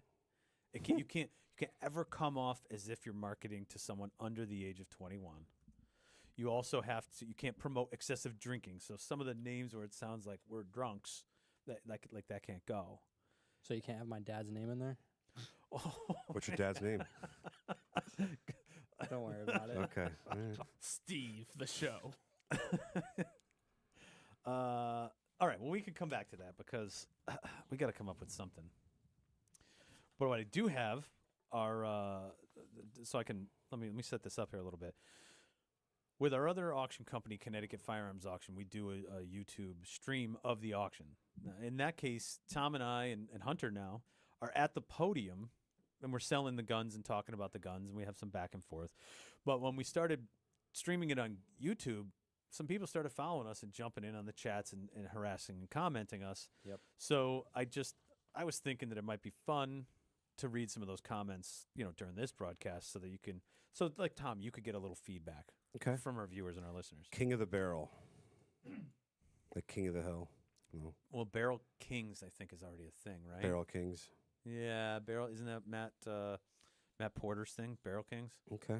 I'm going to spitball this whole time. So No, you go for that's it. That's how we do this. All right, so let's start on some comments that people made about you, Tom. Okay. Shoot. This is when you first started the auction. I guess you were like a little flat. I was explaining the terms of the auction. I You were mean, reading the fine print. yeah. And the comments were from Control Pew, this man needs a hug. Sure, I'll take a hug. But wait, who's hugging me? What's the screen name? Ivan Prince Guns said, someone tickle that man to cheer him up. How sweet. And then when Hunter was up there and you and Tom were auctioning, what? I'm just ready. He's It prepping said, himself. I think the comment was, have you all thought about having an actual auctioneer do this? Good thing that's my only third time, so. That was the one I tried to protect Tom from because I didn't want him to start cussing on the air. Well, was it me auctioning off or Hunter? I thought it was me. I just see Vinny. Now, so people know when we have an online only, it's us at the podium, clerks, and that's it. There's no audience. And then you have Vinny in the background. Then you have Vinny in the background. And I just see him biting his lip, trying not to laugh. And I was like, well, wait a minute. What did it say? And well, whatever. No, Tommy, I'm trying to shield you. You don't need to shield me. I'm a big boy. I don't get offended. You could say whatever you want. Yeah, I'm pretty sure it coincided with you being up there, though. That's fine. It was when Tom was up there. And you were doing fine. Again, I was having some whiskey tastings at my house while I copy these comments out of the chat. So Okay. maybe we should do some on mine from a previous auction. Okay. Let's see. P. Jackie says, please tell the Yankee man to talk less Japanese. Wait, say that one more time. Yeah. Please tell the Yankee man to talk less Japanese. So these are Southern guys, the gun clearly. guys, and they don't really like us Yankees up here. We'll start talking real slow for you. I guess we were talking too much about the gun we were selling, and They were yapping. I yeah, see. we weren't Okay, selling it fast okay, enough. all right. Also, one guy said, "Ayo, glasses guy is low key a hottie. Hearts, gimme them digits." Well, So, that had to be about you because you're when- the one with glasses on. When you went back into the stream, you got the bad comments for me and Tom, but the good comments for you. Yeah, that's what I was going to say. Well, why would you suggest biased. such a thing? This is this is a news media here or what, you know? Well, I did the show prep. Did you guys bring any? Yeah, it showed up. Valid. One of them called me Fuddalicious. Photolicious. Look at the shirt you're wearing. Right. It looks flannelish, and you got the beard. This is a sport shirt. It is not a flannel. If it's got what do they call the stripes like that? Oh, it is a plaid. Plaid. Thank you. Yeah. Okay. Fine. I guess I'm fine. Although I guess I'm kind of wearing. Then I think at one point they told me to shut up and skip my life story. So it wasn't all positives about me. Let's see what I got for you guys, though. There's a few more. Okay. Somebody, when Hunter was up there, they said, oh, no, when Tom was up there and he was droning a little bit, they said, why is Joe Biden auctioneering? Damn. That's bad. All right. Listen, I said I wouldn't get offended. That's pretty bad. That's low. That's real low. And then you were wearing a green shirt that day. I was wearing a black shirt. So the comment was, we like green shirt man better. He seems trustworthy like a used car salesman. All right. Fair enough. Let's see if there's any more. Some of these are way too inside gun FUD comments. Oh, one of them said if you had a big booby woman sell the guns, they would be worth more. I was thinking that. We've talked about this. We've actually, what'd you want? Ring girls or something? Debbie. Gun bunnies. Gun bunnies. At SHOT Show they don't do that anymore. You really don't see gun bunnies too much. I don't know. People might get distracted. I mean, if we had a knowledgeable whiskey woman You need in here who was hot as the sun, I think it would help. sure, but there's not. You can't just call up and order 4 of them though. I don't know too many female auctioneers. There's some very good There's ones. less, yeah. There's much less. It's traditional Right. male-oriented occupation, Right. but there's plenty of women podcasters, and that's what this would be. And then Hunter would get the boot. I mean, So Yeah, we do need. He wouldn't get the boot. We could swap in and out. We could go do what we got to I'd do. be washing the glasses again. I was afraid to leave, but yes, you would be washing the glasses more. Back in the kitchen, Hunter. Yeah, back in the kitchen. Make me a sandwich. We could use some female flair. I always noticed with radio stations that they always they made a point of having at least one female or one male, depending upon the station. They always had a diversity hire, if you will. oh come on, that's not fair at all. Well, they always do it, and they do it for relatable. You're They talking do about morning shows. everything. Morning shows having a male and female voice is good because it balances it out. It Right. makes it listenable. It makes sense. Yeah, It makes No, sense. You it have totally like a makes sense. straight man, a funny man, and then you have like the mom figure in morning radio. Okay. Yeah, you get a lot of that. So, I mean, right now it's just 4 dudes sitting around a table watching an auction go off. So it's like maybe we should have somebody else. So it's funny that you asked that. I've already set one up.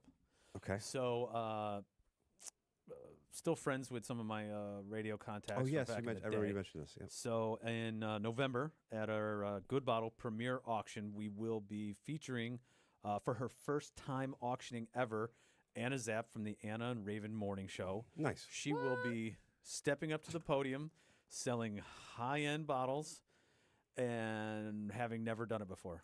Did she? I was going to ask you. Obviously she's done radio, so she knows how to talk into a microphone. But she's never had a chant or a auction.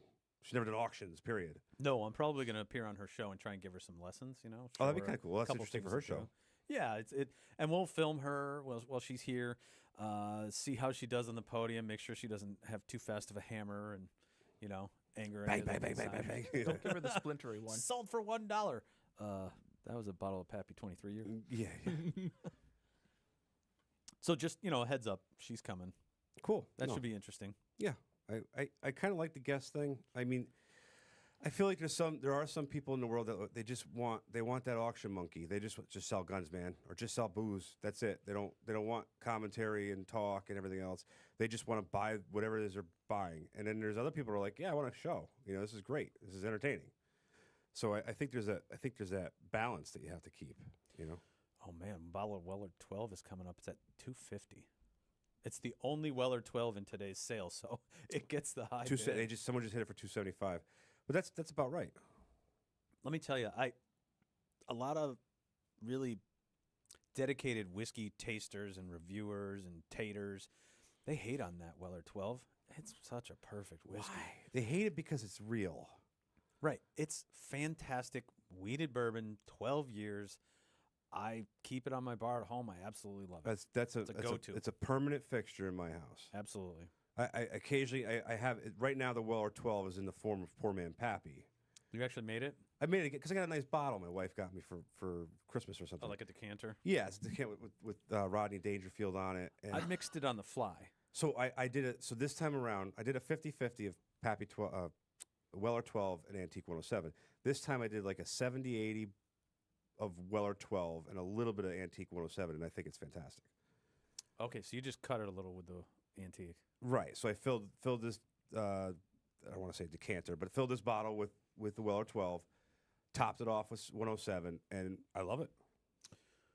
What's this thing about Rodney Dangerfield? So they have someone sells them on Etsy. So it's a bottle. It's a Jack Daniel's bottle, and they must have used a laser to etch the picture. So it says Poor Man's Pappy, and then it shows Rodney Dangerfield with the cigar hanging out. And Wait, whoa. You have a special decanter for your Yes. Poor Man's Pappy? Yes. It's That hilarious. is the most tater thing I've heard all day. No, it's on the Tater. All the groups. It's hilarious. If you here, I'm gonna pull it up.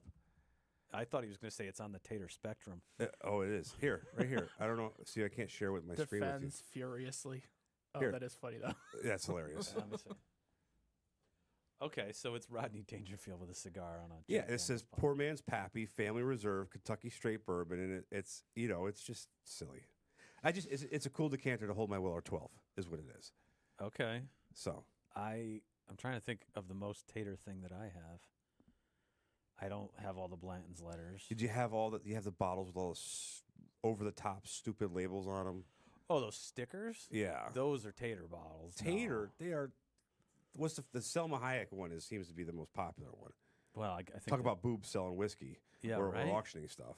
So that's all we got to do. Yeah, I don't got boobs. Thanks, Hunter. Don't look at me. yeah. It's 2024, but we didn't ask. Okay. we can find a plastic surgeon for you. I mean, You could. Yeah, there's modifications, there's Yeah. non-surgical routes. I'm trying to think. I don't have tater labels. I have some store picks. I've never had more than 2 bottles of Eagle Rare at a time. Oh, Eagle Rare is a love-hate relationship with me. What do you hate about Eagle Rare? It's fantastic. Well, no, whiskey. I had an Eagle Rare. I had a store pick from Crazy Bruce's. It was fantastic. I was like, oh, this is great. This is why everybody loves Eagle Rare. Then I opened up another Eagle Rare, and I was like, wait a minute, what happened? So I've heard it's horribly inconsistent. What I've heard from talking to people is that the higher age statement Eagle Rares are magical. Yes. We had the 17. I thought it was amazing. We have 2 bottles coming up in November for the 17 year as Very well. nice. And I could see that being magical. And there's 20 year, Mm-hmm. and there's 25 year. Well, Double Eagle's a 20 year. Yep. And a 25 year is a mythical unicorn. It exists though. Yeah, but it's I think the decanter, I'm going to look it up, but the decanter for it is like Silver or something. beautiful. Yeah. We're getting through the Wellers right now. Full proof.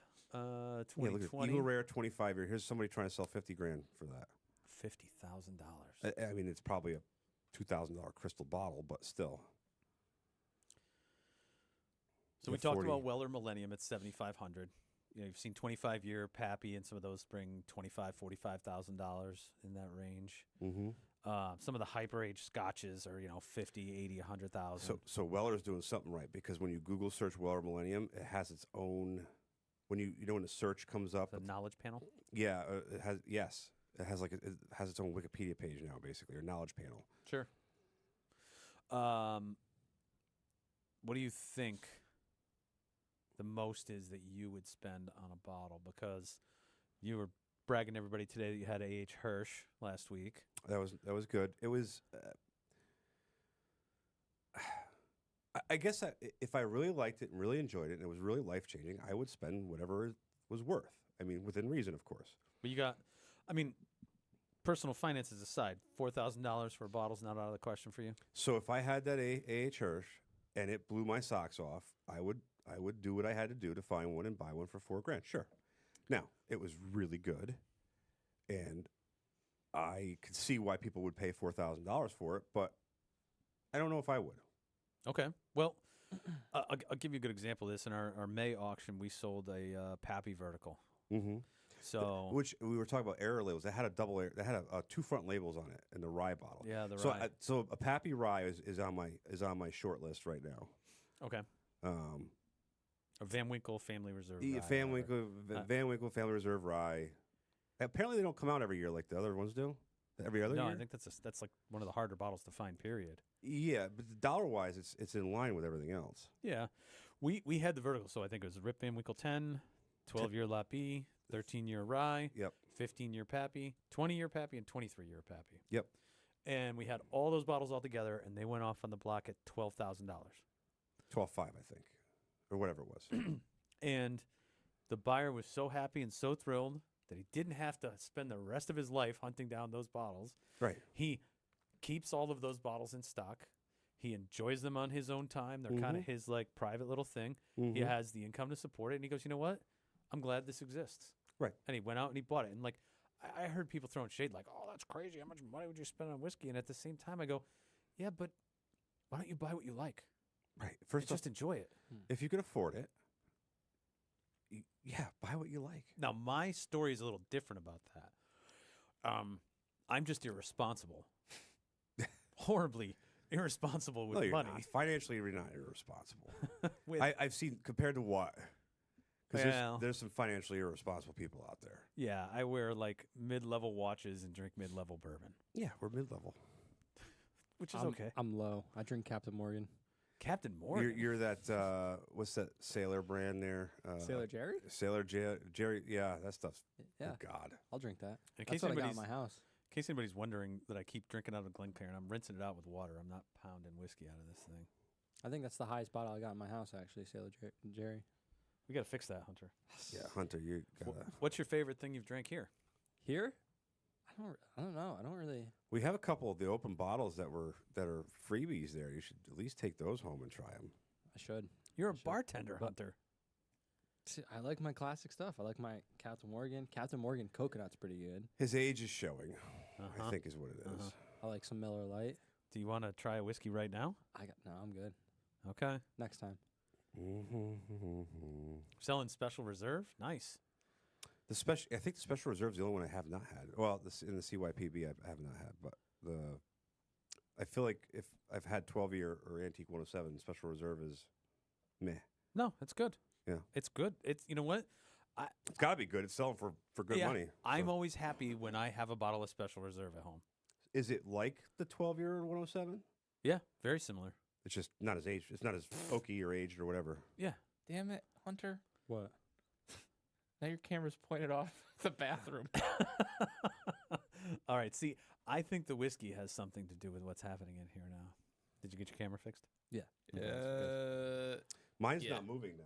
So mine's static all of a sudden. Yeah. I think only one can track at a time. Yes, is because what I'm learning. when we first started, yours was moving and mine wasn't. Mhm. And Okay. Now it changed. I don't know why, but See, now he's doing it on purpose. who, me? Yeah. No, I'm trying not to. I'm trying to stand still. So, Tom, do you know what Hunter's haircut is called? It's called a lot of things. The floofy, the Oh, since you poodle? don't know, we should ask him to invent a name for the haircut that Hunter has. I don't know. The poodle. That's not bad. That That's happens. not bad. I know it officially as the broccoli. The Uh, broccoli. Or the mop. No, the mop is usually like the bowl cut or the No, the new term's the mop. I'm telling you. I got Okay. called a mop a few times. you got to It's call a- it mop. It's a skibbity mop. Mm-hmm. I got the clean cut white guy. Everybody thinks I'm a cop. Is basically what it like. The Yeah, when you wear the a high dark tight- blue polo and I see you Yeah. walking down the hallway. I'm like, what cop is in here? Right. Oh yeah, they. That's exactly what people think. Let's see. You're in the firearms business, but you're in the whiskey business too, in the bottle business. You walk like a cop. That's what it is. Oh, is that what it is? Yeah. The Wild Turkey Tradition Kentucky Straight Bourbon, 1995. What is that? I feel like that should have been in our November auction. It's a dusty. It looks like it's evaporated a bit, but. Oh yeah, look at that. It's at $250 though. I mean. Oh, there's Japanese writing on it. Oh, is it export? Yep, Japanese export market. Oh wow, that's kind of cool. It may not have been filled up, or it could be around that long, and that's why it's got evaporation. Well, evaporation in the wine world, the evaporation is very normal. To see it at base shoulder or top shoulder or whatever is That's expected. yeah. Yeah, well, this is that Prohibition one, and it's mid shoulder. Yeah. That bottle that does look like your classic like pirate bottle. Yeah. I saw Captain Jack Sparrow drink that one time. Yeah. Watch me open that and it's not even whiskey, it's rum or something. Well, it says rye, right? But the labeled one does. This one has the partial labels. Okay. All right. So was there anything in this auction, Tom, that you liked, that you thought personally you would be interested Besides the usuals, here, I'll give you my items list here, if you will. Oh, well, okay. So I'm just curious, like... So I'm getting into the rum world. I want to get into the rum world. So I picked out a couple of rums, a couple ryes. I like the Canadians. Nothing extremely crazy here. The Jack Daniel's Rested Rye I really wanted, but what is that, hyper-aged? Well, tell me, what does rested mean? Does that mean they put it in a vat? They age it and then they vat it for a while? I haven't looked into that at all. All right, Google. See, I also like rum more than like anything else. I think that's my alcohol right there. I could see that. I love the rums. I look forward to getting into it. The only thing I worry about is all that sugar. Of course, whiskey's all sugar too. So, but is it's distilled from sugar, but is there sugar content in it? See, this is we could talk about whiskey all day. Somebody jumps in and says, "Well, what about rum?" And we don't know anything. Well, let's Google it. Rum's good. That's what I could say. Rested whiskey. First off, rested whiskey is a type of whiskey that's been aged in barrels, often charred. The aging process causes evaporation, which is known as the angel share. Blah blah blah. Here's some more. Here, rested whiskey is made from Missouri. Blah blah blah blah blah. It doesn't really have a clear answer. See, there's this whistle pig here that I wanted, but see, Barrel I don't know if I'd even like it. You know, Which one? 1486 was the lot number. Let me see. Whistle pigs are usually pretty good, actually. Oh, we're kind of closing in on the end here. Too. Yeah. 1486 is these are. See, I think there was one last good bottle auction where the whistle pig was actually a pig. I wanted piggy it. bank. Yeah, I wanted it just for the piggy bank and fill it up with like That's what everyone Coke or wants. something. Just Coca-Cola? Yeah. Okay. Just want to make sure we're on the same page here.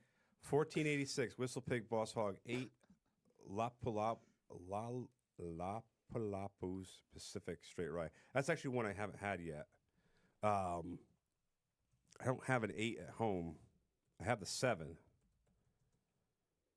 Samurai Scientist we actually have open here at the shop. So are you trying to collect all of the whistle pigs? I'm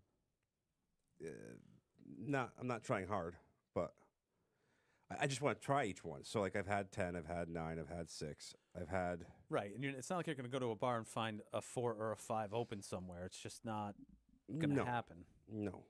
So you're going to have to buy it if you want to try it. Right, and they're all I believe they're all, or very many of them are ryes. So right off the bat, I know I'm going to like it in that sense. 6 was the Samurai Scientist, which that was aged in 6, yeah. I'm looking at ours. Tokaji? Yeah, forget my verbiage. Some here. great Woodfords coming up here too. And then we get into the Jacks. So rested is just second barreling. Is that what you're saying? Well, no, that's what I was trying to. Because they do Jack Daniel's twice barreled rye, but rested, I'm just wondering what the difference is.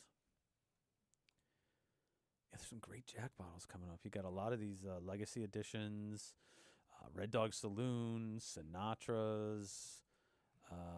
I forgot we have all these master distiller. What are the master distiller series, Ryan? What is that? Those are commemorative bottles. So they release one every quarter, and you had to collect them all. Is that what it was? Yeah, I don't know if it was every year or what the release. In fact, it's funny. I had notes because I wanted to go through and look at exactly how they did it. I knew how they did the commemoratives. You know, they commemorated their 1915 gold medal, and that came out in 2002.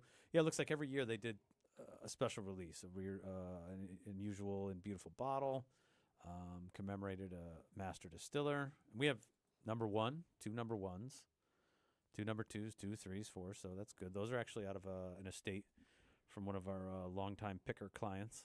Oh, cool. He's probably watching this and drinking along with us. That's cool. Surprised I haven't seen him in the chat. Doesn't feel like a Sunday. How is invoicing gonna be done since we're not actually auctioneering? Because remember last alcohol. So the beauty with Bid Wrangler is actually the invoices are automatically available as you win items. Oh, okay. You could pay as you go. Actually, You could pay as you go. if you have the app. So the way this is the beauty of the app. It's not just the app; it's the online too. I'm staring at it from my computer screen. So whether you're online or you're on the app, you can go into your account, see your invoice, see what your purchases are. You can communicate with us. You can request shipping. You can set up. We'll have the link for pickup scheduling tomorrow. Hopefully, we can get that up and running so that people can schedule their pickups. Oh, and you know what we didn't talk about all day? We didn't talk about our new swag. Oh yes. In fact, can you go grab one of those bags, Hunter? I can. I got legs. Okay, thanks. I got legs. He's also got She a mop. knows how to use them. As soon as the auction's over, as soon as you're done buying, you can go in and pay your invoice because it's credit card on file. You're done. We'll get you an appointment. You can come in and pick up. I mean, we make it as simple as possible. There's a lot of people do pick up. Makes it easier, save on shipping. Even if you're an hour plus away, you schedule around. Oh, I'm driving through on this day. Yeah, sure. Because pickup is really easy with the alcohol. You don't need a background check for alcohol. So, we'll have it. Just let us know. Call ahead. Please do not just show up. We want to have it ready for you. And, we'll have it ready. Sign on the bottom, and away you go. So, we're located right in the center of Connecticut, which is right in the middle of a lot of things. And it's people. We're right on 84. So Right. you can see our place if you're coming 84. Let me see one of these things. Yeah. So I feel like we're going to go down the Your NPR. camera followed you again, sir. Yeah, NPR public radio speech here. If you buy whiskey from us and pick up in person, we're going to include this wonderful quality tote bag. For just 12 cents a day. Yes. So sponsor our broadcast and receive a free Good Bottle Auctions tote bag. I'm going to make sure you can see it on the camera. Show them the middle. Show them the inside. Oh, yeah, we're going to show you the features Fine, what's of this on tote the bag. inside? Oh, yeah, look at this. 6-bottle capacity. Okay. And not all bottles are cylindrical, like a wine bottle. Maybe you have a bottle that's like a Knob Creek bottle, right? Flask style. We have a compartment for that too. Nippers. Yep. We better hope those things hold up.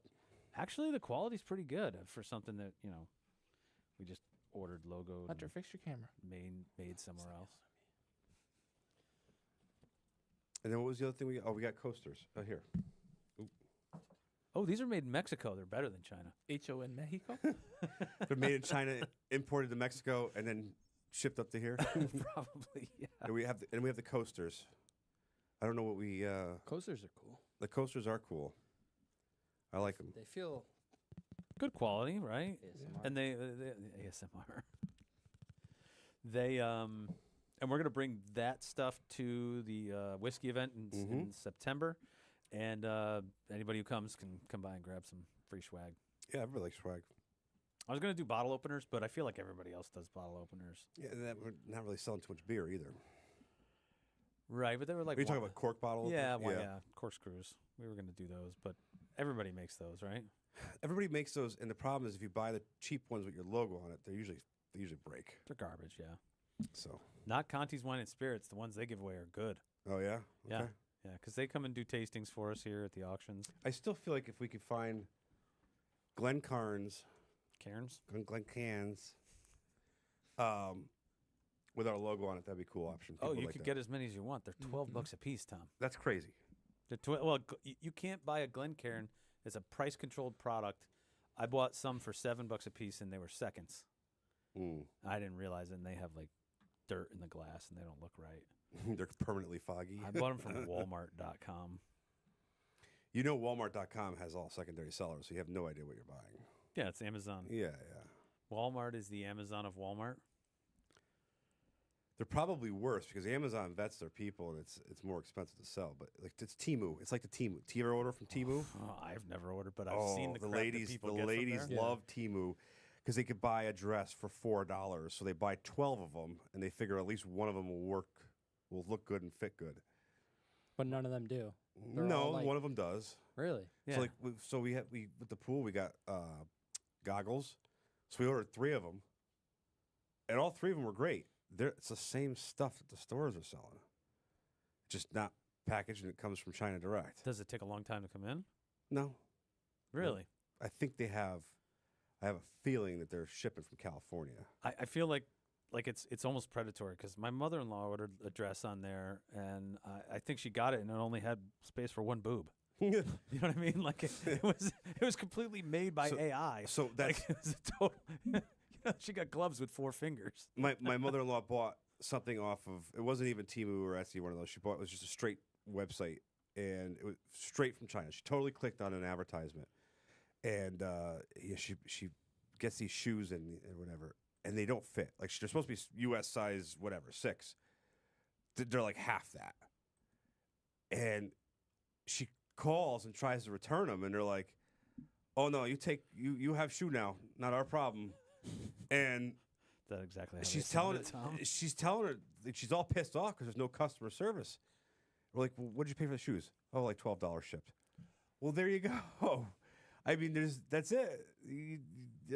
Caveat emptor, buyer beware. But I get. I mean, this is like I'm going to sound like a jerk, and this is going to be like a guilty thing. I admit.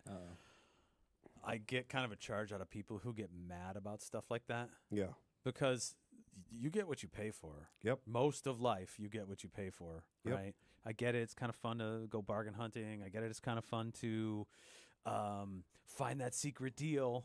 Yeah. But if you're buying a pair of $12 shoes, you get Mhm. everything you deserve. 30 cents of material and $8 of shipping and $3 of profit. Right.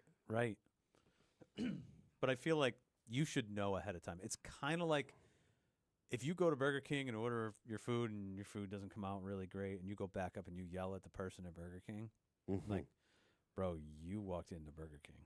Right. Don't tell me you walked in there with expectations, you know? Yep. And you can't harass them. You can't like yell at them about the food and ask them to make it again. Have you met a Karen? Oh, What do they call that haircut? The crop top? the I want to speak to the manager. Yeah. That's what they call that haircut. Johnny Kate plus 8, whatever her name She was. she made it a thing. Yeah. But I thought they had a maybe it was just called a Karen cut. But it's so true too. Is a sad thing. I just went out to Michigan. I went on a road trip with my brother, and I saw that haircut a lot. It's a bob. It's a signature yeah, bob. that's the official name of it. Yeah, It's got like a one lopsided swoop though. yeah. Usually it's shorter in the back and longer in the front. See, Kate Gosselin was the first. We're gonna get Yes. sued now. She was the first hit. She kind of brought the mainstream. I love Google. Here's something that I pulled up. This is just literally Google. Black American man gives himself a Karen haircut to avoid. Let me click on it here. Oh boy, What could go get that we're censor in the button? clickbait to on a- this show. Haircut to avoid police brutality. Oh Well, that's my pretty funny. God. That is pretty funny. Karen haircuts. I know Tom's tired when he's going down the Google rabbit holes. Looks like something somebody created in The Sims. Well, it's like the Onion. What's that fake news article? It's all spoofs. Yeah, The Onion. Yeah, The Onion. Yeah. Wait, what onion spoof? Oh God. All right. Hunter, quick. Who's Rodney Dangerfield? Huh? Who's Say it Rodney Dangerfield? Some TV dude. All right. Now we're gonna have some fun. Oh God. Sam Kinison. Huh? Yep. Do you know who Sam Kinison is? Can I Google these people? I might. I just No. then no. We're talking about ultra famous comedians here. No. Oh, then I don't know. So Sam Kinison, my favorite with him is the starving people. Oh, that joke's great. Yeah. Yeah. Why don't you move to where the food is? Yeah. All right. So let's see. What else can we trip Hunter up on? Mr. Rogers. You know who that is? From American Dad. People Oh. don't. So That's about it. It's only and Captain America is the only 2 Rogers I know. Okay. Mr. Rogers' Neighborhood. You never heard of that? Google it. No. Google it because that you should recognize. Yeah. What am I googling? Mr. Rogers. It'll Mr. come up. Rogers' Neighborhood. I'd never liked him. Mr. I never Rogers' liked Lamb Chop. What? You didn't like Mr. Rogers' Neighborhood? Oh, we were. Terrified me. The Puppet Land. No thanks. Lady. I don't know. Lady Griselda or whatever her hell. her name was. 1968 musical. What No. are you No, looking it's a up? children's television show. Mr. Rogers' Neighborhood. 1968 musical. 31 seasons. Oh, Oh. okay. Well, then that's probably yeah. Start from 68 to 01. There They are went all- songs. I was born in 2000. So it ended just as you were born. I don't remember. But I mean, that guy was. He's like. Someone was The still king. changing my diapers.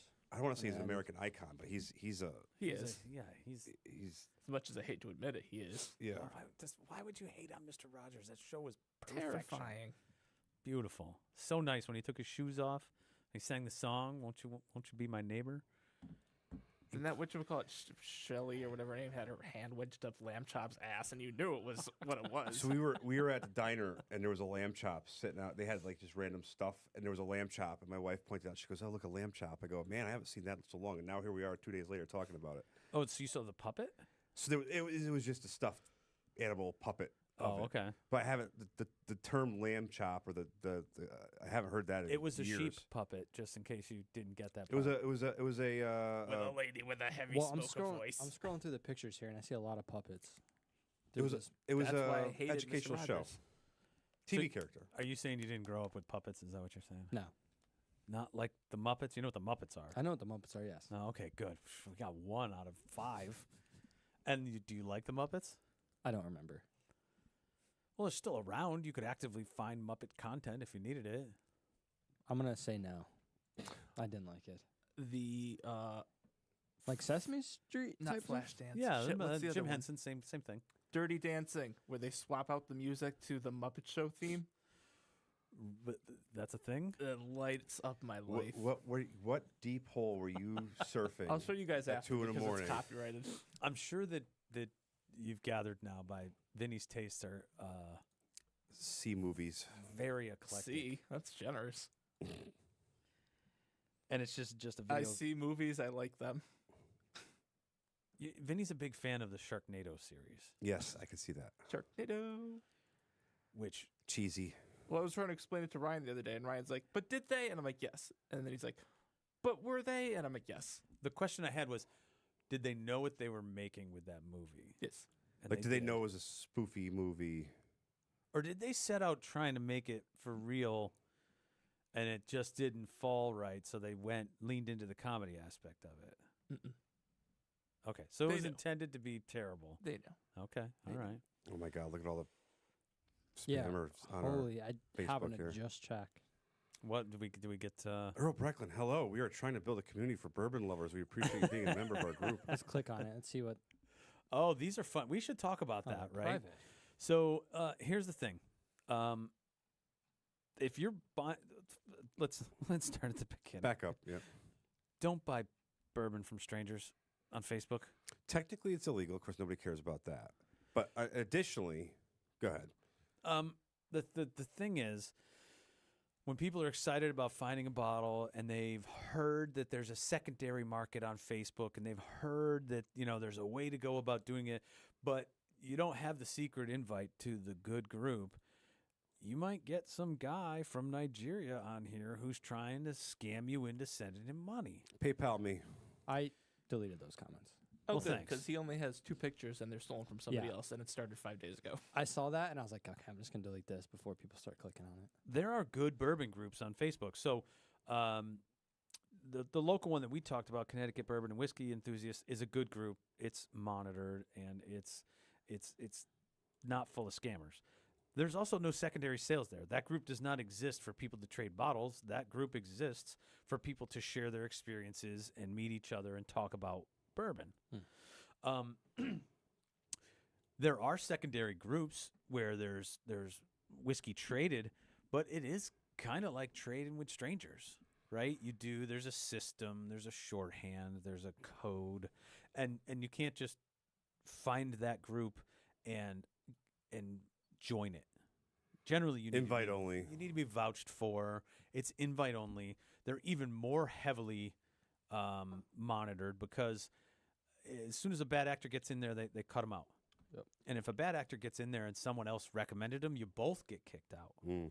So it's kind of an ever shrinking group, really. It's very hard to get in there. It's private. It's not listed. And honestly, if you're not comfortable doing that, you don't know the rules and haven't done your homework, and you aren't an ethical transactor, stay away from it.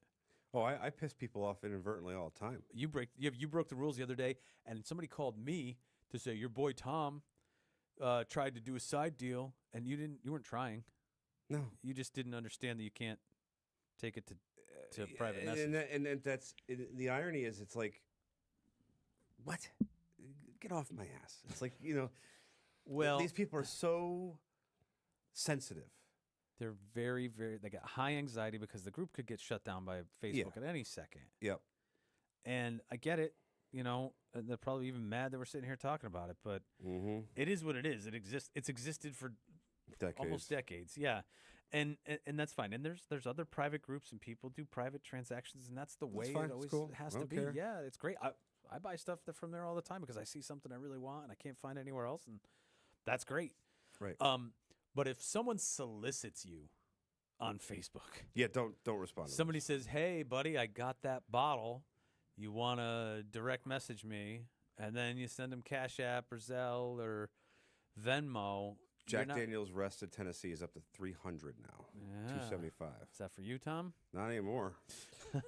Well, I guess this be a little insider for the people watching. Do we have any of those little piggy banks in November? Not yet. Not yet, but we'll take one if somebody wants to bring it in. We had one. I left one on a shelf in a liquor Yeah, store. I didn't know I you did wanted too. it. I would take one. Okay. I just want one because they're just cool looking. They usually go for what? 250, 300? Sounds about right. 200-300, yeah. I just want it for that. They're liking the Jack Daniels. There's all kinds of cool stuff in here. Jack's Jack. You can't go wrong with Jack. You got some average, some typical. Oh, this one's a store pick. Total Wine store pick. You got a gold number 27. Then the Rested. This is the one I've been staring at. I haven't. Distiller Run batch number 2. Unique bottle 29,211. Plastic seal and hang tag DSP Tennessee 1. So I still don't know what rested means. I assume that means. I wish Craig or Kyle was still here, but Have you tried this Whistle Pig Siren? that's my one? favorite. Yeah? That's my all-time favorite. Number 9, Siren Song. Mm-hmm. I think so. So I'll tell you my number 9 Siren Song story. We were at a local restaurant. I'm not going to name names because of the way the experience went, but they had it on the bar, and Tom and I were out to lunch, of course, day drinking. That wasn't the goal. We just wanted to taste it. It was evening, classic. I think. Yeah. So we go up there and we see it on the bar, and I'm like, yeah, I want to try it. I haven't tried any of the Whistle Pig Boss Hogs. Yeah. This is going to be great. And bartender pulls down the glasses, pours it for us, but she took 2 brandy snifters. And she That's what they put all the whiskeys in. They put it in a brandy snifter. That's not what I'm upset about. Okay. It's that she grabbed a brandy snifter from the back of the shelf that had dust in it. Oh, that's very rare there. It is very. That's why I'm not naming any names, right? So she pours the whiskey into the brandy snifter, and I could see the dust floating on the top of it. And I'm like, I don't think there was much left in the bottle either. I think you and I were killing the bottle or coming close to it. Yeah, $60 a pour or whatever it was. Right. It was an expensive pour. So I go, all right, I'm just going to taste it with the dust on it. And Tom's and I cheers. Sterile. Yeah, Tom and I cheers, and I drank it, and I had the sensation of the dust in my mouth. But Really? Yeah. No, this really happened there. I didn't say anything at the time. Okay. But it was so damn good. I drank it with dust in it. Yep. I'm like, I already paid for it. Yeah. I'm not going to send it back. I don't even care. and it was amazing. I'm just happy you're not one of the people that drink almost all of it and leave a little bit left and be like, oh, there's dust in here. I want a free one or I want it off. You know, I've had that happen. No, you have to before. turn it away. You have to be like, hey, listen, you know, can I get a better pour? You can't eat half the meal and then complain about it. That happens more often All the than time. not, 'Cause they're looking believe for it or free. not. They're looking yeah. for free stuff. Yeah. Yeah. Wait, your bar and restaurant people do that? Yep. You're Do kind we of have, you're kind of out in the sticks, right? Yeah. Yeah. Yeah. Yeah. You like you get plenty of business, but it's not in a big city. Yeah. Exactly. Yeah. Okay. I've had like, I'm trying to think. We've had like, we'll say Blanton's for example. Like people will get like Blanton's double, like just on one of those big ice cubes. Okay. I pour it for them. I give it to them. They drink more than half of it, and then all of a sudden they're like, "There's something in here," and I look in there, and I'm like, "I don't see anything." He's like, "What's that?" And I look, and it's just an ice cube. It's like a piece off ice cube that like broke off. I'm like, "That's an Piece ice of cube." napkin. Yeah, and he's like, "No, it's glass. I don't want it anymore," and gives it back to me. I said, "Well, that sucks because I'm not pouring you another one. You can finish it then, or just take it out." And he finished it. So he was trying to pull a fast one. Yeah, and I was like, Look at "That this sucks." Boss Hog, 1100 on Boss Hog 4. There you go. That was a 4. Those early ones go for big bucks. Here's a 5 coming up.